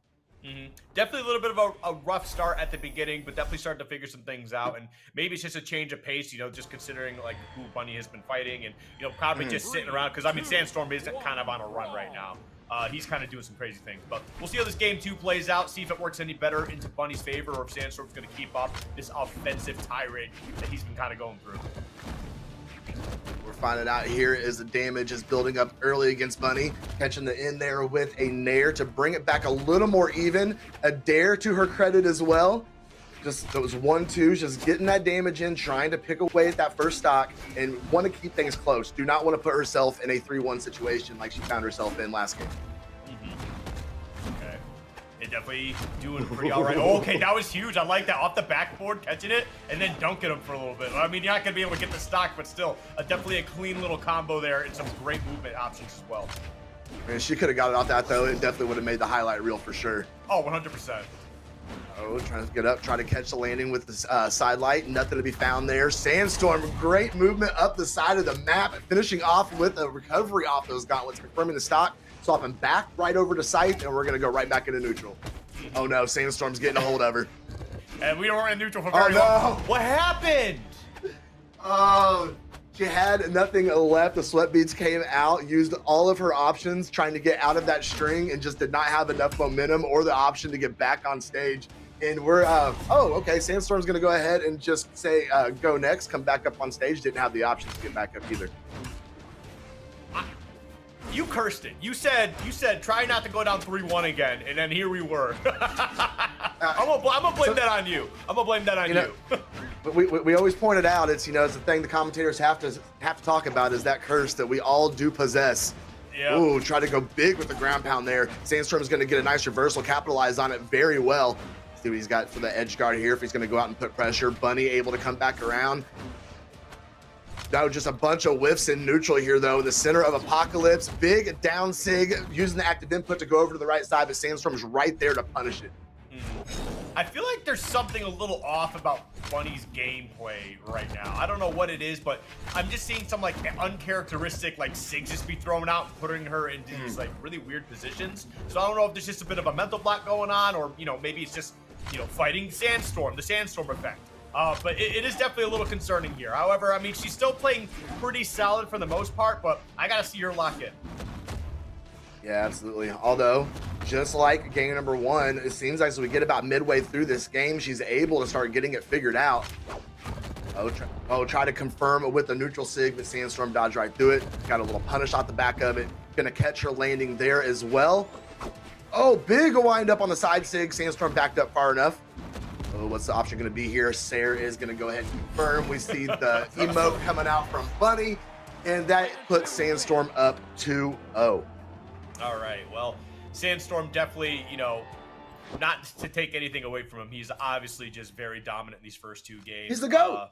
Yeah, he's the GOAT. He's looking pretty unstoppable, and for good reason. So we'll definitely see if Bunny has something else. Looks like she's going to be pulling out a new trick out of her sleeve. We'll see how that I'm here works out. for it. I'm here for it too. I mean, it makes sense. You still got you basically get to match the combo strings here, right? By going Enchantress, you get that Scythe coming into play, and then you got that orb for that little bit of additional poking, but also a great closeout tool to get some of these stocks out of the way.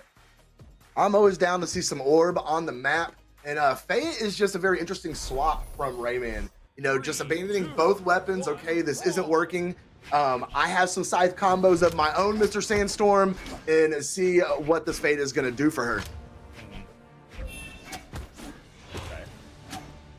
Getting off to a start here. I mean, getting that orb into play, but we still have that Scythe from Sandstorm coming through, and yeah, look at that, putting down some pretty decent damage.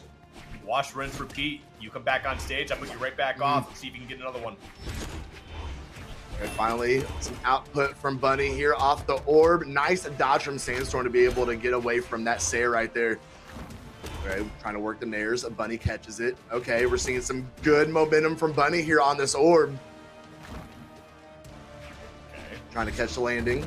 Sandstorm sees it, baits out the neutral light, and be able to come down with a dare. And now we're right back into neutral again. We have slowed way down for game number 3. We really have, but that movement, I know there wasn't much to it, but that movement just slipping around, staying evasive, and then coming in with that counter punch is just absolutely beautiful work from Sandstorm. I mean, it didn't lead to anything crazy, so I'm not gonna harp on it too much, but it was just really, really fluid gameplay. However, that can only get you so far. You can dribble all you want, but if you can't score, I mean, that's part of the game. And as we can see right now, Bunny gonna be able to take out that first stock. It has her first lead of the set. So at least in the opening here, the Fate working out much, much better than the Rayman against Sandstorm. Now we're seeing a battle of the scythes here. Can she find a way back up on stage and stay out of the way of that scythe? No, Sandstorm's going to go ahead and get the aerials going. Bunny fighting back unarmed. A weapon throw out from Sandstorm. He tried to get over and swap back over, but Bunny was able to go ahead and scoop that weapon drop up. Sandstorm now has that scythe that he was looking for. It's just a matter of just trying to pin Bunny down here and just try to get the stock out of the way. He just continues to take on some extra damage and bleeding. It's definitely pretty huge at the moment. Does finally get that stock out of here, though. However, you're in that dark orange, starting to get into that red a little bit, so you're going to have to find a way to dial in. You know, I think that slower gameplay at the beginning is starting to make a lot more sense now. Yeah, absolutely. We almost got to see a complete opposite of what we had the last two games. She was almost up in a 3-1 situation. Oh, okay, recovery up. Gonna finish off. No. Oh. Uh-oh. Okay. Sandstorm's so good at catching those landings. Getting a fresh scythe in his hands. All right. Not quite going to take that stock here. Oh, tries to go for a big play. Not going to get it. Huge opening here for Sandstorm. What a dodge. Yeah, beautiful stuff from Bunny. Just being able to slip right through onto that stage once again. Not going to take the stock here. Looking for some... no, not going to be able to get that stage guard. Yep, ended up going to get that stock out of the way. Sandstorm tried to get that weapon toss down, break it up. It looked like it hit her, but she was still able to finish off the combo. But now Sandstorm's going to try and go to work on her second stock, going off stage, hitting with the dare, finishing up with the weapon throw, and Sweatbeats came out early enough that she has no options to touch the side of Apocalypse, and we are completely even starting out these last stocks. Yeah, this is definitely going to be a bit of a rough one for Bunny here, but this is where the mental comes into play. Are you mentally prepared enough to be able to make a big play here, push this into a game forward? We're just going to see if Bunny has what it takes, but right now, I mean, she's looking pretty good. This ain't a bad spot to start off with. No, not at all. Sandstorm has literally put out 0 offense on this final stock. And he's almost a knockout range, especially with a glass cannon like Fayette. Sidelight Sarah can have a whole lot of momentum, knock out pretty early. Okay. At this point, if she can catch the neutral sig off that orb, that might be enough to do it. Possibly. It's just a matter of just trying to get him down now, because now he's got these gauntlets, right? So it's going to be a bit more in your face probably, and I mean, he's got a little bit of faster burst options coming in here too. I feel like was a flub. I feel like he probably could have closed that out there. Maybe she just wasn't too confident. No! Oh no. Now he's got the scythe back in his hand, and we're going to see the momentum switch as he picks up an easy scythe combo there off the side. Going to try and follow it up. We're going to see it comes back, does not catch the landing that time. Going to hold back. Sidelight Sarah is not going to be enough to confirm. I mean, I know Apocalypse is a pretty wide map, but man, gives Sandstorm another opportunity to close out the stock. It's just back and forth here. She's unarmed as well. Oh, ooh, that was huge. He caught his scythe back, though. Now we got a scythe battle. We haven't seen the scythe come out for her basically all game. Oh, what's the play here? He gets to call this a weapon toss. Not going to connect. What? Oh, God. Okay. Soma, this is terrifying. I know. That's why I'm not talking. I don't want to curse anybody here. It's anybody's game, but it's going to Sandstorm. 663 to 623. Are you kidding me? That little text pop up at the end was right. Woo! That was a crazy finish to game 3. My goodness. I mean, really got to hand it to Bunny, you know, going for the character swap. And that's the thing, is a character swap when you're down 2-0 can kind of be like, it's a real toss-up, right? Doesn't really turn things around. It does just like secure the game for your opponent, because now you got to like get into a whole different flow state trying to make this character work. And honestly, it was working. Maybe if she did the swap a game earlier, we would have seen a different game entirely. But getting it down to that last stock scenario, it really became anybody's game. There's just so many flubs from both players, like, and it really just kind of came down to just chipping it away until that game was won, and that's going to be Sandstorm with a 3-0 here. My goodness. I mean, the damage distro was actually pretty interesting. They definitely had their weapons they favored. Sandstorm was all about the scythe in that final game, and as you pointed out during the match, Bunny was not wanting to touch that, wanting to touch her scythe at all. All her damage was coming out of the orb. That was what the game plan was that Fayette orb. But unfortunately, was not enough to continue this to a game number 4. Sandstorm continues his elimination run, and Bunny falls at 7. Not bad. Yeah. Not bad. I mean, especially when you're having to go against Sandstorm, that's just a tough one. I feel like seeing Sandstorm on the elimination side of bracket in any bracket is just a tough place to be in.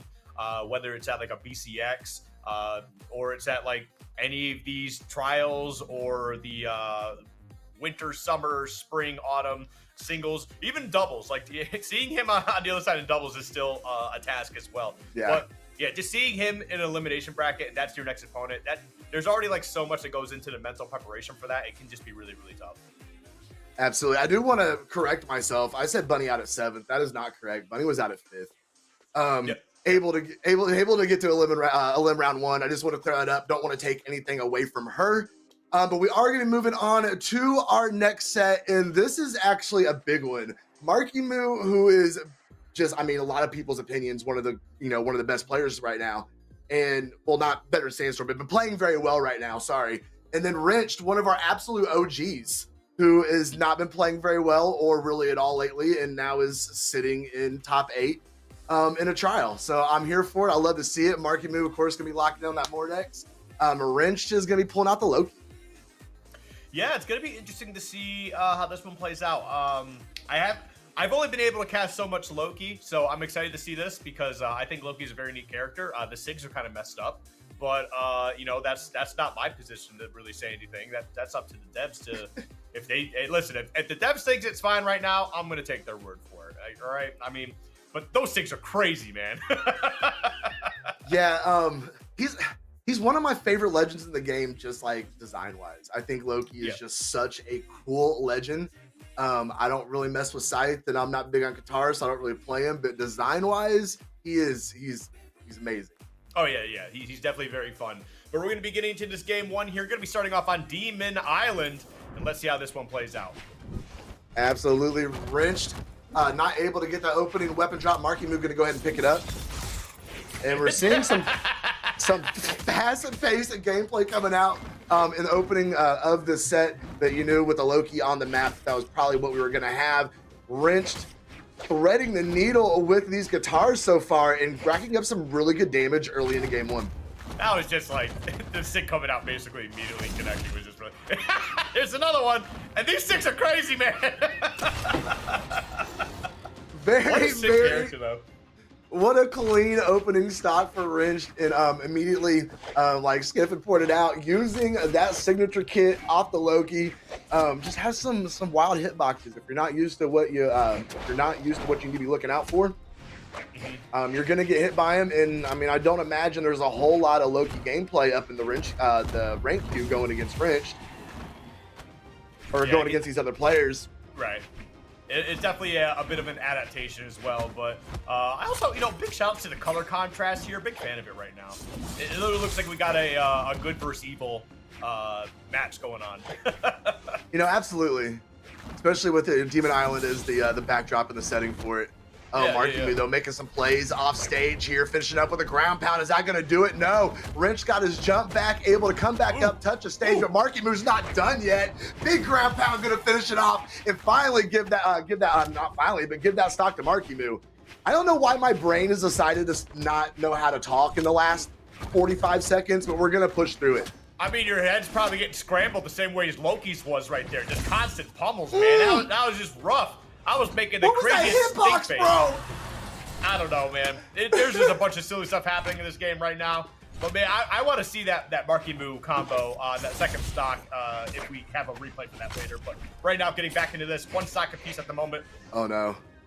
Wrench just dialed in, went ahead and dropped down the ground pound. Maryu able to get around it, come up, get the weapon drop, and go right back to neutral and be right here to get slapped in the face with some more guitars. Sair. Nope, able to find a recovery, get back up on stage. But Wrench is right there for another 2-piece. There we go. More damage is getting dropped right on him. Now it's a Scythe battle here. And, okay, gonna be able to survive just a little bit longer here. Goes for the weapon toss. Tries to go for the drop off breakdance. Not gonna get that either. And now it's guitars versus gauntlets. Let's see how it plays out. Ooh. It was almost lights out for Maryu coming back up on stage. Oh, Wrenched Nice option, nice read going back the opposite way to catch Maryu trying to run. Throw down. Oh, now he's an arm. Maryu missing the read.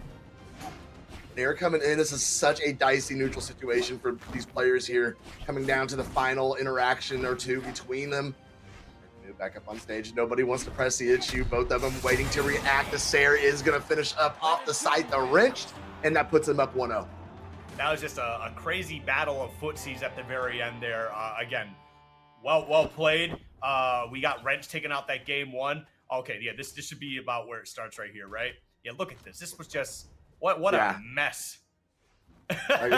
Even going the wrong way off of the ground pound just put him in the perfect position to catch Wrench trying to come back up on stage. That was just an absolute brutal unarmed gauntlet combo off the side of Demon Island. I made like the nastiest stink face I've made in a while watching that combo. I'm gonna be real. Like I was just I'm sure Sandwick has it, and he'll put you on blast on Twitter later. Hey, well, listen, man. I see a good combo. If it makes me make a stink face like that, man, you were doing something right. That's all I gotta say. Wrench, of course, going up 1-0 in the set. We see the breakdown on the line attacks and signatures, but no, we don't. Just 3-2-1 brawl time. Here we go. All right, here we go. Fortress of Lions. We do got a character switch here. I don't know how I feel about the character switch entirely, because mostly just because I wanted to continue watching that Mordex go to work. But you know what? I like seeing some Devil Jin. I'll take it. Great crossover. Oh, fantastic crossover.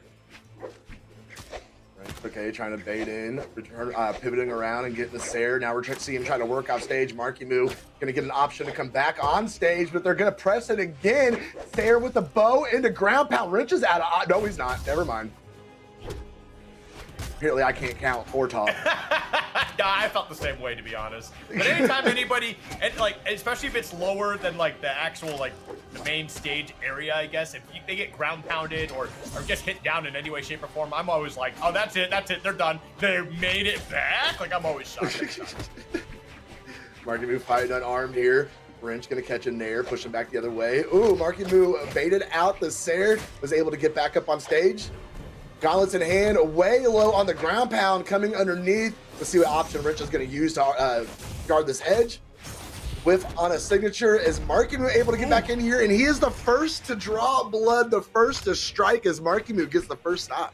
Yeah, well played here. And, you know, I think definitely the character switch has worked out a little bit, as well as, you know, just the stage here definitely kind of helping out a little bit as well. But we've still got a lot of time here. Still 6 minutes, 30 seconds, and like only one stock's disappeared. So, I mean, we're in for a ride on this game, too.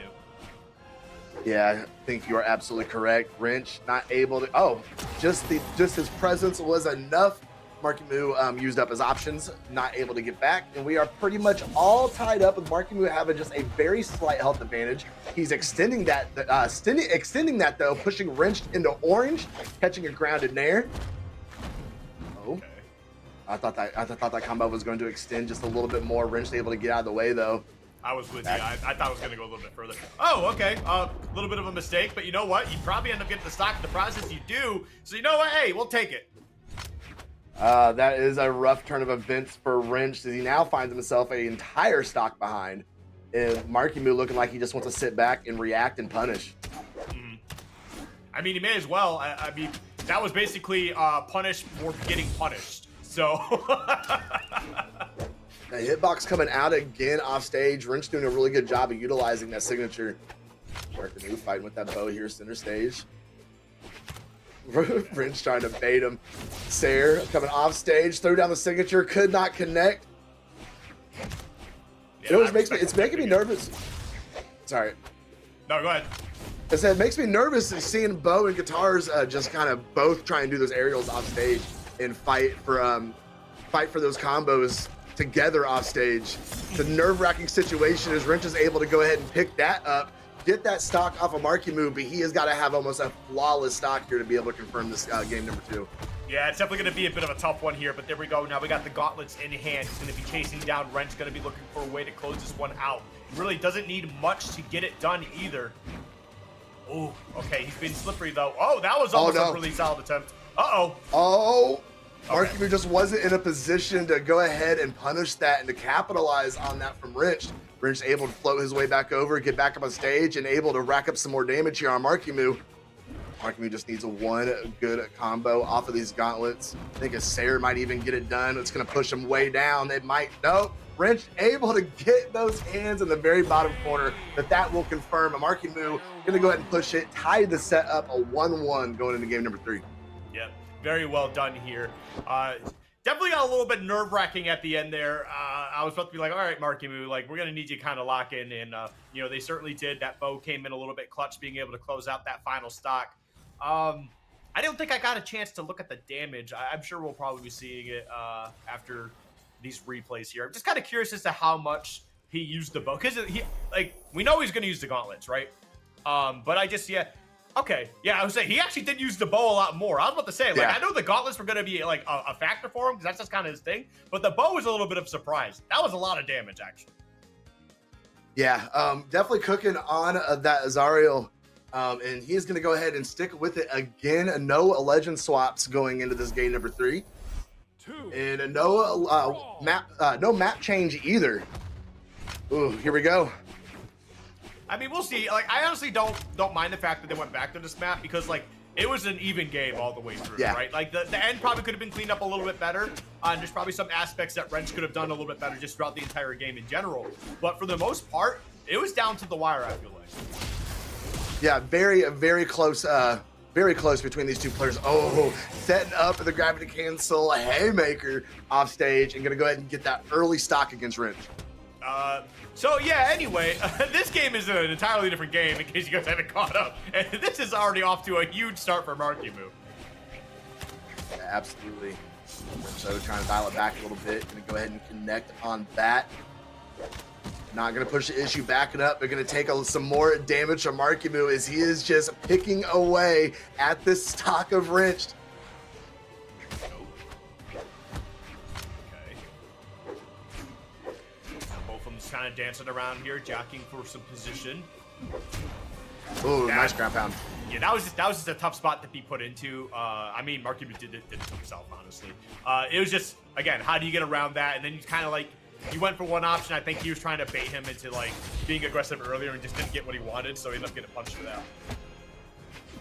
All right, Maryu now left unarmed. Wrench is going to go ahead and with a weapon star, but the weapon toss got in the way of his combo there. Oh, nice usage of the signature. Going to go ahead and confirm off the top. Maryu holds on to his lead, but just by a little bit. And that's good too, because like we've seen him kind of throw that out a few times now, so just being able to finally land it, I mean, hey, let's go. We got it. But is he gonna be able to make it back? I think that, oh wow, okay, you know what? Just like we said last time, it kind of came down to the wire, and here we are once again. There's like minimal difference in damage done between these two players here, and honestly that can be made up for in just like 1 or 2 hits. Yeah, absolutely. Maryu got off to a great start in this game, had a ginormous lead, and Wrench has crawled his way back to take that advantage going into game number 4 if he's able to keep this momentum going. Maryu trying to work those gauntlets a little bit. Nair, Sair. Okay, Wrench with the Sair reversal of his own, taking the low route, reaching out with a Nair. He's trying to finish it right here. Yep, he's definitely trying to get it done. And he's doing a great job just applying so much pressure here. Cool. Oh, okay, that was definitely a little bit of a silly attempt, but you know what? You toss the weapons, you get the scythe in hand now, and you should be able to get some decent positioning here with that scythe. Does get him off stage. Uh-oh, this is bad news. Yeah, Maryu getting underneath them, pulling him down with that Nair, finishing up with the recovery. Wrench going deep with the dare, can't find anything. Maryu downlight into Sair, and finishes off with a breakdance. Very clean. He is up 2-1. Yeah, this character switch is definitely coming through pretty clutch at the moment. So, well done. I guess first of all, just well done. I don't know what Wrench does at this point. Looks like he's gonna be sticking with the Loki, and yeah, Maryu is gonna be sticking with the double jet. I think we definitely need a stage change. That's for sure. It's a matter if we're gonna see it or not. We're definitely thinking about it. We're thinking really hard about these map bans. Okay, small terminus the first to go. Shima Dojo gone. Western Air Temple gone. Small World's in. Demon Island gone. No, we're going back to Small Fortress. knew it. I knew it after like the third ban. I'm like, we're just going right back to small. There was so much buildup. There was a lot of buildup. It was very silly. He was just selecting them so nice and slow so I could read them off. And no, we're just going right back. All right, so I do think that maybe we needed a stage change, but it's not as bad as I guess that would make it sound, because Wrench is honestly playing well. It just comes down to like these few key scenarios that Maryu is just getting so much more out of it. So right now, Wrench's looking pretty good. Maybe it's just, you know, has a new bit of energy coming through here. Looking pretty good on this edge guard so far. Oh, no. Oh, that's a mistake. Never mind. Excuse me, my bad. We were talking about commentator curses, right?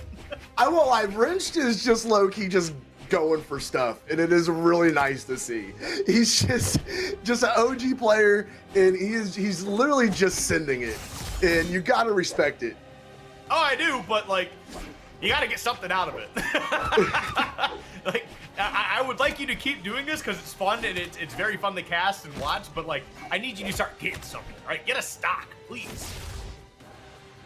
He's trying to fish out this first one from Maryu. Maryu trying to slow things down a little bit. Ooh, coming back down and hitting that hitbox in a funky direction.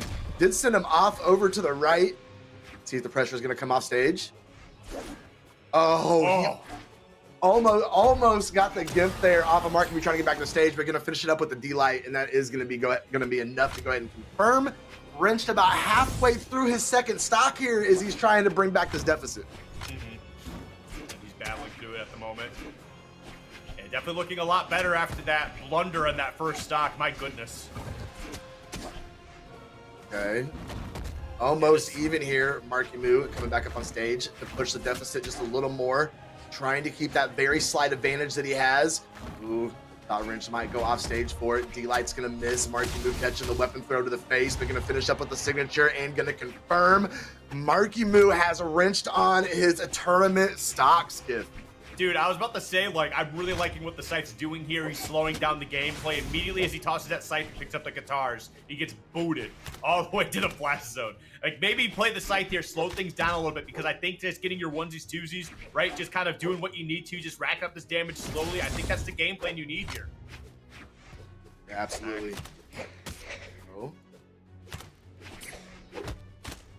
Oh, Maryu is still putting this damage on. Yeah. See, he whiffed with the sidelight and was still able to pull out the neutral light and catch Wrench twice. Okay, we toss out the guitars, and here we go. Oh, he went for it. He went for it. Oh my God, it worked. It was not the plan, but it still worked. I mean, yeah, it definitely worked out. I mean, we got a stock out of there, so I do like the aggressive gameplay, but you just let them get gauntlets here, and we've seen what these gauntlets can do. You know, guitars in hand, like, that's still not a bad spot to be in, but this could be your final stock here. No! Actually, just flipped a little bit, just tries for a runoff. No weapon throw. Oh, and is he going to finish another game with a breakdance, bro? Okay, no. Wrench able to get back over to the edge of stage, but Dare is going to end Wrench's run right here or right now. But that was a fun set to watch. That was a lot of fun, especially when Maryu switched over to the Devil Jin. We saw more of that bow gameplay. I couldn't really get my words out, but that matchup off stage between them was a lot of fun to watch. Yeah, that was very definitely cool. a ride. Yeah, it was a ride for sure. Very good match between these two. Unfortunately for Wrench, just could not figure out that Devil Jin. And I don't know, man, Maryu, you know, it's good to have a pocket like that when well, that was kind of egregious. Did you see that replay? Maryu is doing an amazing elimination side run here, knocking down Pierre in top 8, now eliminating Maryu. Now eliminating Wrenched. And Maryu is going to be moving up into elimination semis and going to go up against Sandstorm here in just a little bit. Yep, and that's still going to be a rampage to be dealing with. But you know what? This match should be pretty good. It would be cool to see a Mordex Ditto and just watch them just both go gauntlets and just try to tear each other apart. That'd be really sick. But I mean, we'll get there in a little bit. Absolutely. We'll see what we got. We see this breakdown between them. Nope. As soon as I notice it, it's gone yet again. Oh, and LC, we love production. Let him take a look at it there. 75% accuracy from Wrench's signatures. Being able to utilize that local signature kit. A very, very, very impressive. But Markyu's just been playing out of his mind. He absolutely has, and like we said, taken down another OG here in the top 8, and he's gonna be moving on. I think they brought up our handsome faces because I'm pretty sure, Skip, they're gonna give us a slight break. A slight break? Just a little break. I need to take my midday nap, so like we're gonna need at least a half hour. All right, we will see you guys in about 30 minutes. Don't go anywhere. No, that's not true. That's not true. what, like a 5-minute break or something? 2-minute break? We'll be back in a little bit. We got more Brawlhalla coming at you just a little bit.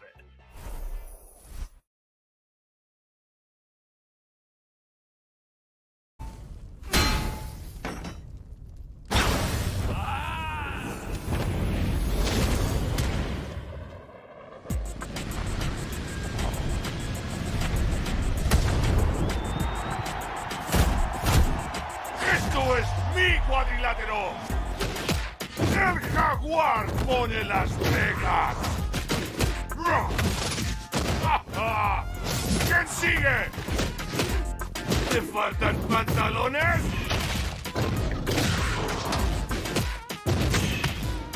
¡No puedes detenerme! ¡No temo a nada! ¡Nada nos puede detener! ¡Somos imparables!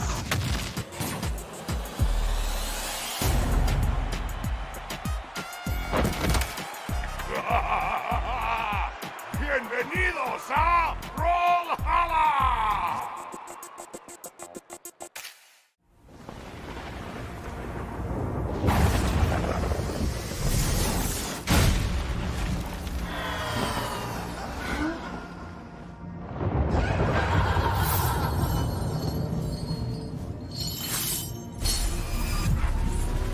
Did you think you could keep me out?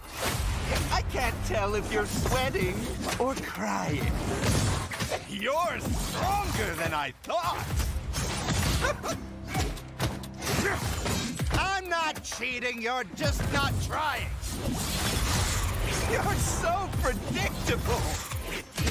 I'm Loki, and you're who again? Lord something? Very good, legend.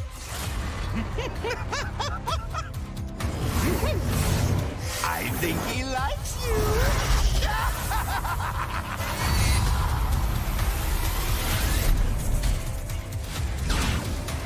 I'm finally here. Or am I? Welcome to Brawlhalla. 期待を裏切られた仲間よ。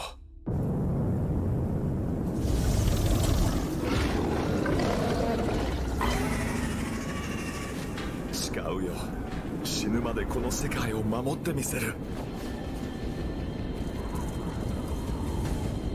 失われた魂を見つけてやる。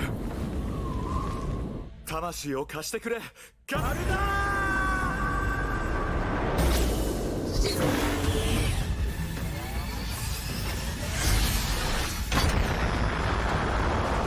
仲間が倒れたが俺は負けない。手を貸そうか。かなわない相手なんていない。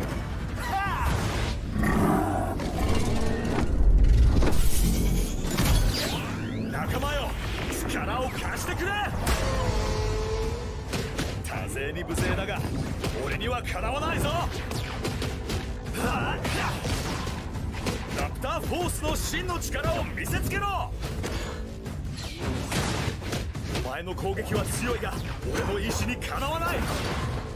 まだまだ仲間のために戦う。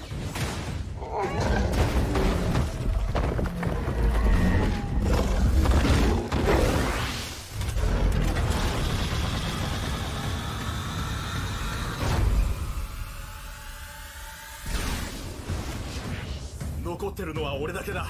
最後の防衛。ブラルハラへようこそ。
everybody, welcome back to the what is it? Trial of Laufey? Is it Laufey, right? Or it's like it's Works for pronounced me. something else, isn't it? Leve. Why do they do this? Anyway, yeah. Welcome back. We got some more Brawlhalla action coming at you just a little bit. We're actually going to be getting into winners finals. And but before we get there, any Magyar fans out there? Man, Slow Motion was talking a lot about your boy. Let me tell you. I did not. He said Magyar did not deserve any of this love that he was getting with that new skin. I think it's a great skin. I think The skin's fire. The skin's fire. Yeah. Yeah. What about the next part? What about the other part? They just wasted it on Magyar. I don't think they did. I think Magyar has waited long enough for something nice, you know? Not everybody can get a crossover skin like your character, you know? Not everybody does. Azoth still don't have one. Yeah. Scarlet did though. Scarlet did. Yeah, we got Tiny Tina now. It's nice seeing these old legends get some love. It's nice. Right. But it is a cool skin though. Definitely, you know, look into getting that because that's fire. If you have that skin, if you play Magyar for some reason and you make it to top 8 for some reason, and you're running this skin right now, I will be like, yo, you are so cool and you're so sick, and you'll get plus 10 commentator points and minus 5 commentator curses. That is not a guarantee for legal reasons, but I can definitely tell you that I'll try my best for you. Okay, that's a good enough certification for me, Skiff. That's the Skiff ironclad seal of approval. I can't wait for the Skiff lawsuit. He said I would win. It's like, no, that's not what I said. You'll hear from my lawyer, Skiff. Oh God, imagine me getting sued for commentary. Jeez. Anyway, we're gonna be getting into this winners finals match in just a little bit. We've got Balloon Boy taking on Radish. Looks like we got the Red Raptor and the Devil Jin locked in. We're gonna see how this one plays out here. That lifetime history is actually pretty interesting. 7-3. I did not expect that. Apparently, Balloon Boy has been able to get the best of Radish here. Got amazing. His number. It's Balloon Boy's just one of those players though. He's been around the community a long time. He's been in my chats for a long time. And he's one of those players I've just had the opportunity to watch improve so much over the last few years. And he's now consistently, getting top 8s. Has a podium finish. I mean, Balloon Boy has been very, very hot this season. You say a long time, like this dude's like 40 or something like that. I mean, almost your age. 4 or 5 years. I mean, he's been around a while. It's like half a decade. I guess that is technically a while. I mean, it's more than a I just more than a assume month. like everybody who plays this game is a child. Or really, it's just me being old. That's just what it comes down to. Kids are good at video games. I'm not. That's what. You're old. I'm not. By the way. You are old. No. But you know what's not old? This Miami gameplay. Dome. No, Miami Dome. Look, it's the future, baby. Oh, me and Skiff like to get off on random tangents. You just have to bear with us here. As we are going to get into Miami Dome. Don't worry, guys, didn't miss nothing yet. Just some back and forth neutral. Balloon Boy getting the better of Radish here in the opening little bit of Miami Dome. You know who goes off on tangents? Old people. No. Yes, that's what we do, Slow-Mo. But we got that first stock out of the way here. Balloon Boy starting off really hot. Beautiful stick to close that one out too. But now we are getting into this next stock here. We got those battle boots in play. Yes, we do. And Radish, I mean, he has his game plan and it does not waver. He played the Petra forever. Did not really come off of that legend at all. As soon as Red Raptor hit the streets, he was on the Red Raptor working the boots, and he has stayed on this legend ever since. Doing a fantastic job here, trying to get the stock off and not let that lead from Balloon Boy get too far out of control. It's going to stay on those boots, looking for that string capability. Yep. All right. Okay. Just a couple jabs back and forth here, but there we go. Now we got that bow in the hand. Oh, yeah, he did toss his boots. Look at that. But he's got the orb now. Ooh. Well, because that sidelight Sair is going to be a guaranteed confirmation if he can just set it up. That Sair might get it done, and not enough momentum yet, but that recovery still not enough to take Balloon Boy off that initial stock. Wow, that was actually a great recovery. They're using the weapon toss to kind of like create a safety area for him and also kind of disrupt any sort of offensive game plan from Radish. Was definitely really nice. Yes, he did end up losing the stock immediately afterwards, but still, that type of scouting and knowing what you need to get back to stage was definitely beautiful. Well done. Let's see what Bloom Boy can get going with this bow here, trying to keep it, keep that advantage that he has. Radish, though, in that power position, holding down the edge guard. Ooh, came back with the downlight. Bloom Boy did a great job at making his way through it. Weapon throw coming out, swapping over the gauntlets, trying to get that hard read off the side. They're going to retreat back up on stage, whiffing on the recovery and giving Radish an opportunity to throw out the neutral stick and get punished. As Bloom Boy sends Radish on his final stock of game number 1. So now here we go. See how this plays out from here. We do have the orb in hand, but still taking some damage pretty immediately after getting that orb. And it is starting to look a little bit grim here. Radish certainly just taking their time. I mean, Radish is one of those players. He's so good about it. And actually, after the nerf that just came to Red Raptor and Orb, I mean, he did make a tweet saying that he was just got to sit back and play more passive. So we're kind of seeing that come into effect here in the first trial since that nerf.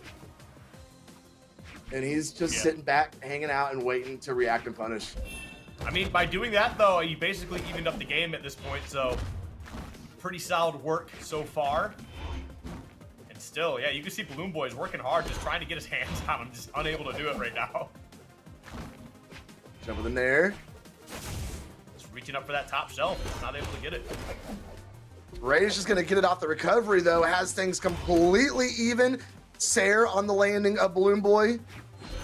Backing up. Going with that D-light in the wrong direction again. Bloom Boy now has that bow back in hand, reaching out with the side light. Catching a Radish, throwing him up into the air. Radish taking him very slow to come back down, trying to pick out those Sair opportunities to just keep picking away at that damage. Okay.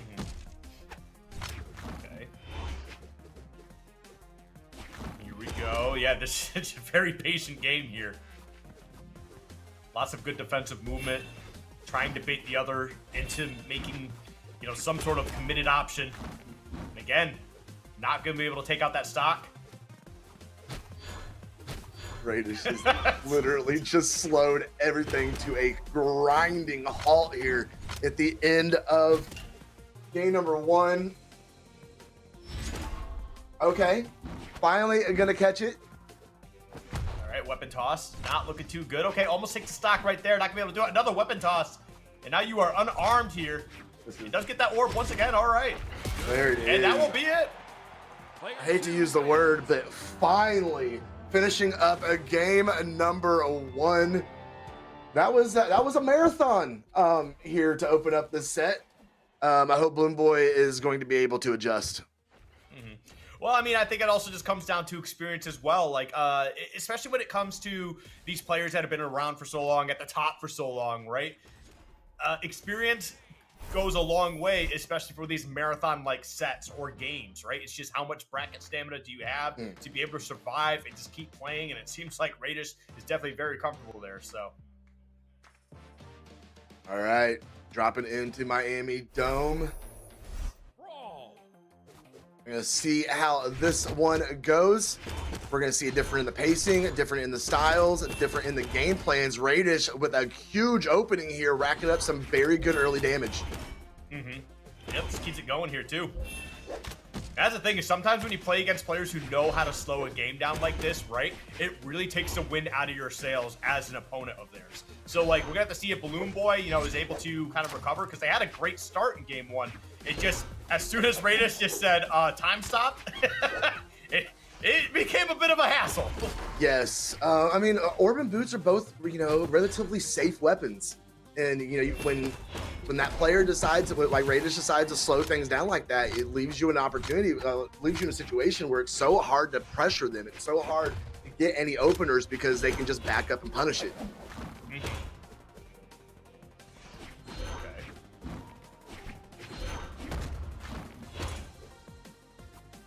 Big. Yep, a lot of diving around here, and Radish is just doing such a great job just controlling this pace. I mean, it got the job done barely in game number 1. It's just, it's gotta be frustrating for Balloon Boy. And we're probably going to see that play on his mid. He's either going to overcome it or it's going to play on his mental as we continue through this set. Okay, catching and then landing pretty easily on Radish there. Getting a little more damage, trying to fish out this opening stock. Radish with the nair into Sair. Balloon Boy with a nice recovery, come back up on stage, going to go ahead and catch the nair. Could not finish up with that recovery again. He had problems confirming that in the last game. We're seeing it again, but finally the confirmation going to go ahead and get that stock out of here. But Balloon Boy is getting himself very close to knockout range on the second. Okay.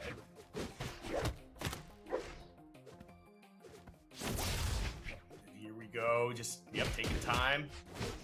Finds an opening here just for a little bit of damage. Not going to be able to do too much. This Balloon Boy kind of fires back here. Sair coming off that combo. They're just catching the landing with the sidelight. Well played. Weapon throw coming out. Couldn't catch the snipe.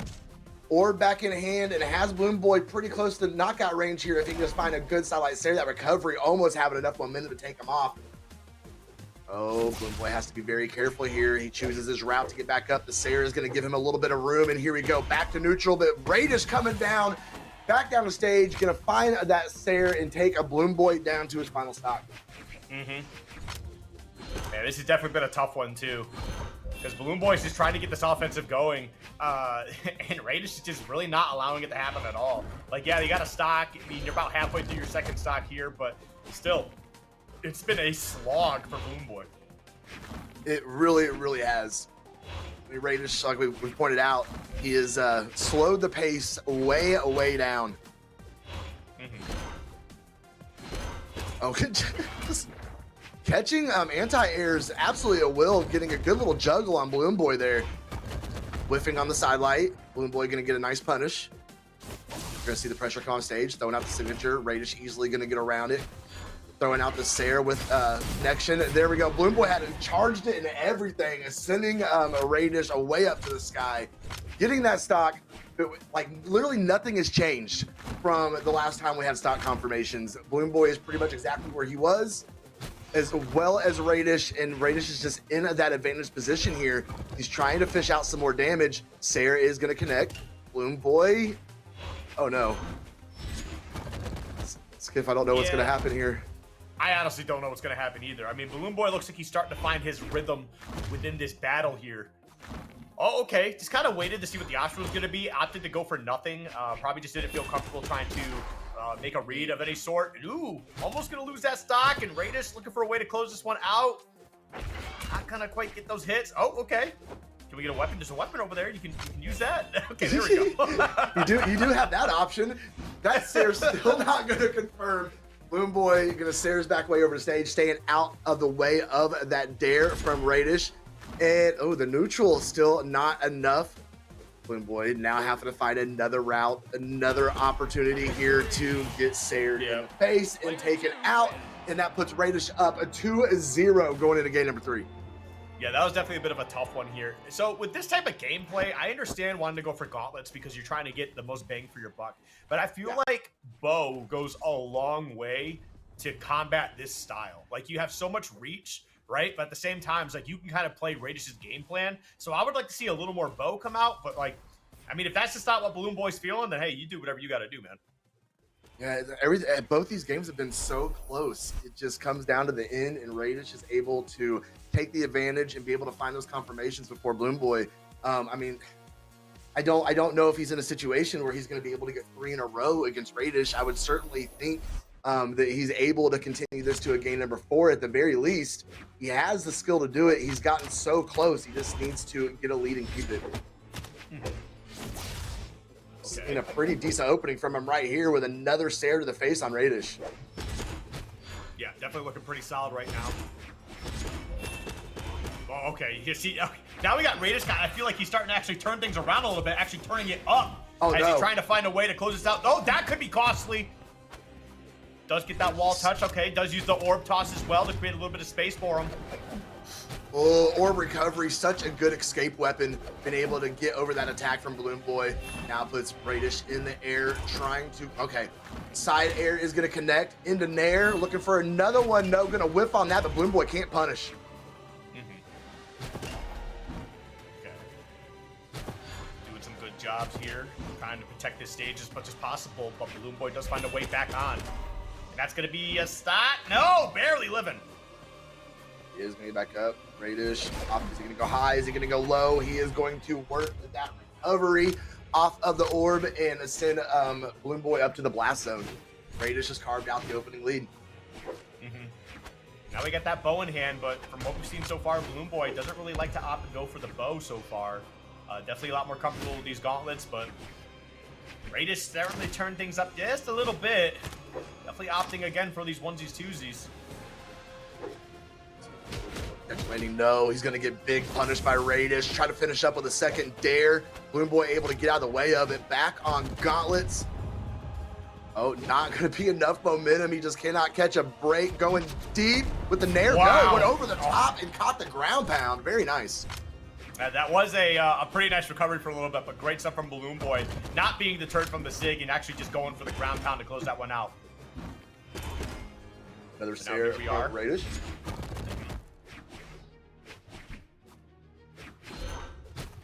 Certainly taking their time here. And again, there is actually a lot of offense going on. It's just the defense from both these players have been some pretty top-notch. Oh yeah, absolutely. Been definitely high caliber gameplay for sure. D-Light from Radish, not going to be the opener that he hoped it would be. Balloon Boy catching the Nair off the gauntlets. Recovery. See if he can get another one, trying to juggle Radish a little bit. Radish finding his way back down the stage. Okay, we're getting that jockeying for position here as both of these players trying to find the perfect opportunity to get in. Oh, Dare going to miss. Balloon Boy coming back with a Sair.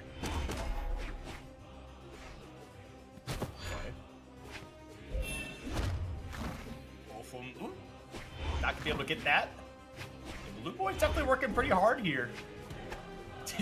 Radish is just doing such a good job of just like creating the exact space he needs. He knows exactly how far he wants to be away from Balloon Boy every single time, and he's waiting for Balloon Boy to commit, like just being frustrated from just chasing around and try to commit to one move, and this gets a strong punish out of it every time.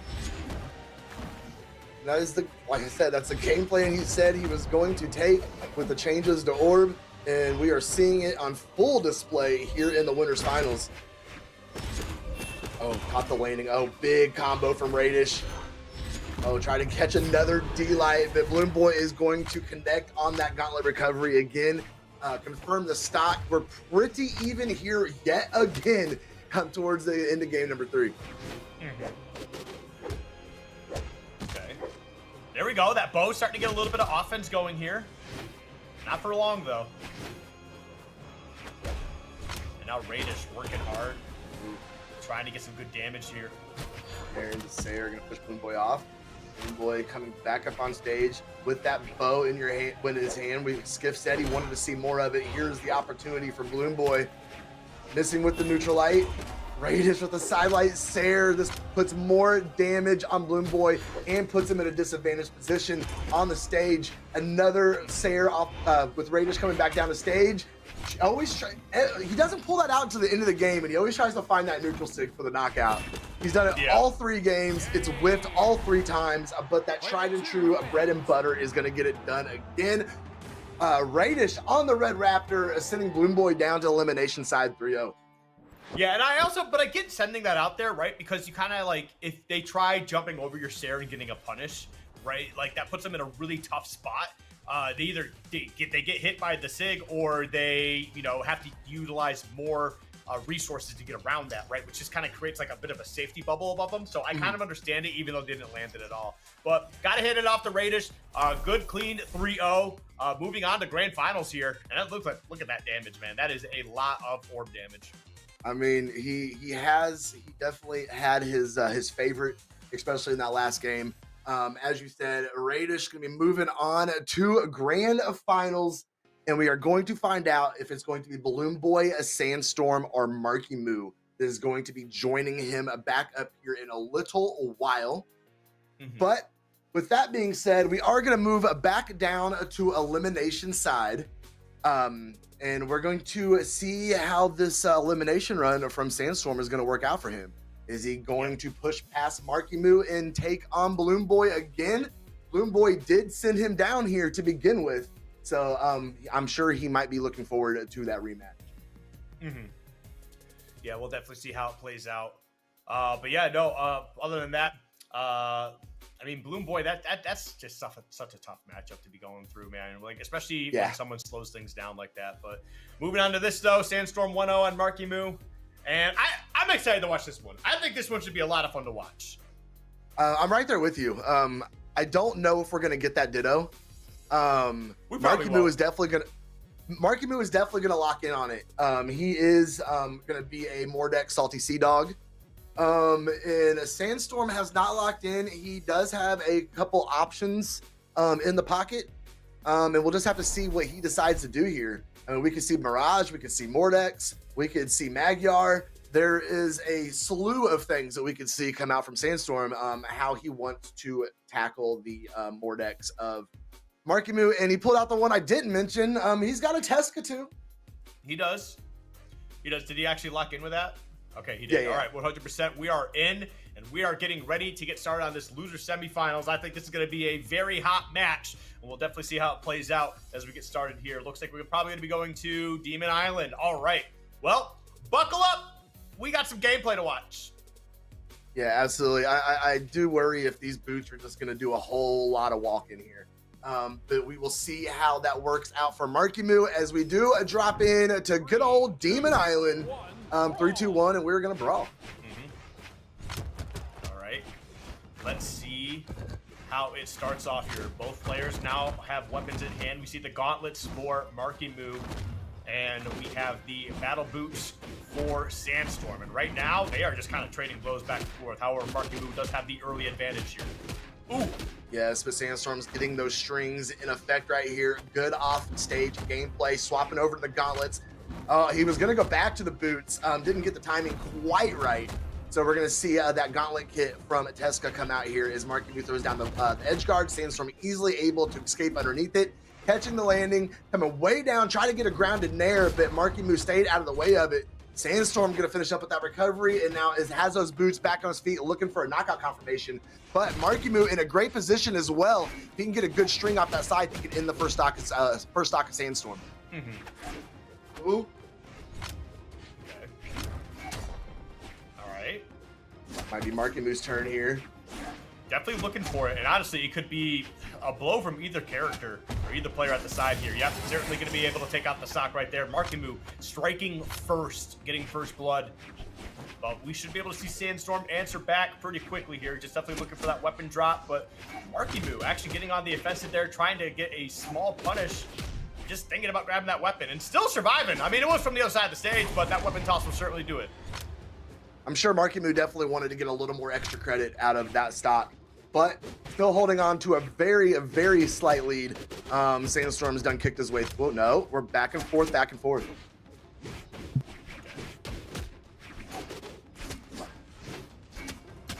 So far, so good for both players here. Honestly, neither one taking a very strong lead. However, as I speak, Maryu starts to get away with it just a little bit. But I mean, of course, I say something, and then Sandstorm gets a little bit of some action right back for you. Of course, we have another. I mean, it's not as slow paced as the last set, but definitely both these players taking their time here in the opening game, trying to get the feel for how they want to pursue in the set.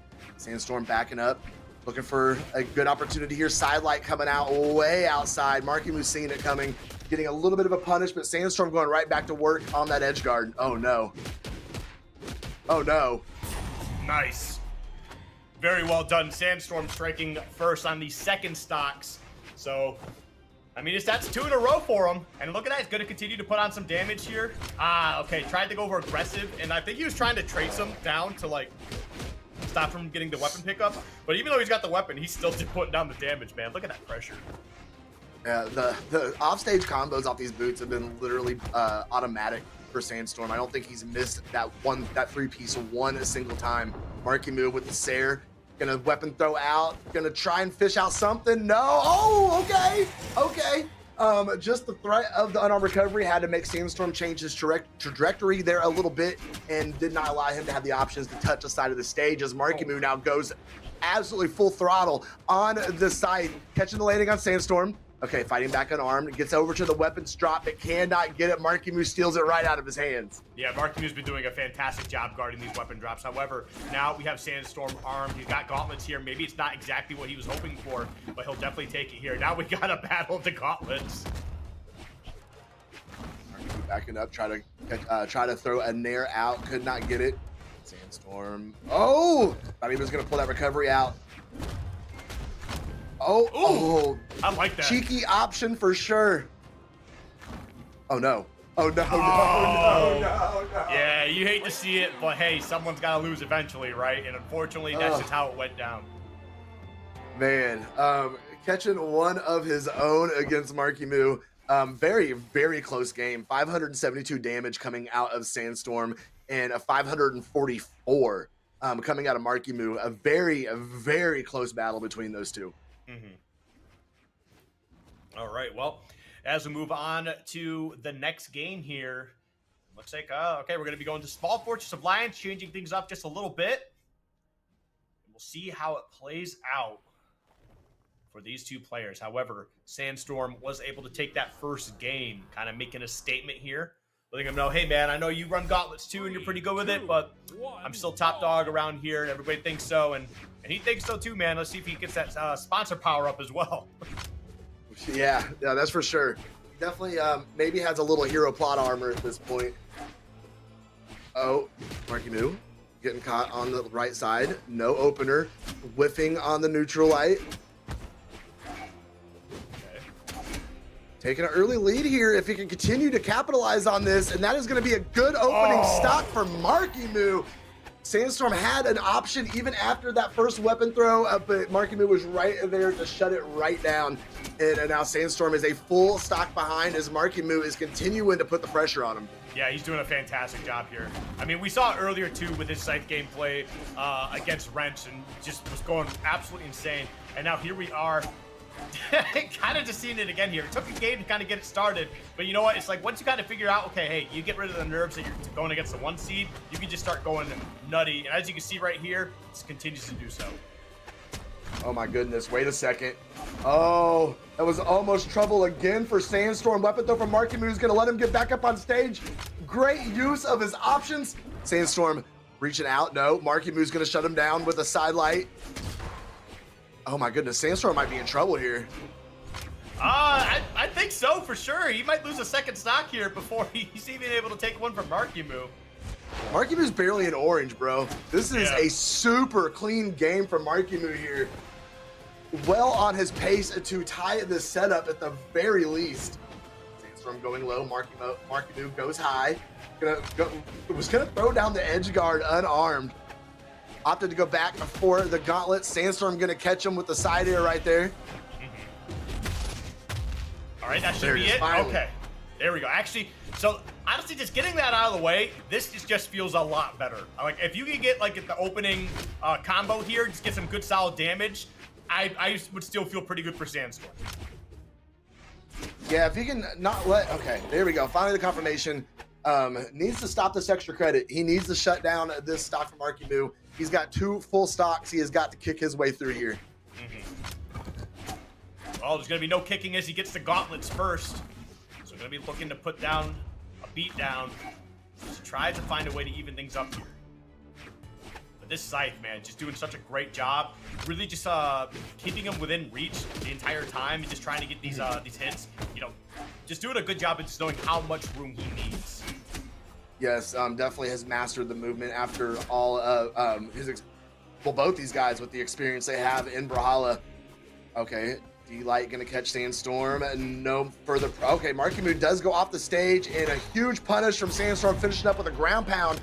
And he did get that stock out of there, but he took a lot of damage on his final in the process. If he's gonna be able to play almost a perfect stock here to be able to knock Maryu off. And I mean, it's not looking terrible, but it's certainly not looking good. As you can see right there, clean that up. I thought for a second, as soon as Sandstorm got Maryu off stage, I thought we were about to see another Sandstorm moment of just an absolute clutch play. But no, Maryu able to bunker down, close it out, and get that W underneath his belt. No, the aggression worked out for Maryu. He came out absolutely swinging on that scythe the very first couple seconds of that game. Put big pressure on Sandstorm, caught him slipping, was able to get some confirmations on some really good stocks. Put him in a great spot. Sandstorm almost, had himself in a spot to bring it back. But Maryu, as we see, finish it up right there. No, that's great. Yep, very well done. As we get into our next game, though, we're going to be getting into Apocalypse for Game 3. And that's certainly how this set has been feeling, is a bit apocalyptic, huh? Little bit. All right, Sandstorm going to try and keep things slow here at the beginning of this game and not let Maryu overwhelm him with those scythe attacks here. Maryu throwing him off stage. Ooh, catches him with another dare. Missing with the Sair. Let Sandstorm come back up on Apocalypse. Okay. Oh, jeez. We saw that earlier, too. And that was a mess. Oh, yeah. It was an earlier set that we saw just basically carrying him, laddering him up to the top, and then I think that was actually Sandstorm versus Bunny, if I'm not mistaken. I think you are correct on that one, actually. Yeah, Oh, and then Bunny Maryu just kind of fell, yeah. Two Sairs back to back. Ooh, did not get enough extension on that dare. Sandstorm able to avoid it. Comes back up on stage, but Maryu taking him right back off, finish it off with a break dance. And that is going to end Sandstorm's first stock, and Maryu right back out to a good, decent lead, just like he did last game. Yep. Interesting. We got these battle boots. Yeah, no, very interesting. And it's honestly, it's just his scythe has been so clean. He takes advantage of every neutral win he gets. He tries to maximize it as much as possible and has been doing a pretty good job of doing so. Doesn't really make too many mistakes on it either, so. Oh, we're seeing Sandstorm get some offense on his side now. Ooh, comes off with the D-Light. Maryu trying to throw up all the anti-airs, but gonna finish it off right there in, oh my goodness, Skiff. Oh my goodness. Yeah, this is a little bit crazy. Maryu is definitely feeling it, and that's the thing, is like when you play against the top seed or anybody who's like seeded higher than you, and you start to get into a rhythm, you start to feel unstoppable, like nobody's gonna be able to beat you. And I think that's just kind of where Maryu's mentality is right now. He's feeling like a god. I mean, he's got to be. He's playing incredibly well against Sandstorm right now. Not being greedy. Okay, getting caught in that signature. It's not going to be enough to confirm. Is he going to find a route to get back up on stage? So far, so good. There we go. Some more damage on the stock for Mark. Why are you? Oh, no. Maryu with the 3 stock on a Sandstorm. What is going on?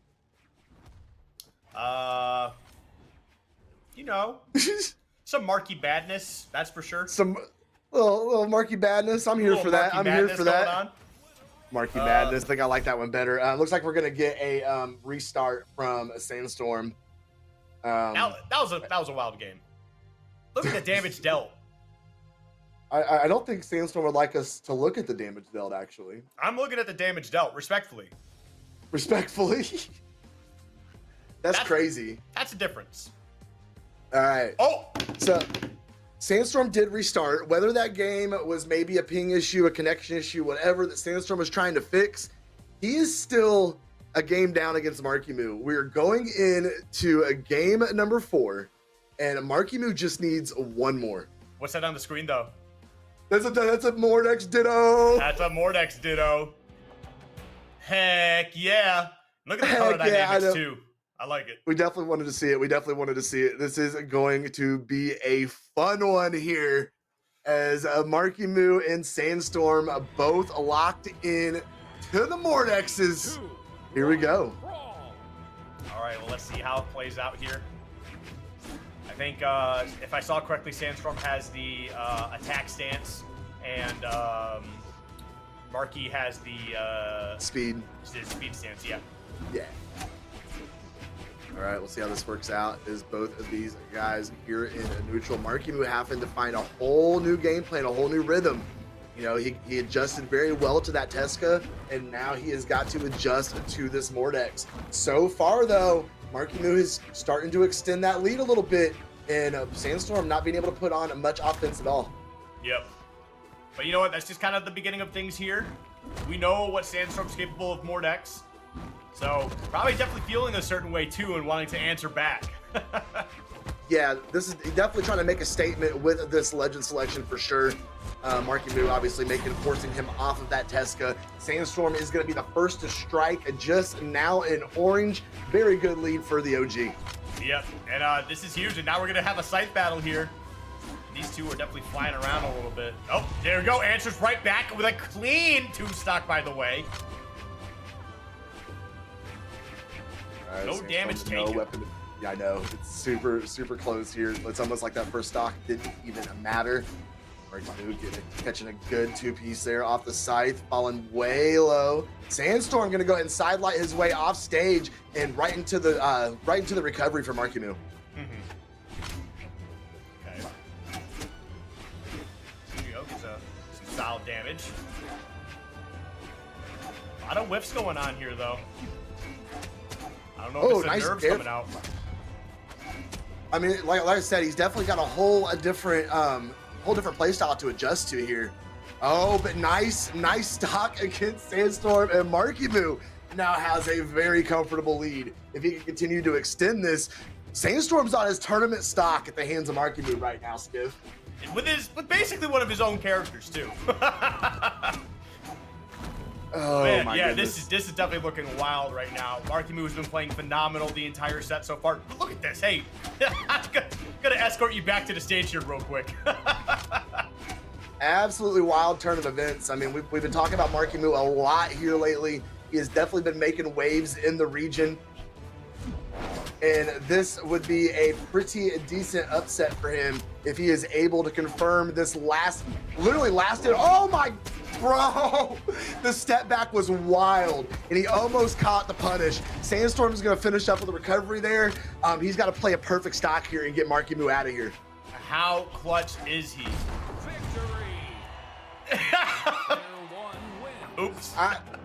You know, usually as casters, we have the big pop-offs at the end of hype sets, but this is just one of those where the silence just marinates. Like, did everybody just see what we saw?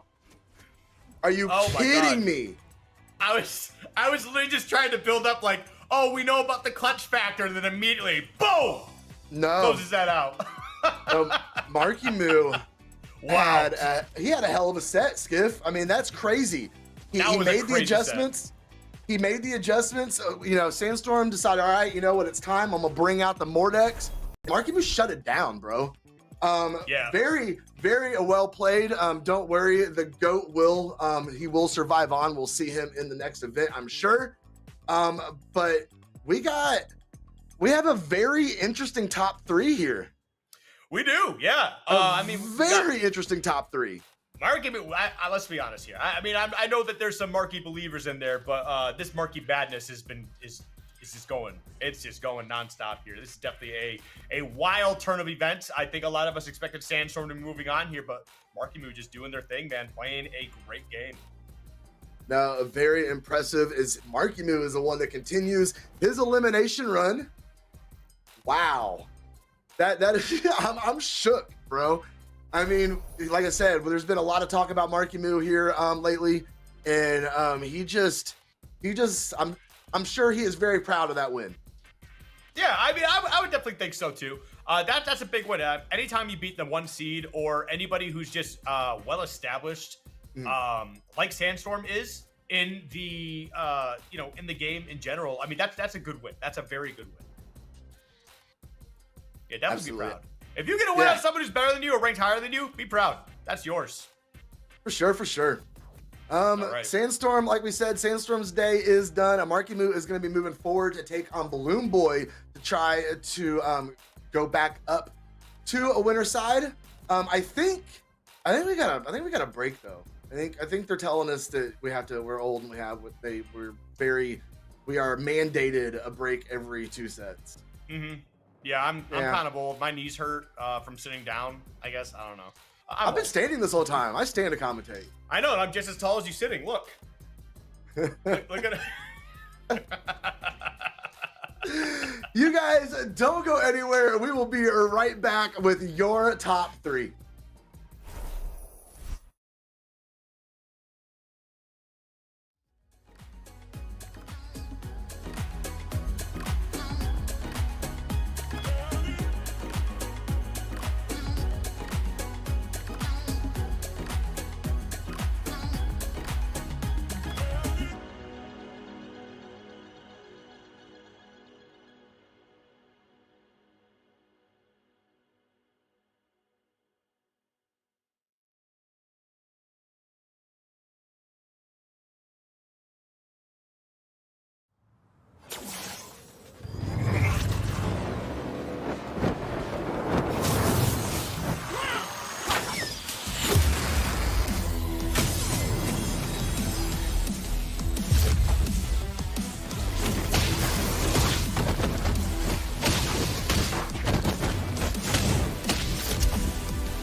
You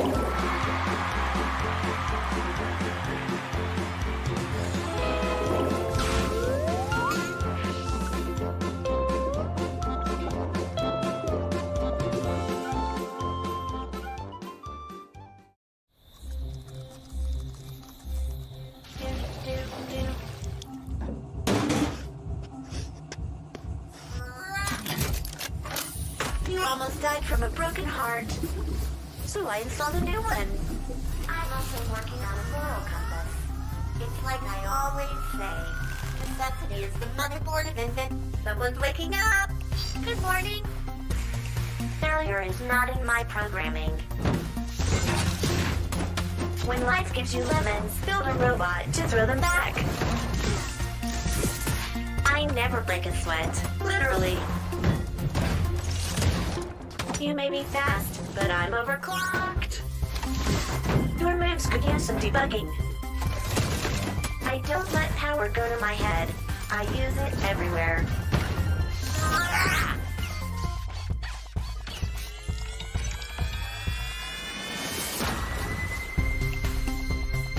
All I need is a wrench and a plan and a power source. Welcome to Brawlhalla.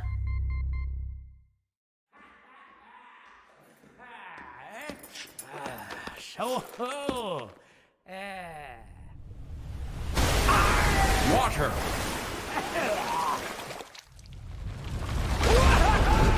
Earth. Fire. Air.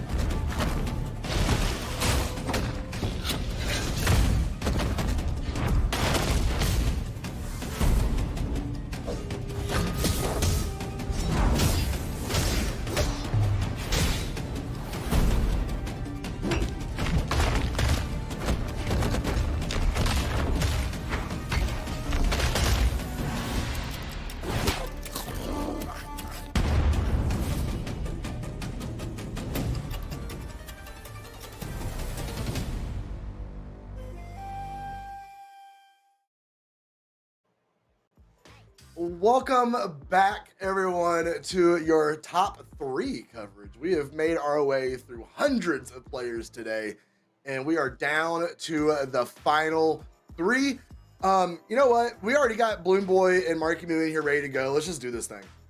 Let's just do this thing. Like you seem like you're in a rush. No, I'm just saying we have seen both these players throughout our block. We have seen their runs. I'm really excited to get into this limb final, and I don't know who's going to win this set. I'm ready to get into it. I want to see how this battle is going to go. Lifetime history goes in the way of Bloom Boy 1-0, but Marky Moo's got to be feeling pretty good right now off of the upset he just got for himself. And I'm wondering if Balloon Boy's feeling any frustration from that winner's finals set that we just had a little while ago, just having to deal with the San Antonio Spurs pace that Radish just kind of displayed for us. And Bloom Boy, I'm sure, has in the back of his head that if he gets through Marky Moo, he has to come back up and he has to go against that again. Not once, but twice if he wants to get the job done and take the first place spot. But we are going to get it started off the New World's End with Bloom Boy going up against Marky Moo, the Devil Jin, of course, versus the Mordex. Yep. Right now, okay. Put a lot of pressure out there. And again, trying to just kind of keep him off stage. But Balloon Boy fighting their way back on. And there we go. Now we got a gauntlet battle here. These two are ready to throw it down, that's for sure.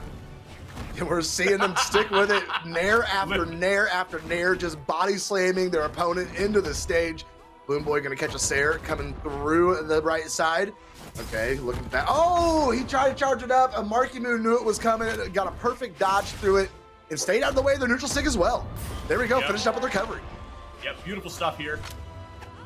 Now, will we opt for the Scythe? Yeah, looks like we're gonna go with the Scythe. I think that's a smart choice here, especially for these early bread and butters. They're gonna rack up a lot of damage pretty quickly.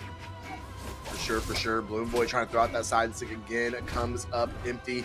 Ooh, The hard read up in the sky, going in the wrong direction though. Maryu catching the landing twice. Here we go, nair up, nair up. Side light coming down the landing. Bloom Boy with the neutral sig and dunks him down. Okay. that was a call out. Jeez, that was sick. That was definitely a great call out, great option from Bloom Boy.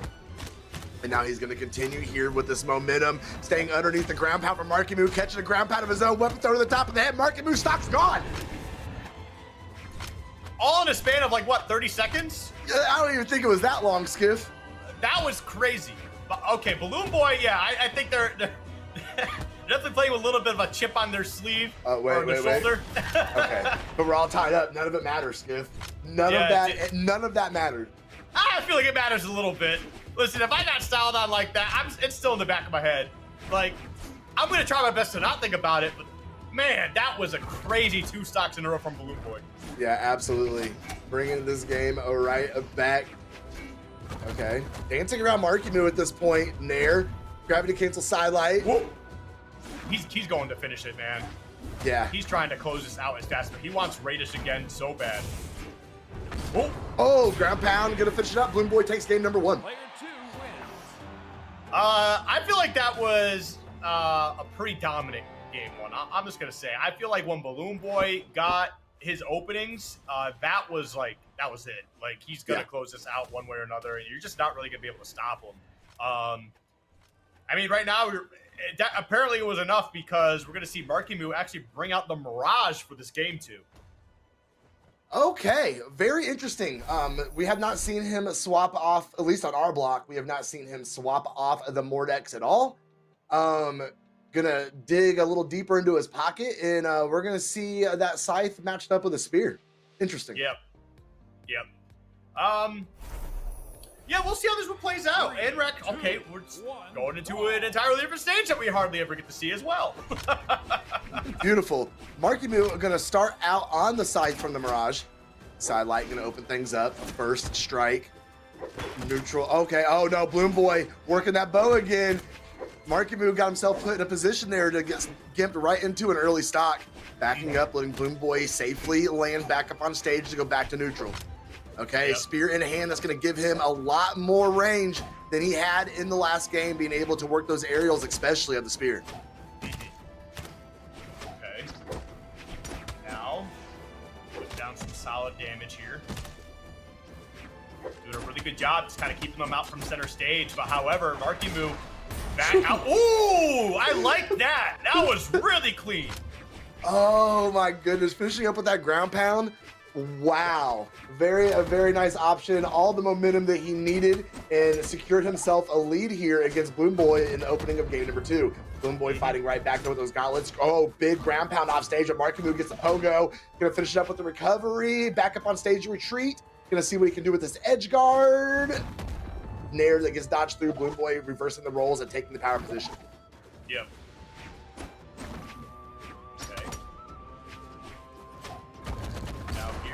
Go try to get the stock out of here. Yeah, Maryu's been doing a fantastic job ever since this character switch. I mean, really hanging on to this first stock here, putting down some really solid damage as well. Ooh, we're in a position to get another stock out of here. Nope. Opts to go back to stage, allows him back on. Still going to survive here. That's actually just kind of crazy. Yeah, he's carving out a fantastic lead against Bloom Boy, especially if he can get some more extra credit off this stock, be able to send a Bloom Boy down to his final. It'd be a very stark contrast to what we saw in game number 1. The Spear definitely doing work for him. Is Bloom Boy finally able to confirm a stock number 1 off of Maryu. Okay.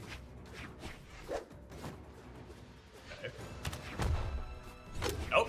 Stuffs him real quick and gets that scythe in hand, looking for a way to close out that stock. Tosses the weapon away immediately, though. That's fine. We got a spear. Ugh. Looks Some good stairs. Some good stairs there from Bloom Boy, but Maryu clapping back with one of his own. Threw the weapon way high. Bloom Boy able to go ahead and dodge through there and still get back up on stage without burning out his options. Catching the landing from Maryu. Nice dare to the top of the dome piece. Going down with the ground pound. Maryu gonna have a hard time getting back from a double ground pound off the bow, and that's for sure. Bloom Boy has the lead. That's crazy too. I mean, especially of how, great of a start that Maryu had in this game, and now just kind of a little bit behind here. I want to see a little bit extra credit though, because I still think this Mirage pick been working out pretty well. He was going for a crazy ride down there and gets punished in the process. He was not looking to come back to that stage anyway, and Maryu just said, here, I'll help expedite the process for you. Oh, man, if he could have got that, though. Oh, wait, Maryu going crazy on the side here. We see the reversal with the Sair off the bow. He went for the dare. Maryu was able to punish it. Side sig back over on stage with that. No, he doesn't have it. Double ground pound unarmed for Maryu. Put him on the board. We are at 1-1. What is going on, Skip? Listen, I'm not saying Balloon Boy was playing bad, but I do think Balloon Boy was playing a little bit sloppy in a couple of these instances here. And it was sloppy in the sense of I'm trying to get this game done. And I get it, right? But you put yourself in a couple really awful positions that Maryu certainly took advantage of. You definitely got to clean that up a little bit. Yeah, and I'm sure that is definitely in the back of his head.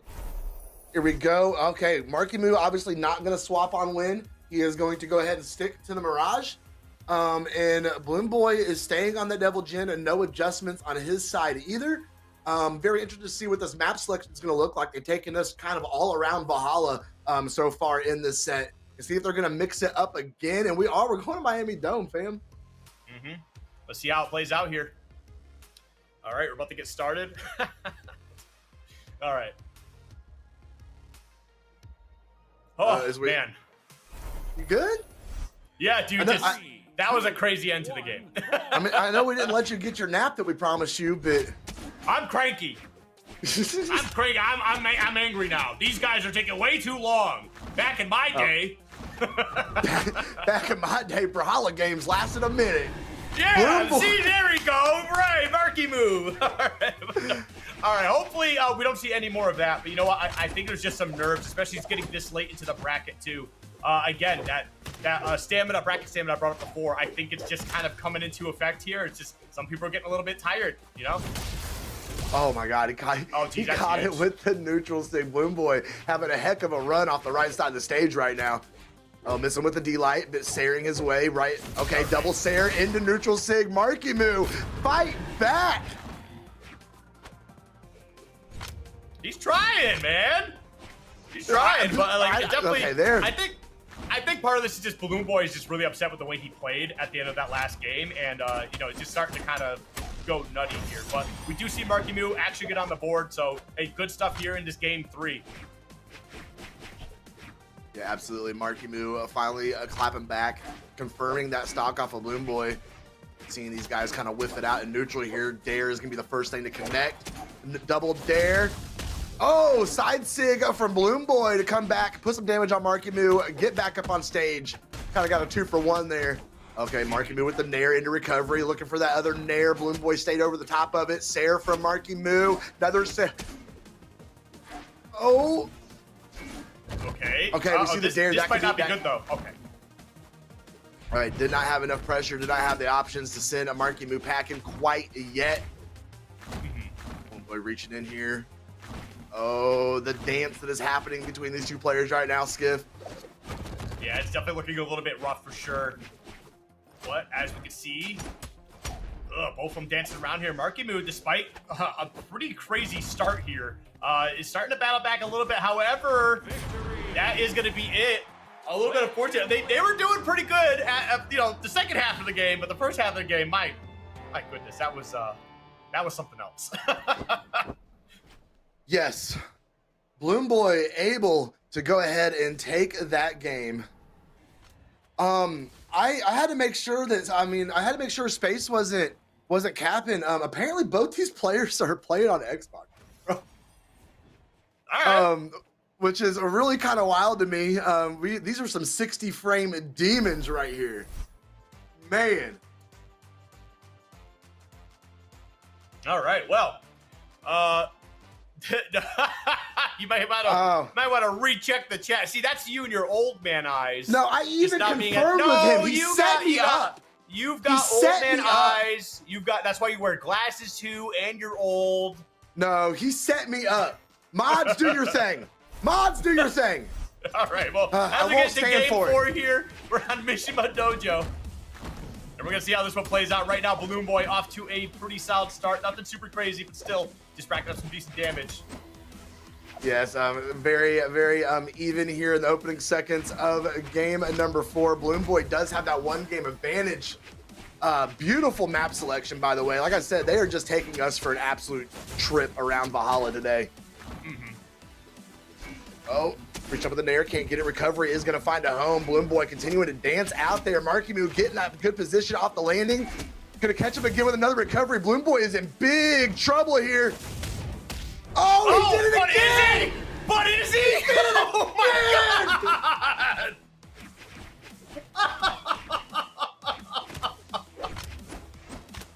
God! I need to sit down. You need to see.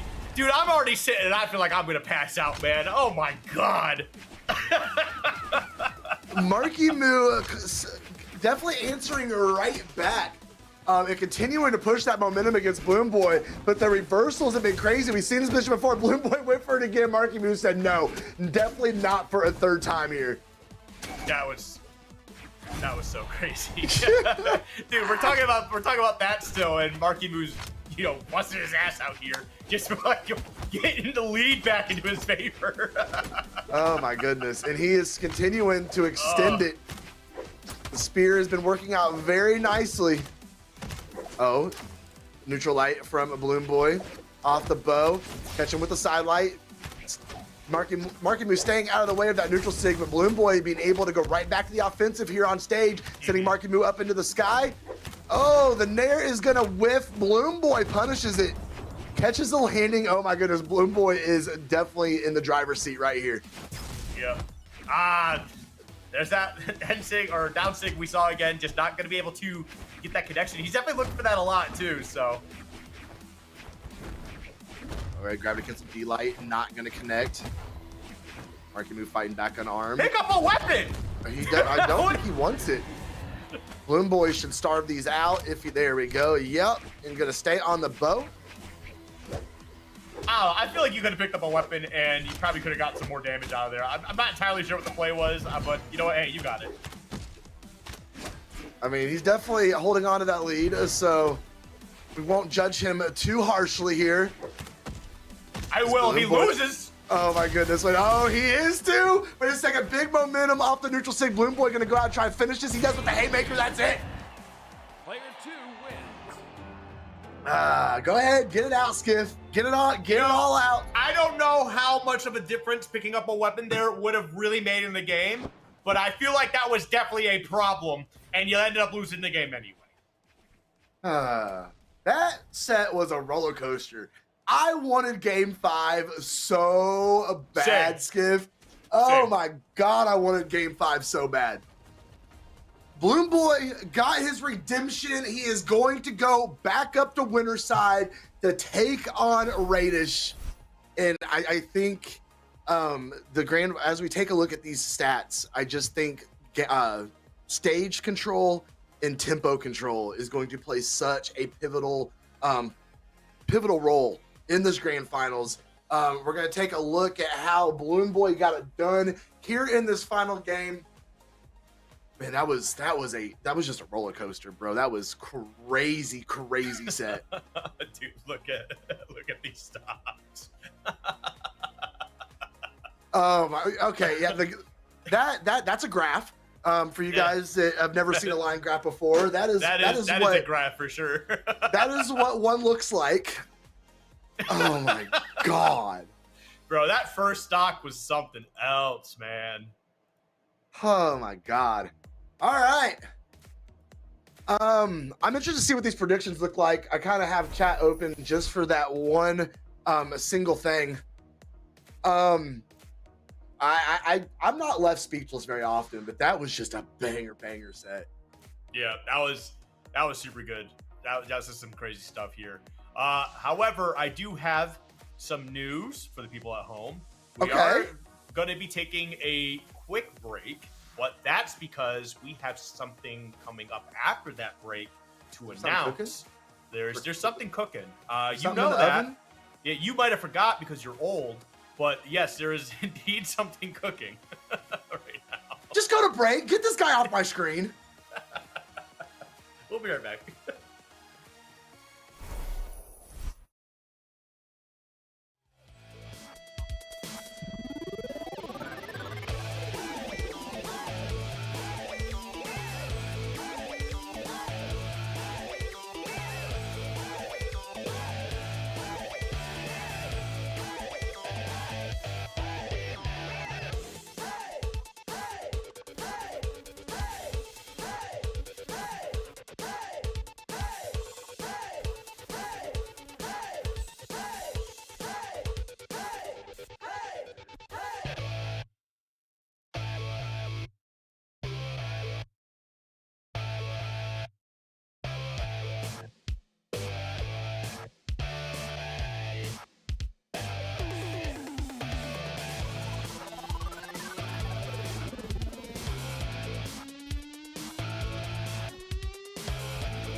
Hey everybody, welcome back, but don't be loud because Grandpa Slow Motion is sleeping, so we're about to wake him up. All right,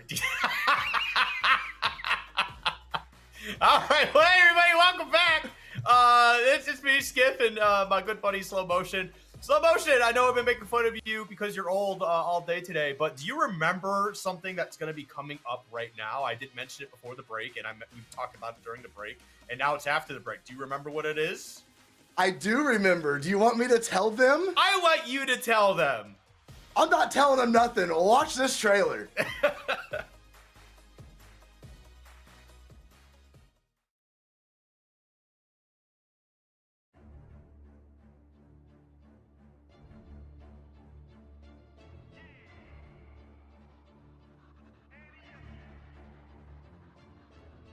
can't accept the loss, I'm hard-headed.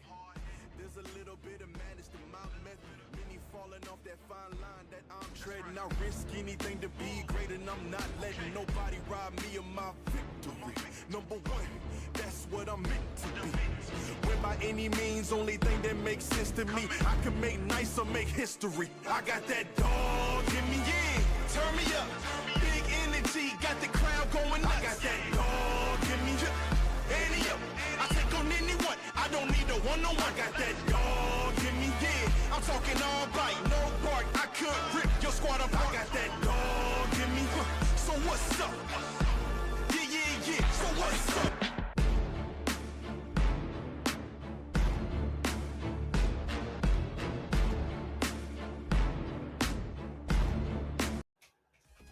There you have it. There you have it.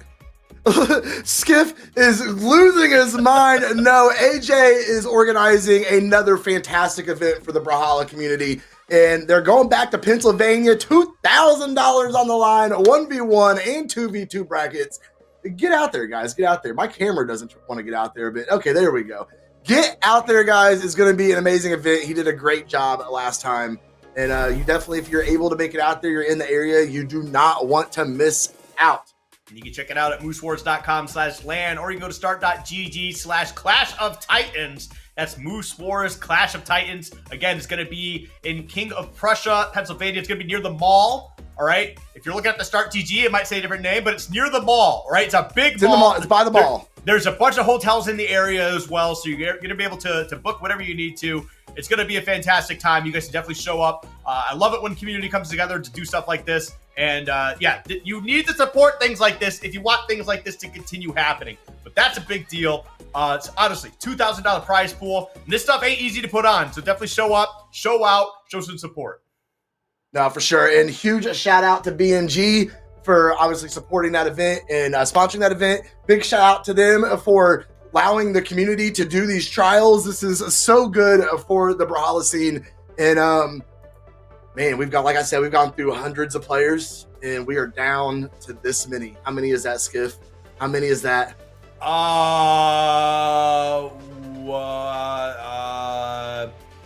One? Yes, we are down to one player remaining. Two. No, one match remaining. Oh, Two okay. players I see what you did. I see what you did there. That wasn't the question I asked you, but that's fine. I was thinking about Clash of Titans, so I kind of didn't listen. I just heard how many remaining. So my you never thought was, listen to me, Skiff. I'm old. We need to work on this. Yeah, but I'm old. Like, I'm hard of hearing anyway, so it's just kind of like, I see how you can admit it and just accept that you are old and decrepit. But I'm as old as I feel, and I feel fantastic. Most days. You look old. We are going to see this matchup. We're going to go ahead and mute Skiff's mic for just a little while. And we're going to get into this matchup between Balloon Boy and Radish. And we pointed this out before, looking at this lifetime history. I'm pretty sure it's now 7-4 in Radish's favor, but Balloon Boy does have that advantage. Mm-hmm. We are about to get into this too. It's going to be a really interesting set to see how this all plays out. I feel like Balloon Boy's got this reinvigorated, stamina going on right now. He's feeling pretty good. Played pretty dominantly, made some crazy plays too. But yeah, we're going to see if that gets stifled immediately again, because Radish is just kind of good at doing that. Again, a San Antonio Spurs type gameplay going on. That's a basketball reference. Chat is definitely pushing in Radish's favor, 63 to 37% on your guys' predictions. We're going to see if he's going to hold true for you guys, or we're going to have a little bit of an upset and people make some money here. Yeah, we'll definitely see. Not real money. Not real money. Win some channel points here. Just for legal reasons. Oh, yeah. We had to. Do not send your lawyers, guys. Do not send them. As we start game number 1 here on Miami Dome, and it's going to be more of the same of what we saw from Winners Finals. I'm really interested to see if Balloon Boy is going to be able to overcome this hurdle that is Radish. All right, right now, Kate does get a nice way back onto the stage here, continuing to try and chase him down and doing a really good job of racking up this damage initially. Yes, absolutely. Radish throwing out that just random sidelight. Boy has him disarmed. Okay, boots on his feet, and they are going to start to kick in. Nice dare against Balloon Boy off stage. Balloon Boy needs to come back, try and find an opener here. Nope, the nares from Radish. They're going to keep a Balloon Boy at bay. Can't get his way in there with the sidelight either. Coming down to the ends of both these players' first stock, and the side sig is going to get the job done for Balloon Boy. I don't know. I know it's only one stock slow-mo, but I'm feeling like there's going to be a reset on the horizon. Something in my gut is telling me. Is that what your gut's telling you, huh? That's what my gut's telling me. And it might just be the caffeinated drink I just had. I don't know. It could be. It could be. Only time will tell on that, just as only time will tell here of how this first match on Miami Dome is going to go. Radish is going to go ahead and tie those stocks up. And we're looking pretty even here on stock number 2. And, you know, I kind of expected this too, because Balloon Boy, again, hands are warm. They've been playing, you know, that they've got that, I think, that energy to kind of come back here and try to make some noise. But Radish, as soon as the, you know, the set starts to go longer, I feel like it's just going to tilt more in his favor too. So as much as I understand Balloon Boy needs to try and play patient, I need you to put the pedal to the metal, put the pressure on the Radish. Yeah, I don't know how well patient's going to work against Radish. To be perfectly honest, I think he's about as patient as they come at this point. Nair going up, keeping Radish off. Nope, another Nair going to be able enough to get him off that corner, off stage, but giving Radish the power position, whiffing on this the side air. Balloon Boy going to get that landing though. Yep, doing a really no good job. follow-up. Yep, put on some solid damage here, chasing him down. And there we go. We've seen him throw that out a lot today, but throws out the first one here and actually gets the conversion into taking that stock. Balloon Boy off to a good start. Yes, indeed. One stock away from taking the advantage in the opening game of the set. Radish, though, trying to fight back. Boots on the feet. Oh, he caught that second recovery. If Balloon Boy was any more damage, that could have been the end of that stock. But he is able to stay in here, avoiding the knockout. Nice gravity cancel neutral light. Oh, the Sarah going a little over the top of Radish. That ground pound is going to be true. Find its home. The Sarah is going to get dodged through. Radish coming back up on stage, but he is unarmed.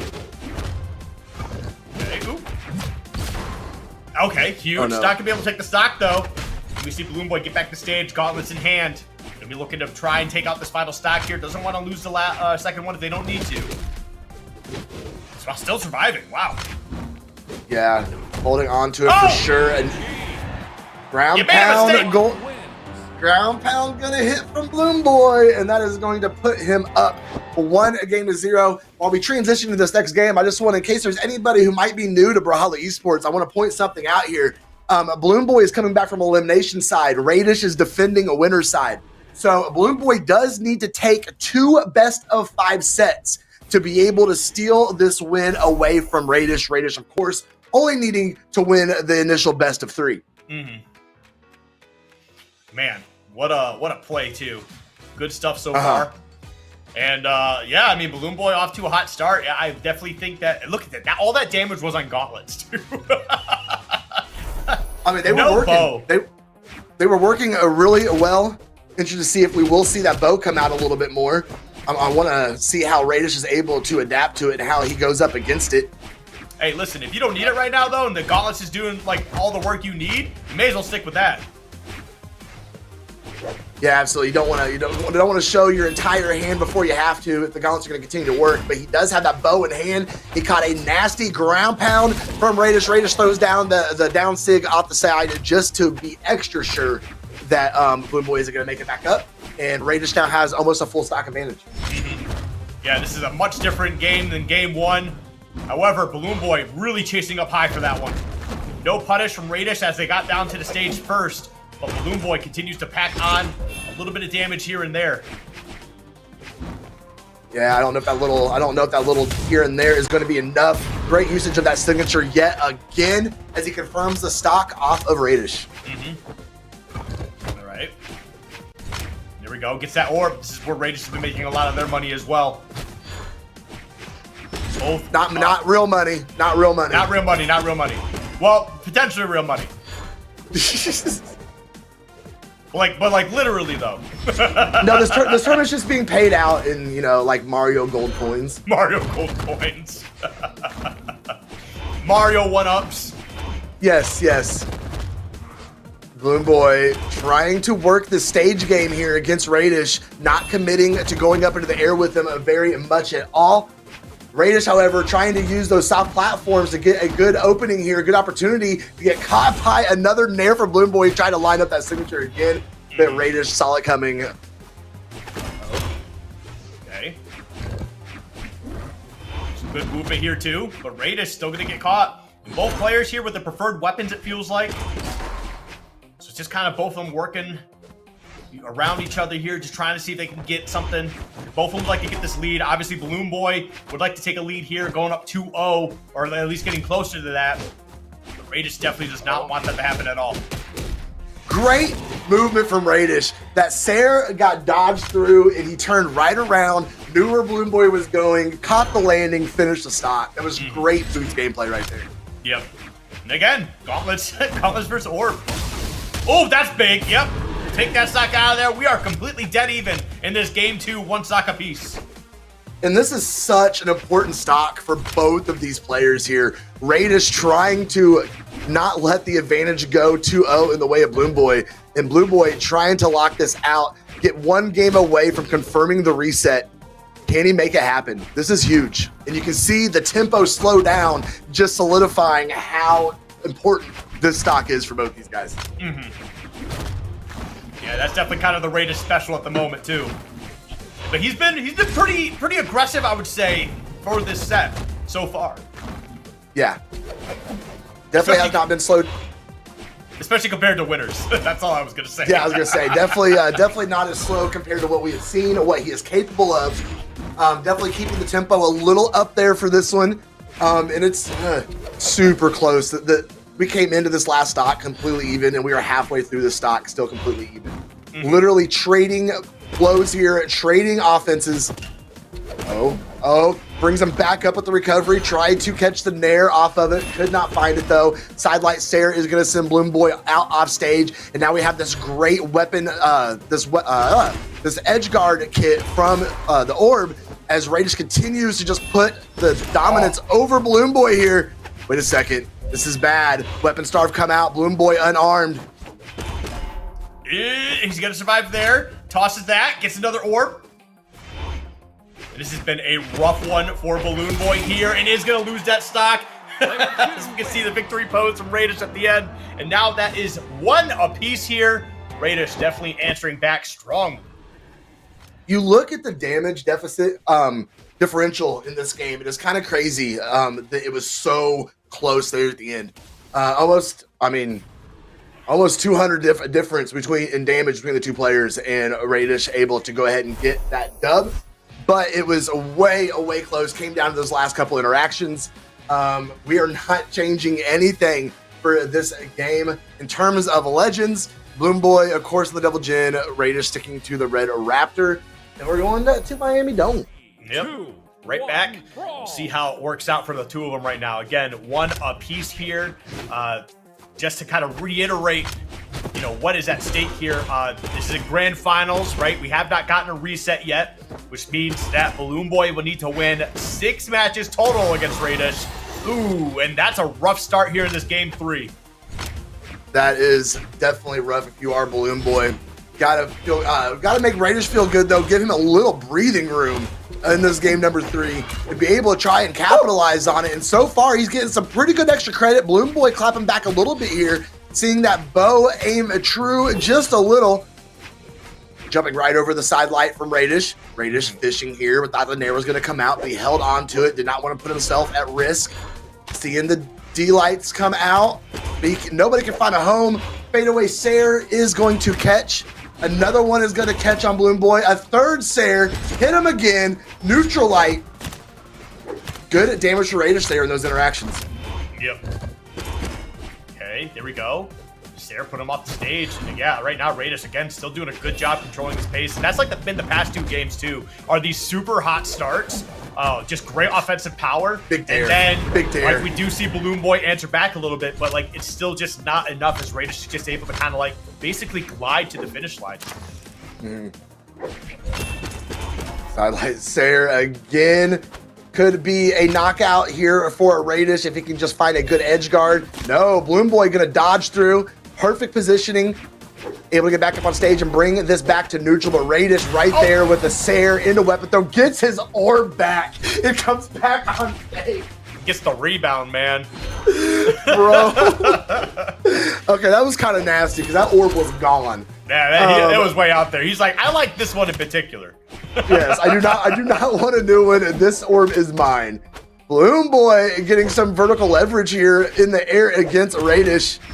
Radish going right back to work with just those bread and butter combos off the orb. Oh, jeez. Good edge guard. Every time I see Balloon Boy off stage and this Radish is just lurking, I'm just like, oh, it feels bad. It feels like something's gonna happen, and I'm just not ready for it. All right, here we go. See if Bloom Boy is going to be able to bring this back, or if he's going to let Radish take that lead back from him. Oh, trying to throw out the down sig and got punished hard for it. Finished up with the recovery. Still, there we go. Another charge signature from Bloom Boy, and that is going to send Radish to the clouds. Bloom Boy, though, very close to knockout range if he is not in there already. And Radish just needs to find a couple sidelight stairs to close this one out. I do like that mix-up that Radish tried to go for, though. You know, definitely trying to keep Bloom Boy a little bit honest. You know, just, again, just second-guessing every possible attempt of getting back on stage. Because Radish has definitely been very tricky as soon as he has stage control. So Bloom Boy's going to have to definitely bunker down here a little bit. Ooh, that's going to be a costly mistake. Will it be enough to take the game? Ooh. And it might be. Let's see, does get the wall touch. Trying to follow up with a second dare. Couldn't find it, but was able to catch the Sair off the back end of it. Oh, is he going to go high? Is he going to go low? What's Radish going to do? He's going to catch right there with a neutral and going to end that game for Bloom Boy. And now Bloom Boy is officially on his tournament game. Whew, he's got some work to do. He does. It's definitely going to be a tough one to kind of turn this around here. But we are seeing a switch immediately to Diana. That's interesting. That's a much That's his OG character. pick. That is his OG pick for sure. Finally going to see it come out. And this could be a good momentum change for him if he's able to, especially that Diana signature kit. It is so weird. It is so wonky. And if you know what you're doing and you have that experience, you can definitely capitalize on it. So we're going to have to see how this matchup looks. Gonna definitely have Radish at least trying to adapt here a little bit, at least at the beginning of the game. Yeah. Do have a map switch, which might benefit Bloom Boy here a little bit, but Radish should still be able to pick him up off of that that soft platform, especially with the boost. Yeah, we'll definitely see how that one plays out. But yeah, Fortress of Lions, and this is kind of Bloom Boy's last stand. So hey, if we got some Bloom Boy fans in the chat, you guys better start, you know, giving your energy up and try to, you know, support your boy as best as you can, because boy, he needs it. Yeah, he needs 2 in a row just to reset, and then needs to find another best of 5 to take this out of the hands of Radish. Looking a little dire, especially how these last couple of games have gone. But I think this Diana might be a new breath of life, and he seems to have no problem letting Radish slow this down. There it is. There it is. That's the first stock. That's big. The signature kit on Diana is super crazy. A lot of very goofy stuff for sure.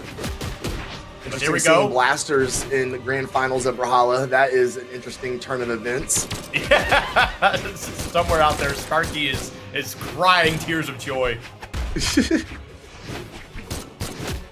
Okay, caught with the nair, double nair. And the landing, gonna finish up with a dare. Can he find the knockout off of this? He does. So maybe this is a game where you start bringing out the battle boots more, just considering what the weapon choices are, you know? See what works for Radish here. You know, he definitely wants to finish this up right here. He does not want to see a game 5. He does not want to see a reset. Certainly he is definitely playing to win right here, right now. It's not going to be easy, though. You can tell that Bloom Boy is definitely not going to allow it to just be a walk in the park either. But that's some big damage right there. Great little opening. Continues to keep him on the back foot as well. Misses that side light, but that's okay. Bloom Boy with a big whiff. Radish is going to go ahead and capitalize on that with the punish. Sair going to send Bloom Boy back off. Grabbing him side light into Sair is going to confirm. And Bloom Boy is on his tournament stock, Skiff. Yep, this could be it. It's just a matter of if Bloom Boy can dig deep and find something to turn this all around. We've seen character switches work earlier today in the top 6. And it can be a blessing sometimes. But it's just a matter of just getting it done here. Man, Radish is definitely doing a crazy job putting in some good work with this orb. Oh, this might be big trouble for Bloom Boy here. Oh, yeah, he doesn't have any option. That's it. That's it. That certainly will be it. And Radish is going to be your champion for the trial of, what is it, Leve? Leve? Leve? Lave? For this one's trial of Brawlhalla. Oh man, but dude, that was actually a much different style of game from Radish, Yes. and I think that was huge too, very crucial because I mean, Balloon Boy came out really hot, right? Just playing some good Brawlhalla, especially making a good run on the elimination side of bracket here. But as soon as you got the grand finals, Radish was just doing a good job of swapping in between this aggro gameplay and then slowing it down, really keeping Balloon Boy just trying to guess like what's going to come next, what's happening next. So big ups to Radish, beautifully played. Yes, definitely the favorite there. Power rank number 2, right behind Sandstorm, of course. Balloon Boy getting a fantastic finish today, though. Yep. Second place, definitely got to be proud of that. Losing at the hands of Radish, however, and we see those blasters did not come into play literally at all. I think there was like 27 damage off of them in that last game. Definitely tried to work that bow kit off of Diana, but it just was not enough to push this set to a game number 5. Yep. Wow. Definitely a wild trip today. Again, good Brawlhalla action, though. I hope everybody is having a good Sunday and an even better one after watching all that good Brawlhalla. I'm definitely feeling pretty good. I'm feeling hungry, though. I tell you what. Yeah, same. We were actually joking right before our block. My dinner got done like 3 minutes before we were coming into our block. So it's just been sitting downstairs waiting on me to heat it up and go eat. And my stomach has been growling for literally the last hour and a half. But it was great. The sets kept me going. That was all the energy that I needed. It was these banger Brawlhalla matches. But that is the end of another one, Brawlhalla Esports fans, as your trial champion is going to be a Radish. I do want to encourage you guys to get over and check out the next Moose Wars LAN. Get signed up. I think it's exclamation point bracket in the no, it's moosewars.com, right? Was that what it was? /LAN. There we go. Or you Get can go to Moose Wars. start.gg/Clash of Titans. That should also pop up. You can also just look up Moose Wars Clash of Titans on Start.gg. That should be able to pop up as well. Guys don't have there's a lot of work that goes into these online events and these in-person events. So big a shout out to AJ for taking that responsibility on. He is doing an amazing job, but that is going to do it for these two old guys. You guys enjoy the rest of your Sunday.